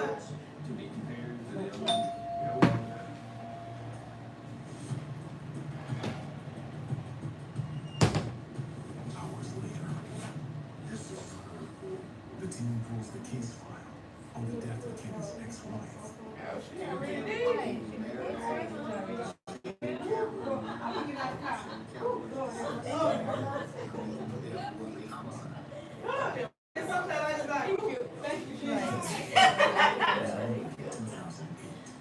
The case is unsolved. he done killed the His ex-wife. wife, they filed the file. The ex-wife was already dead. Hold on, wait a minute. So the wife wasn't the wife no more. She became his. After she found out about them, did she divorce him? No. He didn't kill the current wife. She got the wife that found out about it. She's dead. She's already dead before this case goes on. So he killed both of them. So they didn't even look at him when she passed away? No, it was unsolved. That's when they just pulled.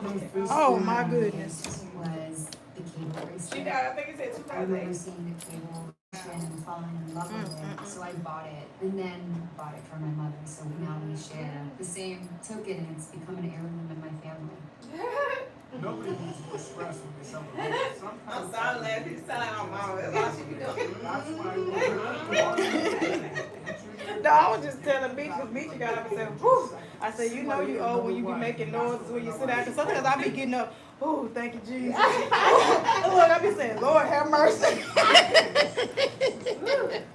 Bend over,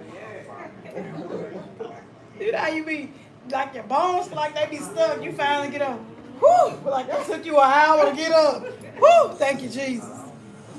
Well, glad I got up, honey, because that was rough trying to stand up. I don't know what is going on with my scissors. How this thing got caught on here. Help me out a little. Okay, I got it. I was gonna say, help me out a little bit. That's the only one that was a suspect in this group. Didn't have enough to make the case back then.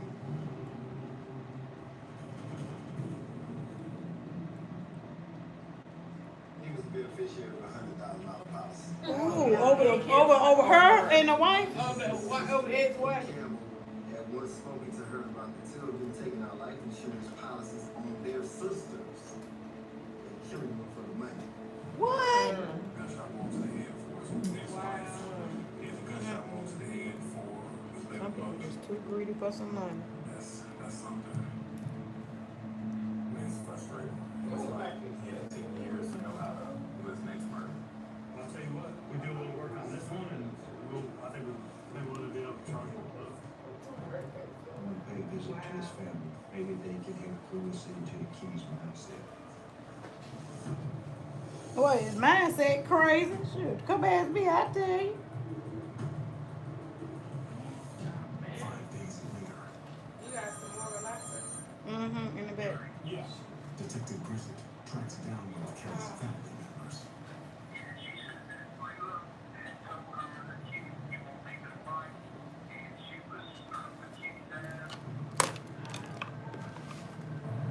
Wow. So Lena was trying to leave him?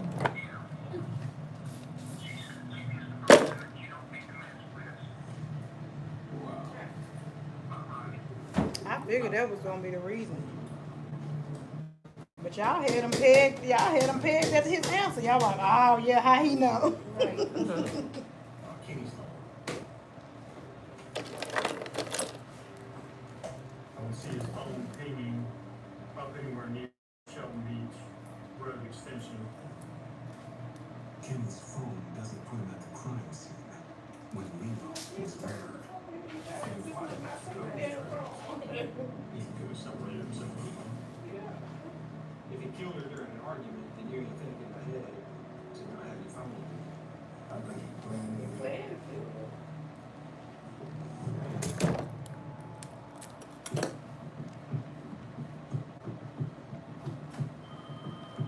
Later that afternoon, Hey, what's up? Text Rob. a man who works around the corner from the crime scene calls in.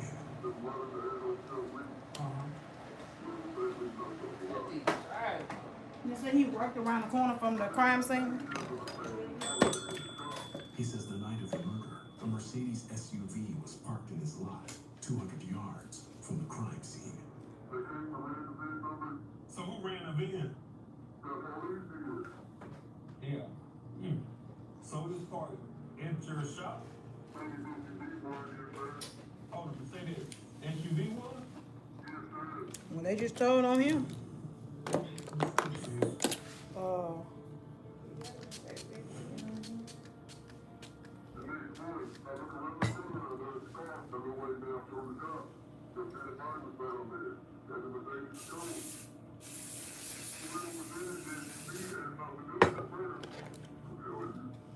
All right, appreciate it, man. Wow. That Mercedes SUV is the truck that was in Kenny's yard. That's the truck that we found that last handgun in. Man. Parked the vehicle there, maybe knowing that that's what he's gonna do. After shooting and killing her, jumps in a SUV Mercedes and drives off. That's the physical evidence I need to place Kenny at the crime scene. Man killing these women. Right. I think They said she was gonna leave him. Meadows finds the caller's report Right. and confirms And the same way you it was found her, Kenny's because she was Mercedes a stripper. parked in his lot. strippers, they say be doing little things. But I'm just saying, well, he can go back to the strip club and find another one. He killed for the insurance policy.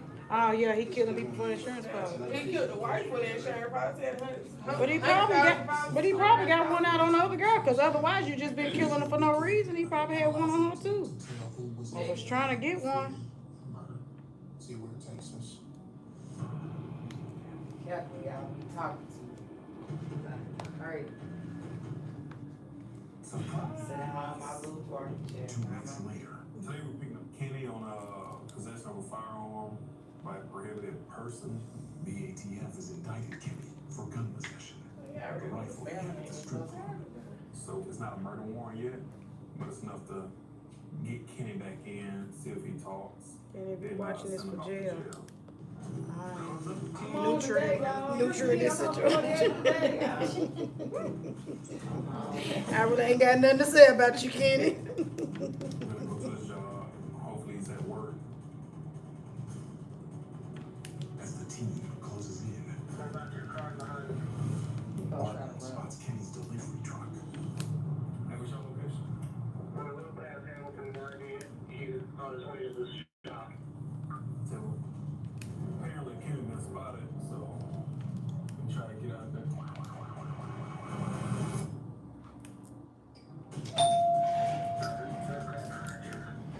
Hey, how are you? Sure can.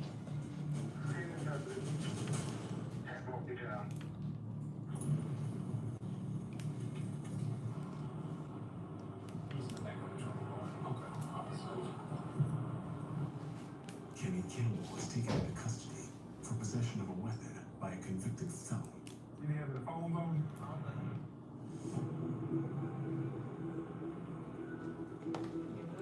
He think that's the only reason why he going down. Great to get Kenny in custody.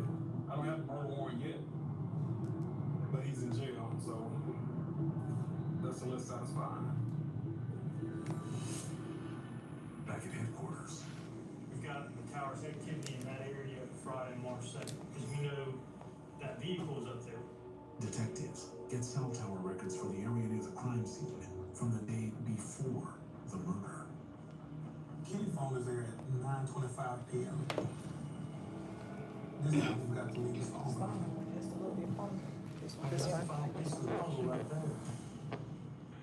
Tomorrow, I said we approach the DA's office and ask for a warrant.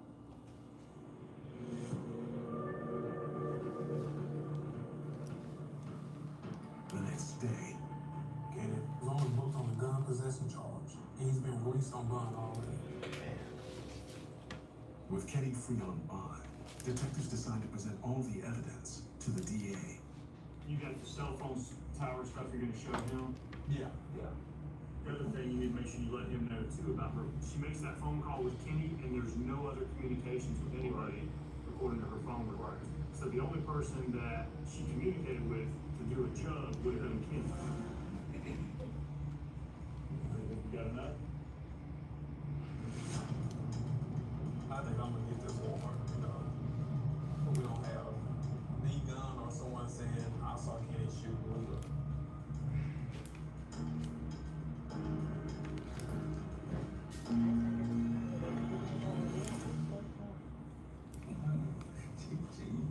Got that murder warrant. I'm excited.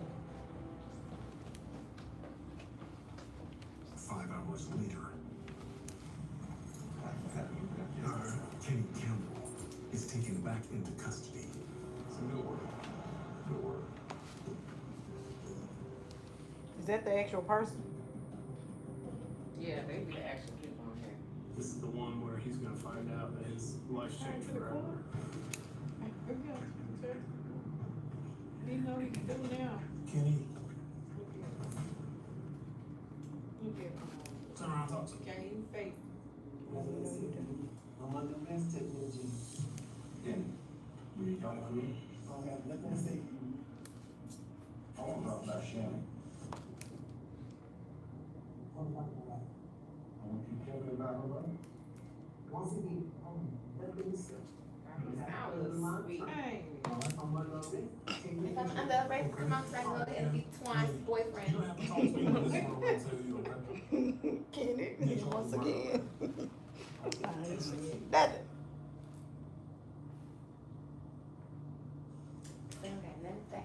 Told me to talk to Murray and no reaction, nothing. Leela left her 2 kids behind, a family, and a lot of friends. She doesn't even care about that. I think Kenny's story about Leland going to do a jug was a complete lie. What he was trying to do was cover his tracks. Rogers calls Leela's mother. Today we was able to make an arrest on Leland's case. Oh my God. And it was Kenny Lee Campbell.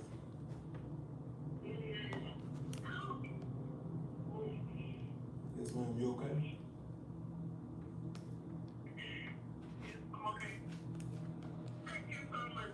Thank you so much. All right, you welcome. Just when you want to bring Leela back, but it'll find some type of closure for her and her family. Because at the same time, you probably trusted this man, because that's the kids, the grandkids' daddy. Probably thinking he looking out for them, and you done killed her baby. Mr. Campbell, anything you'd like to say, sir?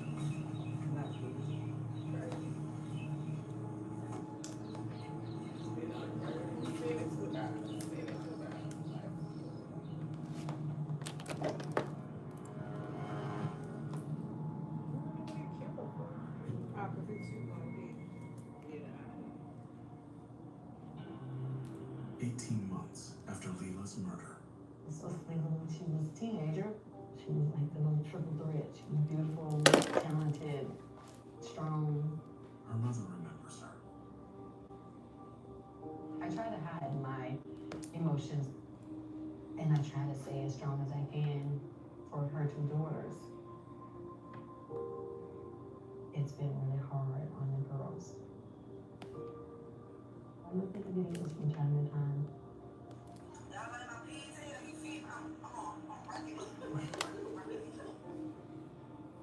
She'll always be in our hearts and in our minds. But for me, there's a piece missing.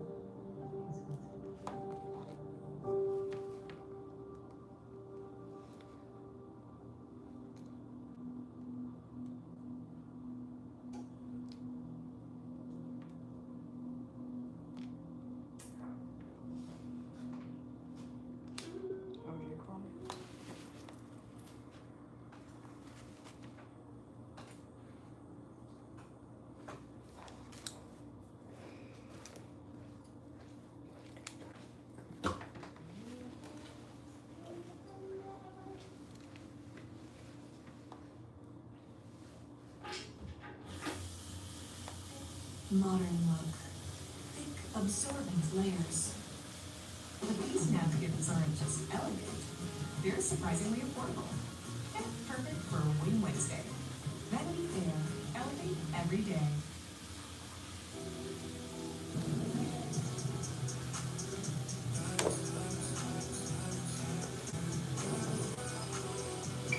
Danny, did you see that box that had them curlers in it? That box, the two boxes that had that stuff in that blue bag? You had them two pair of curlers in. In a blue Oh, bag? yeah, it's right. Yeah. My bad. Okay.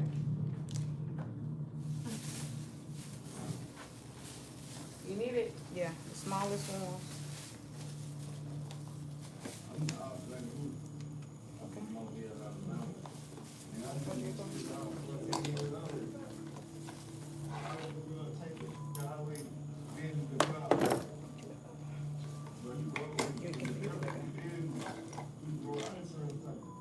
Oh, it ain't, it's 3 pair? I thought it was just 2.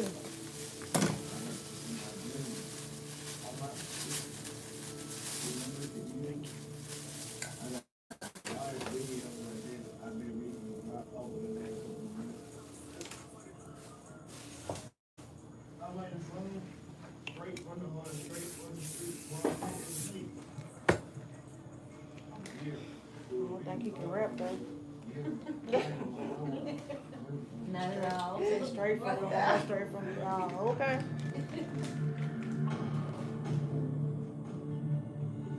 You are cute. A few weeks before Christmas, in the Cranky neighborhood.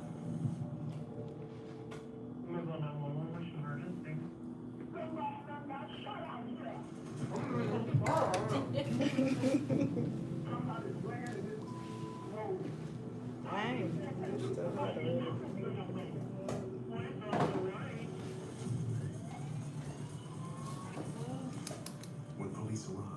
They find a car riddled with bullets and a man shot down in the street. Man.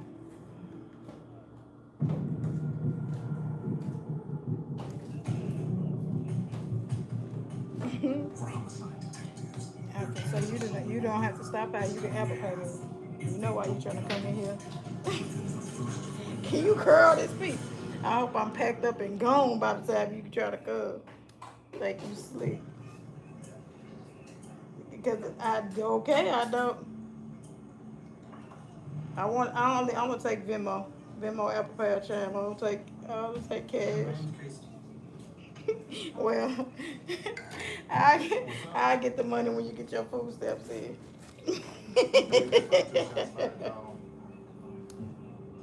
I have to look. I'm gonna have black.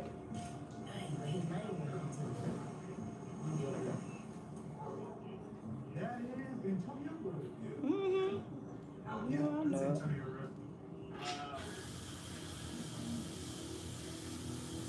26-year-old Antonio Rowe Jr. was born and raised in Louisville. He was a rising star of the local ranks. He was behind his mother. Did you see that picture I posted of her in your comment? He's a known drug dealer. I was the initial detective on the private gas station case in May. 6 months ago, Antonio and his cousin were shot outside a gas station.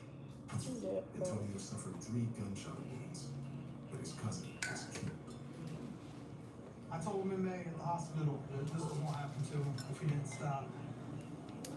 She said, Yeah, that's crazy. It's a vicious cycle. His father was involved in drugs from his heel. I saw him take his last breath. And now I'm investigating his son's homicide. 5 years ago, while Rogers was in patrol, Antonio's stepfather was murdered after the drug deal gone bad. Bye, honey. The drug can go hand in 2 ways. You know, that's jail, or the grave. Okay. I ain't burning you too bad, Emma. What was he doing? I've done good. This light you got shining in my face. It's over there. It's over. 3 times in the leg. The battle is over. Where my comb at? Yep, officially a part of the ballhead game. Back in the ballhead game. How many fire cars is there? 1, 2, 3, 14, 15, 16, 17. My phone on the thing so people can see this. My phone is on 1%. Oh shoot. It burnt up. I'm getting burned up. It's better since you come right. Inside the silver Nissan. That's what you wanted. This is what you wanted, ain't so you would just do like take a comb and just like that. easy. They don't know how easy this is. Damn. most likely out here to do a dope deal. All you have to do is just take that comb and just tip it and do it like that. How you feel? Talking about so pretty, so pretty. Y'all ain't gonna tell me I don't got celebrities coming up out of here, honey. We gotta get who you looking like? Who you looking like? Who she looking like, y'all? We need a celebrity name. Who she looking like? I gotta think.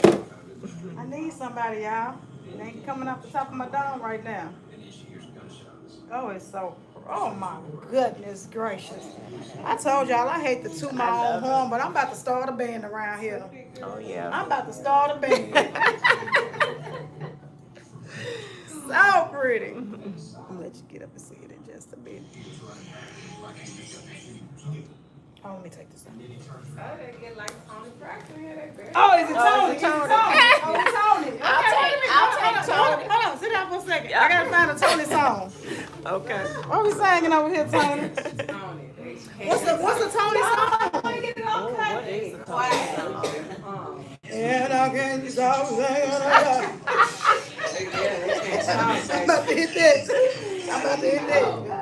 Every time she came here, had a host. Yeah, I'm getting my hair done. Yeah, get it done. And they quiet.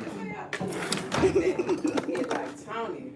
Tony, can't even hear nothing. And I can't stop thinking about the way you make me. Oh, Tony, give it to him. Woo! Tony! Oh my goodness, honey. They ain't ready for you. Breathe again. Is that it? Breathe again. And I shall never breathe. Okay. You can take a look at it in the mirror. Oh no. Okay, now go. You have your McDonald's. Who, me? Oh, I love it. It's so pretty. Oh my gosh, let the people know. Oh, my light turned up. It's bright. It's so pretty. Look at your mirror. Okay. Oh, thank you so much. Thank you. Neckline. Is the neckline and neckline? Yeah. It's on point. Oh, my phone with that, Jesus. Thank you so much. I hope my video still right there. Lord, please let it be right there. Thank you so much. Thank you. Okay. Okay. Do you do Zelle or what? Venmo, Zelle, Apple Pay, Chime. It's gonna be a little bit more expensive than what it was quoted on the thing because of the relaxing stuff. They have a choice. They have a choice to do right, and they have a choice to do wrong. Thing is that who are the people surrounding them? Brandon, you can sit right here, and I'll get you right here. I'm trying to be a human calculator. Parents can do it, just throw their hands up and pray for them. Because they're gonna be And then I did. I ended up doing 50 deposit. Okay, so your balance is 55. Oh, yeah, you did something you done too. Yeah, I had the wrong appointment on there, and I had to go back in and do it. So I just told you I do too. But thank you so much. I appreciate you. Oh, hold on, y'all. We got y'all upside down. My bad. We done spit y'all up on around. Are you burning? Are you burning? She fine. Her hair is not. As soon as I get her cut, you good? What'd you tell me? 255. Searching for a lead. I gotta get somebody out of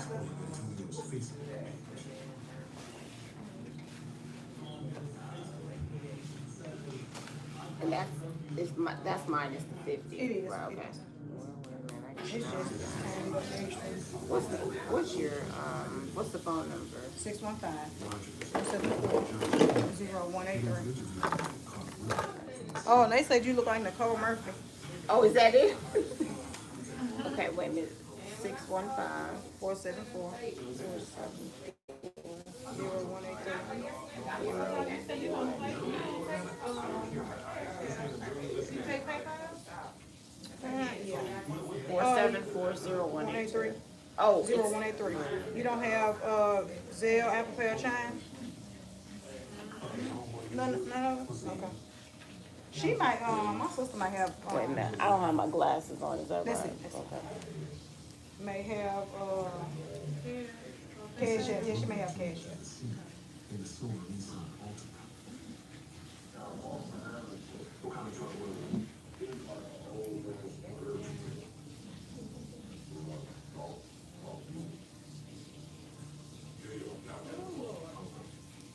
How do you feel?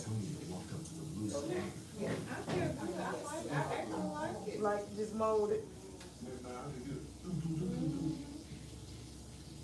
I feel free, like that's good. He says the man standing beside the person was firing the wrong gun. Yeah, I was.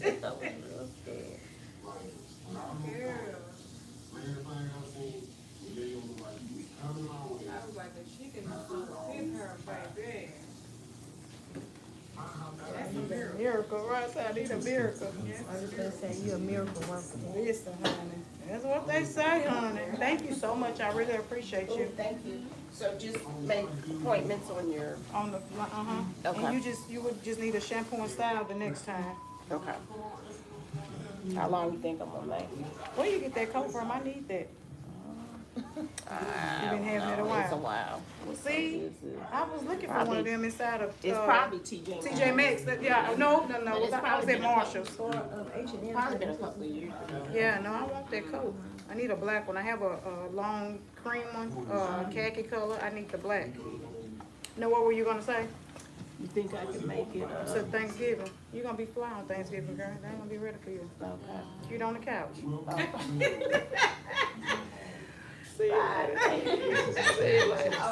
Tell me what your husband says once you come in looking that cute. He might change his mind. I tell him I got a lot of compliments. Miss, before you even made it home. See you later.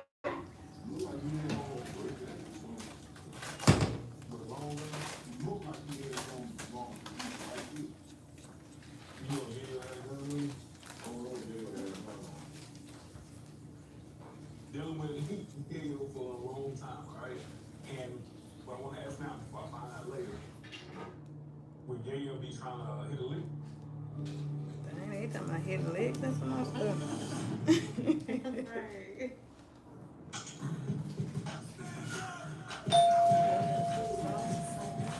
Hey. These little movers with double grip strips. Big moves, even bigger protection. Who are you looking for? William Shakespeare.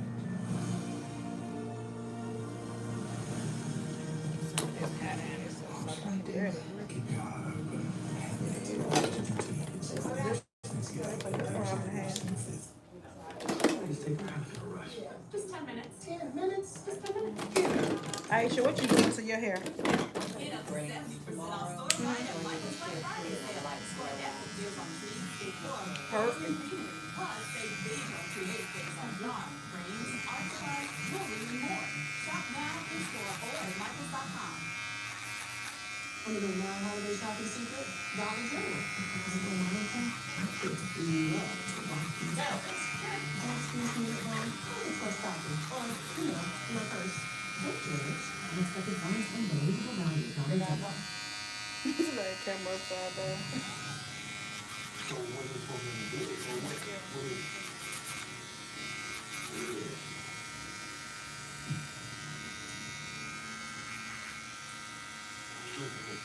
I'm just but you're responsible right here. I'm here to fight that. So what if you can go, you know how to get in there? We will have the holy moon home.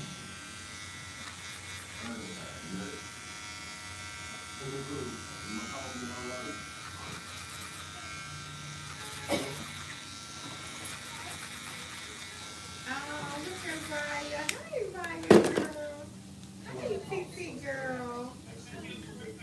She is so pretty. Hey, Raya. Hey, Raya.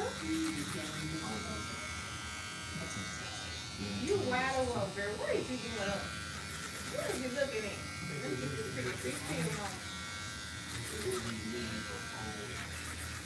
What is you doing, Raya? You family a ride. I see. Look how she's frowning up, girl.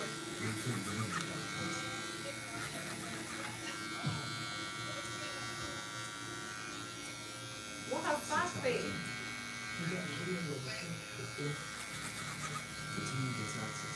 Mom, what her socks?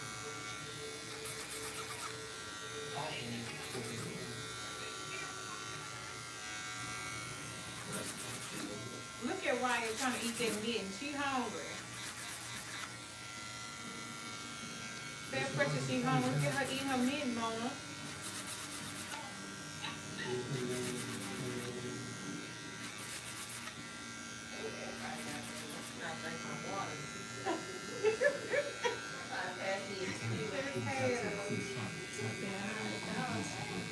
How's you hungry, Mona? I can't talk with you, Lord. I need my own time. Hey, Raya. Yeah. Oh, she can have a baby. I wish I would. Hey, girl, she making faces, baby, already. I know she taking faces, Brian. You got two baby faces already. Look at the girl turn her nose up. That's precious all day long. Hey, gorgeous. I hear a TT voice. Look at Mona. Look how she look at Mona. She said, Nana, hush. Let me hear my auntie. Hey, Raya. I hear her TT voice.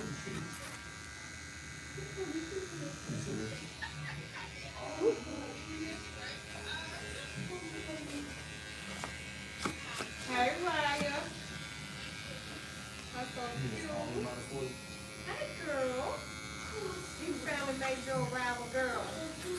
You made your brain entry.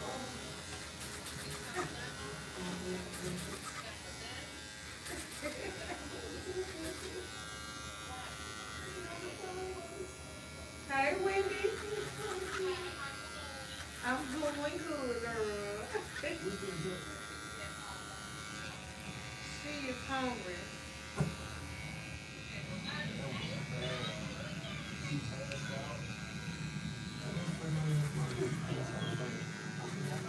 I hear a TT voice. Hey, hey, Maya.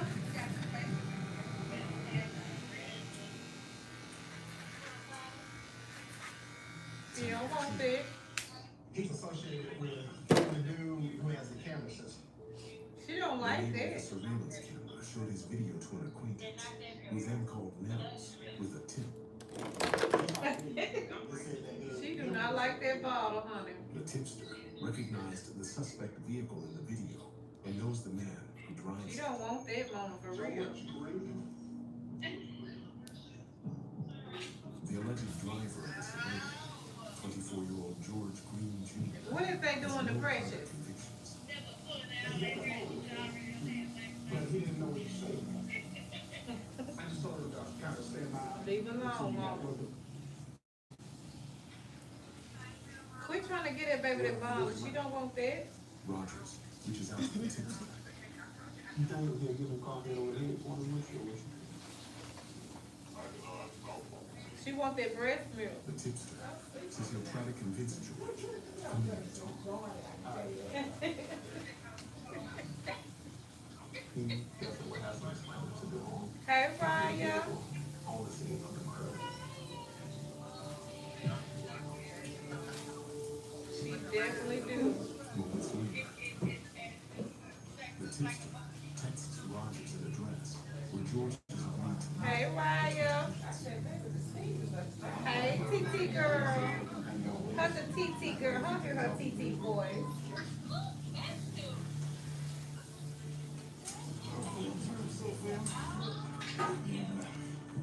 There go, I'm jump down with you.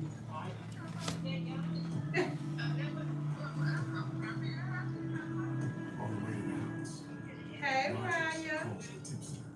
You have any word from him? Hey, Raya. Hey, the TT girl. Stage up, send someone. Hey, Raya. If he says no, he's not gonna come together. He's going to let him go when you do a traffic stop. Mama, quit trying to put that bottle in her mouth. Give her some pressure and tell her feed her. After waiting for 30 minutes with no sign of George,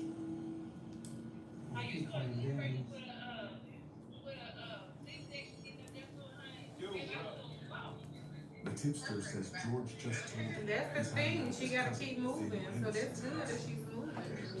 So she won't get killed. The team moves out to hit the address. Whew, back. I want back brace.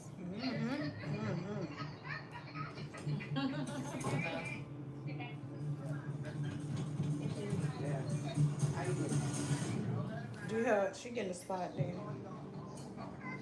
Slide over the phone. No, what happened? Where you going? I don't know. I said slide What over you here. took, girl? This This side. I'm gonna This side. look close. I'll call your back. That's all right then. I'm gonna do her spot. I'm gonna do her spot in just a Mom, you second. didn't see my hair. Come on, Dad, get up, do her spot. I got my too. So I can get this lady curling out the door. She ain't even from here, and she got a new great niece. Gotta get home. The next morning,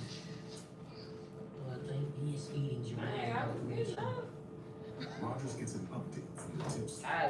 So y'all working the whole time. Yeah, I've been working since 9 o'clock in the morning. George Green returned to his cousin's house.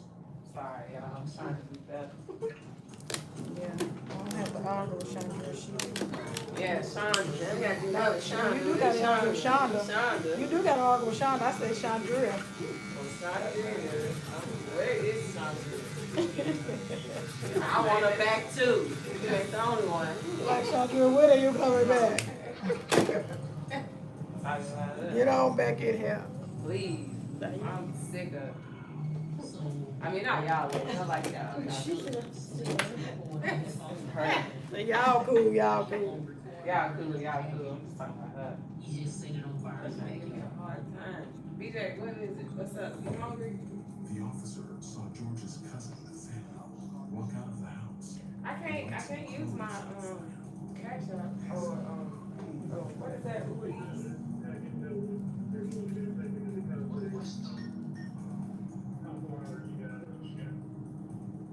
If you give me a second, I'll share my screen with you. Yeah. It ain't nothing there to eat. I'm so sorry. I'm gonna get up and go to the grocery store, but I can't get up. It's hot. Turn the air on then. I got the stove on now. Thank you so much, Angela. What did I say? Angel, I appreciate the gift.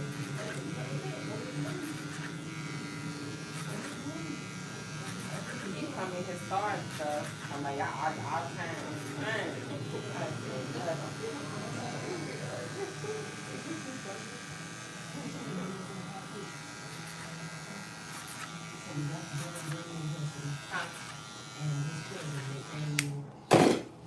So what, my email or my text message? 22-year-old Nathaniel Gibson downtown to find out what he knows about the shooting. We definitely know that we walk out the back door with some clothing and set it on fire. Yeah, 27. No telling what we're gonna find during the search warrant. The team will secure the house while they wait for a search warrant.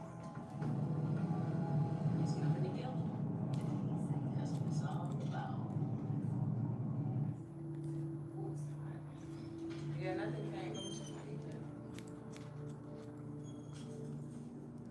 Yeah, nothing We know that there was at least 2 people.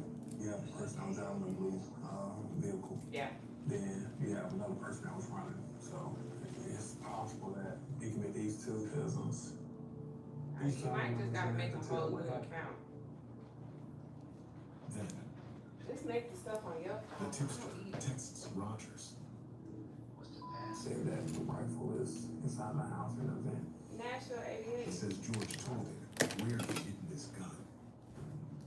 Are you doing the search warrant for the residence? While some of the team breaks off to search the house. Huh? Rogers goes in to interview Nathaniel Henderson. What? Nashville 89. Exclamation. There's some things I do want to talk to you about.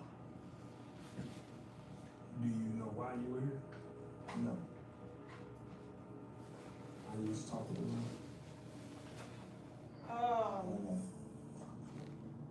No. Fred, what you doing to your hair?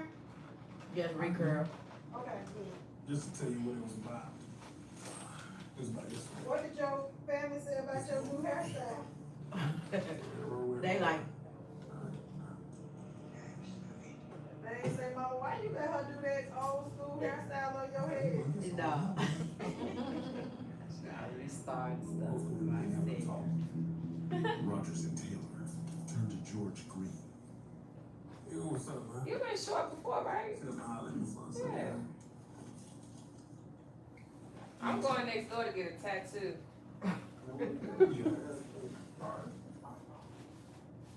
See Since you don't understand, let's just put it back though. Let's go with your day from yesterday. From Saturday night until Sunday morning. What did you say? Hello, yes. Where we just picked your phone. Alright, so you wake up, you just doing nigga in the house? Yeah. What y'all doing? Okay.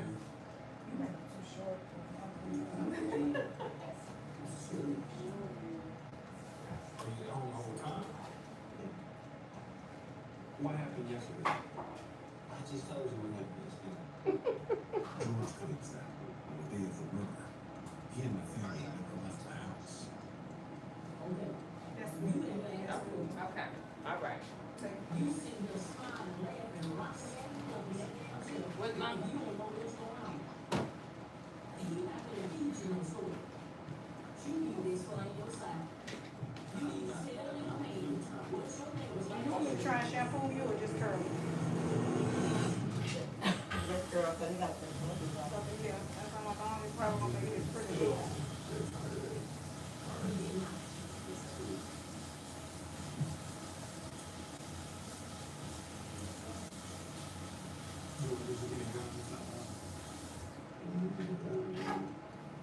It worked?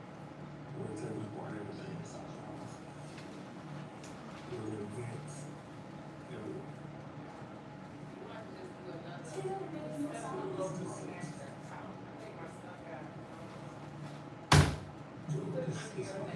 When they ask your date of birth, but, they get, my age, don't work on something else.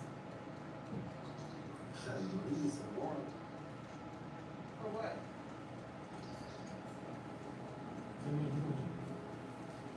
Why you George, tell me why it takes so much time. It takes so much time. Truth spits out, you gotta think about it, it just Crash flows. outs and stuff. I got my Get it in somebody else's name. Oh, she talking about the cash app? Right here. Right here. Well, that's You can have it, but they ask the parent, that's an email to you, that the parent and verify that you know what they got. Right. That's do that with my fellowship. Oh, legal guardian. Yeah. I got there and I figured out to leave. George claims that the night before Cash the app, murder, you begging all the time. and they stole the suburban.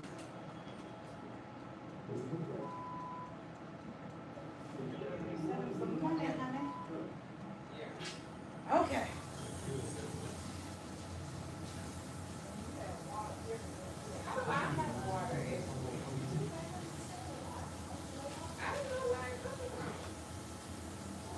Is he going or no? Cause he's lying.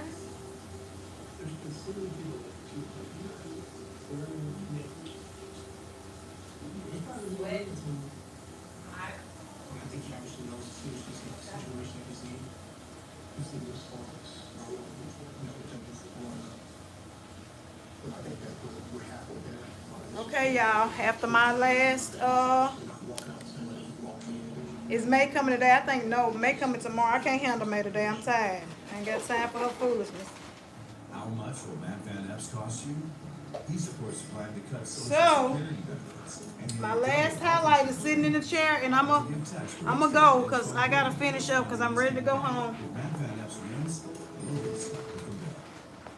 You've got a big day, and you need to smell fresh. That's why the all-new Unstoppables gives your clothes a 24-hour non-stop freshness. So no matter how long the day goes, you can't stop this power, this walk, this pose, this strut, this look, this talk. Unstoppables fresh. Smell unstoppable.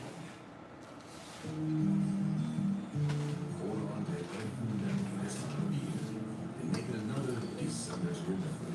Because the greatest measure of the season is how it makes you feel. December during the sales event. Get offers on select models. Tarsha, on first, you don't pay it. You can move on, Harry. If you want to wear like that, you have to decide, you know, all of them, and you really need to do it all at once. Rogers gets word that a rifle was just found inside a van in the house.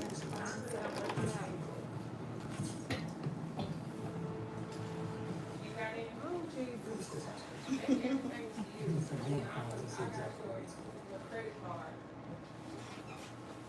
Rogers calls the tipster. Hey, what did George tell you about what happened? Okay, so he didn't say that he shot.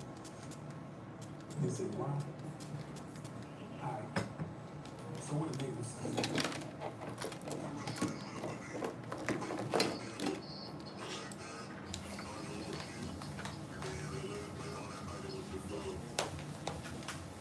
Alright, appreciate it.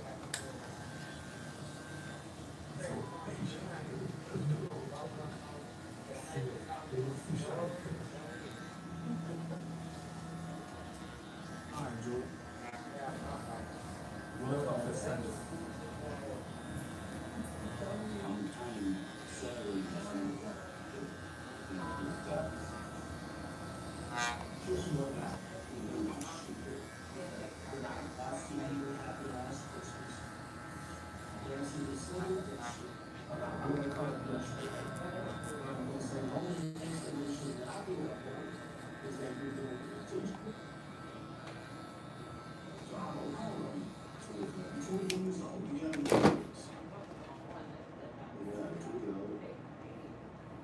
What's the relationship like with your mom? It's like it worked. Have you ever been arrested? I got you. So this is the crazy. Yes. So let me know say this.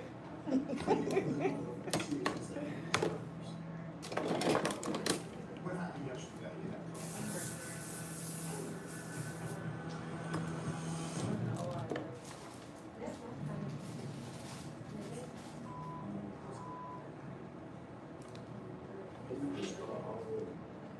That's it.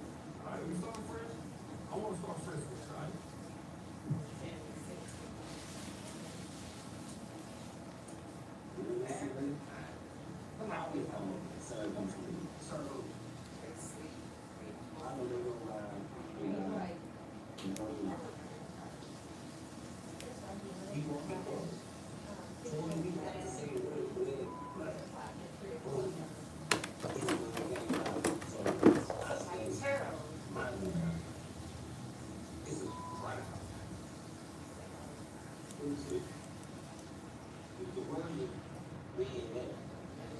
George claims he thought Antonio was trying to rob him.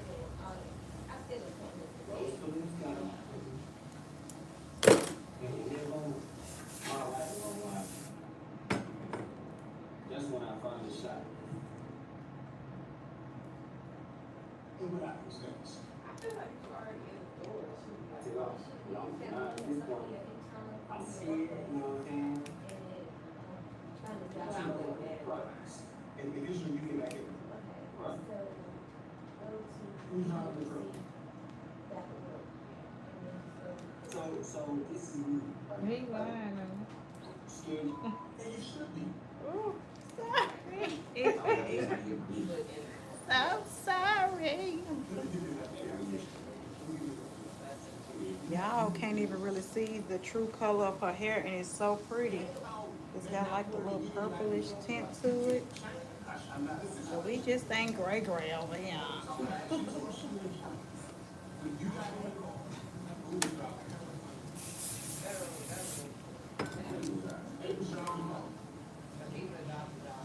George says after he got back in his suburban, they drove to Mead's house. Where did you go? I was in the regular basement. I know I was my bedroom. He claims he left the Suburban on the side of the road, but he doesn't remember the exact location. Okay. So tell me this, at some point, you and Rose was actually having a conversation. It wasn't an issue. Listen to what I'm telling you. We have people that was outside that was watching what happened. She looked out the window and saw a victim and a dude in a tan jacket was standing there talking. And the way you're explaining it is not what they saw.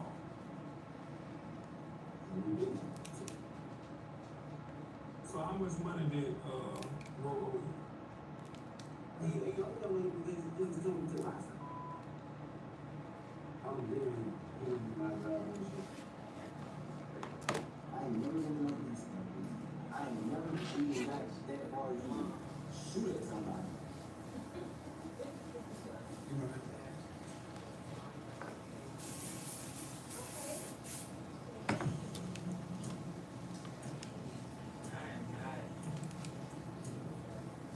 While detectives were trying to get George to come clean, a relative of Nathaniel's came to homicide, asking to speak to him.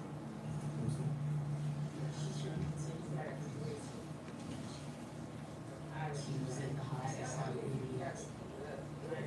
She just told him he ain't been on this earth long enough to think he's smarter than her or smarter than us. That they got too much evidence. She begged him to tell the truth. Jerry Polk.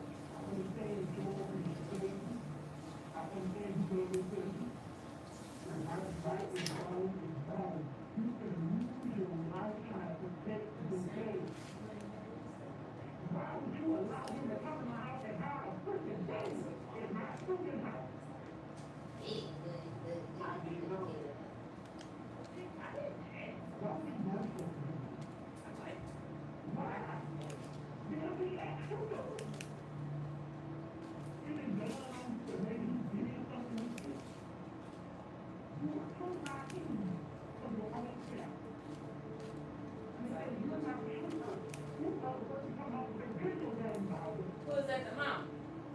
Whoever it is, honey, got her messed up. She ain't going, she telling it. Right.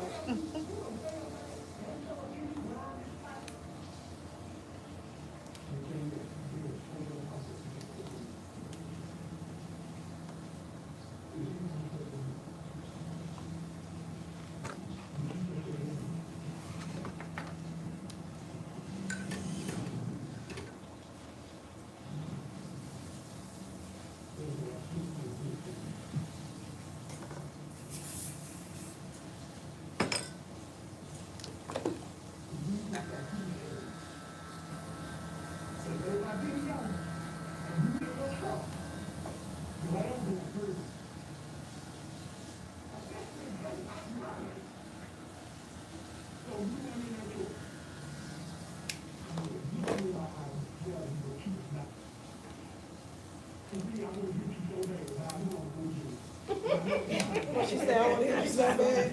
It's definitely his mama.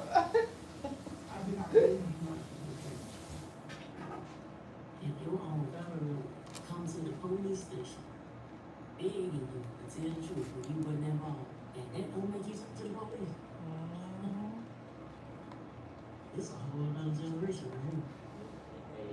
They don't think that this action is going to involve my family, my friends. They don't think of that. They think of separation, not knowing that this is probably going to break up their whole family.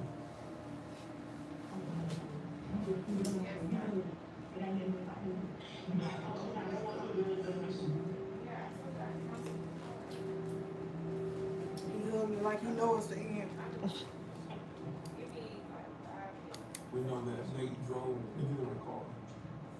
And we know that Nate was in the backyard running the clothing. Did Nate pull the trigger? No. But Nathaniel was just as guilty as well. I'm gonna go to Gaines' office and see if I can get murder warrants on George and Nathaniel. So, according to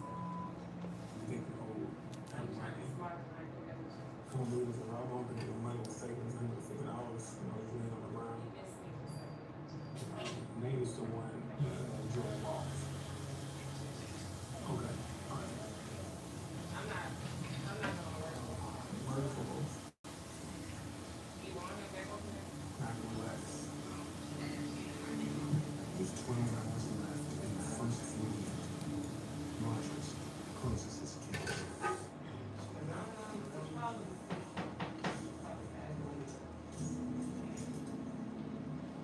I think it's probably a wake-up call for me. They're playing life like it's a video game. Like we just reset and, start it all over. Once you lose life, it's over. You don't get that back. You just getting a shampoo? Yes, ma'am.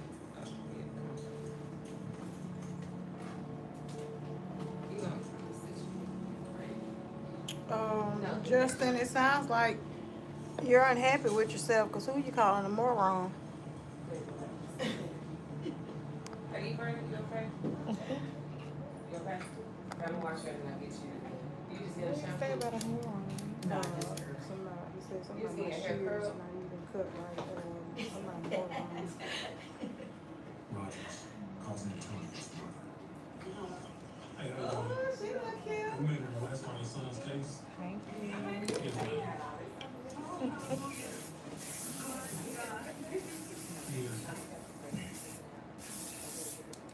Thank you so much. That's probably the best part. I probably think for the worst of my life. And today I was waking up to provide some type of closure for.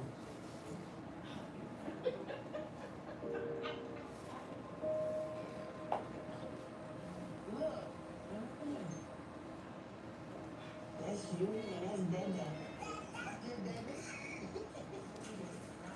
She love Daddy. He's been here. A part of me is missing. I really miss his presence.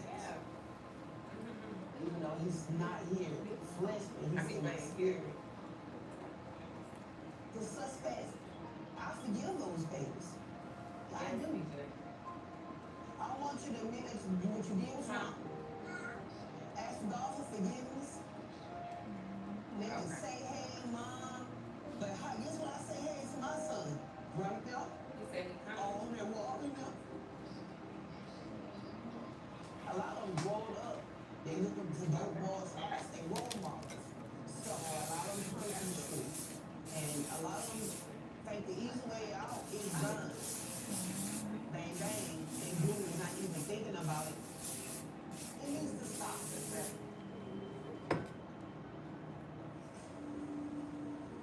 When my son got murdered, I was in a dark place. Right now, I'm in my healing process. His legacy lives on in her. And I'm grateful for her. Oh, that's some good shit.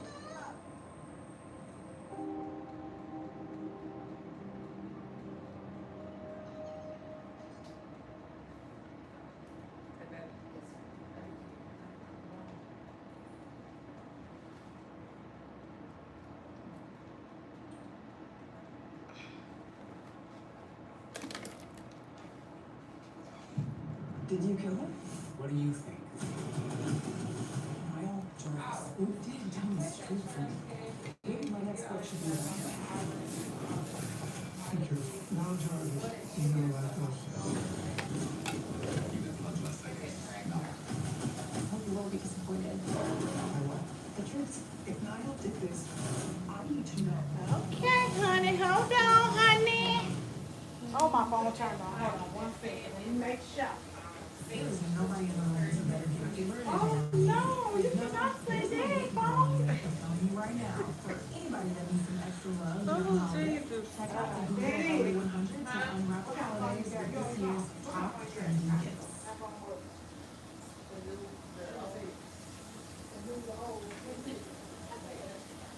Hey, baby, how you doing? You look so handsome. Can we call you right back? Okay, thank you. For homicide detectives. Don't be going through my pictures. I'm not thinking, why would I get your phone and go through your phone, ma'am? Can you see what you think? You really gonna be able to see it in a minute. Hold on one second. Hold on, y'all. Your chance of solving the murder is cut in half. Hold on, Danny, huh? If they don't get a lead within the first 48 hours. I don't know. It's time to cut the fuses right now, sir. Danny, you got Snapchat? Absolutely not. I like Snapchat filter on there. Kind of gives it a little. I think I'm gonna get nothing out of my phone. Birmingham, Alabama. 8 p.m. Okay, A call comes to honey. 911 from a house in Ansley.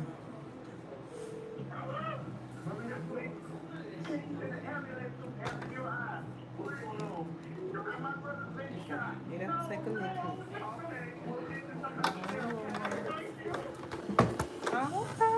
Okay, clock it. Okay. Clock it. Let them folks know. What edges? Okay. What You did that, girl. Oh, wow. Wow. That looks good. Wow. Okay. Who ain't got no edges? Right. Who they talking about? Miss me with that one, miss me. I love it. I'm glad you love it. It's so pretty on you. Girl, I can Girl, about to stop at every gas station on the way back to Memphis. Everybody about to know you. Oh, I love it. I'm glad you love it. It's so pretty on you. And it should be so easy since you really don't want to have too many curls. Just mold it down and you can bump a few, but you don't want to get used to putting a lot of heat on it. But it's very pretty. Thank you. You're very welcome. I love it. I can't believe that you did, baby. You did that. You did that. Wow. Baby. She's like, baby. Miracles, signs, and wonders. Right, look, miracles happen every day. Right here.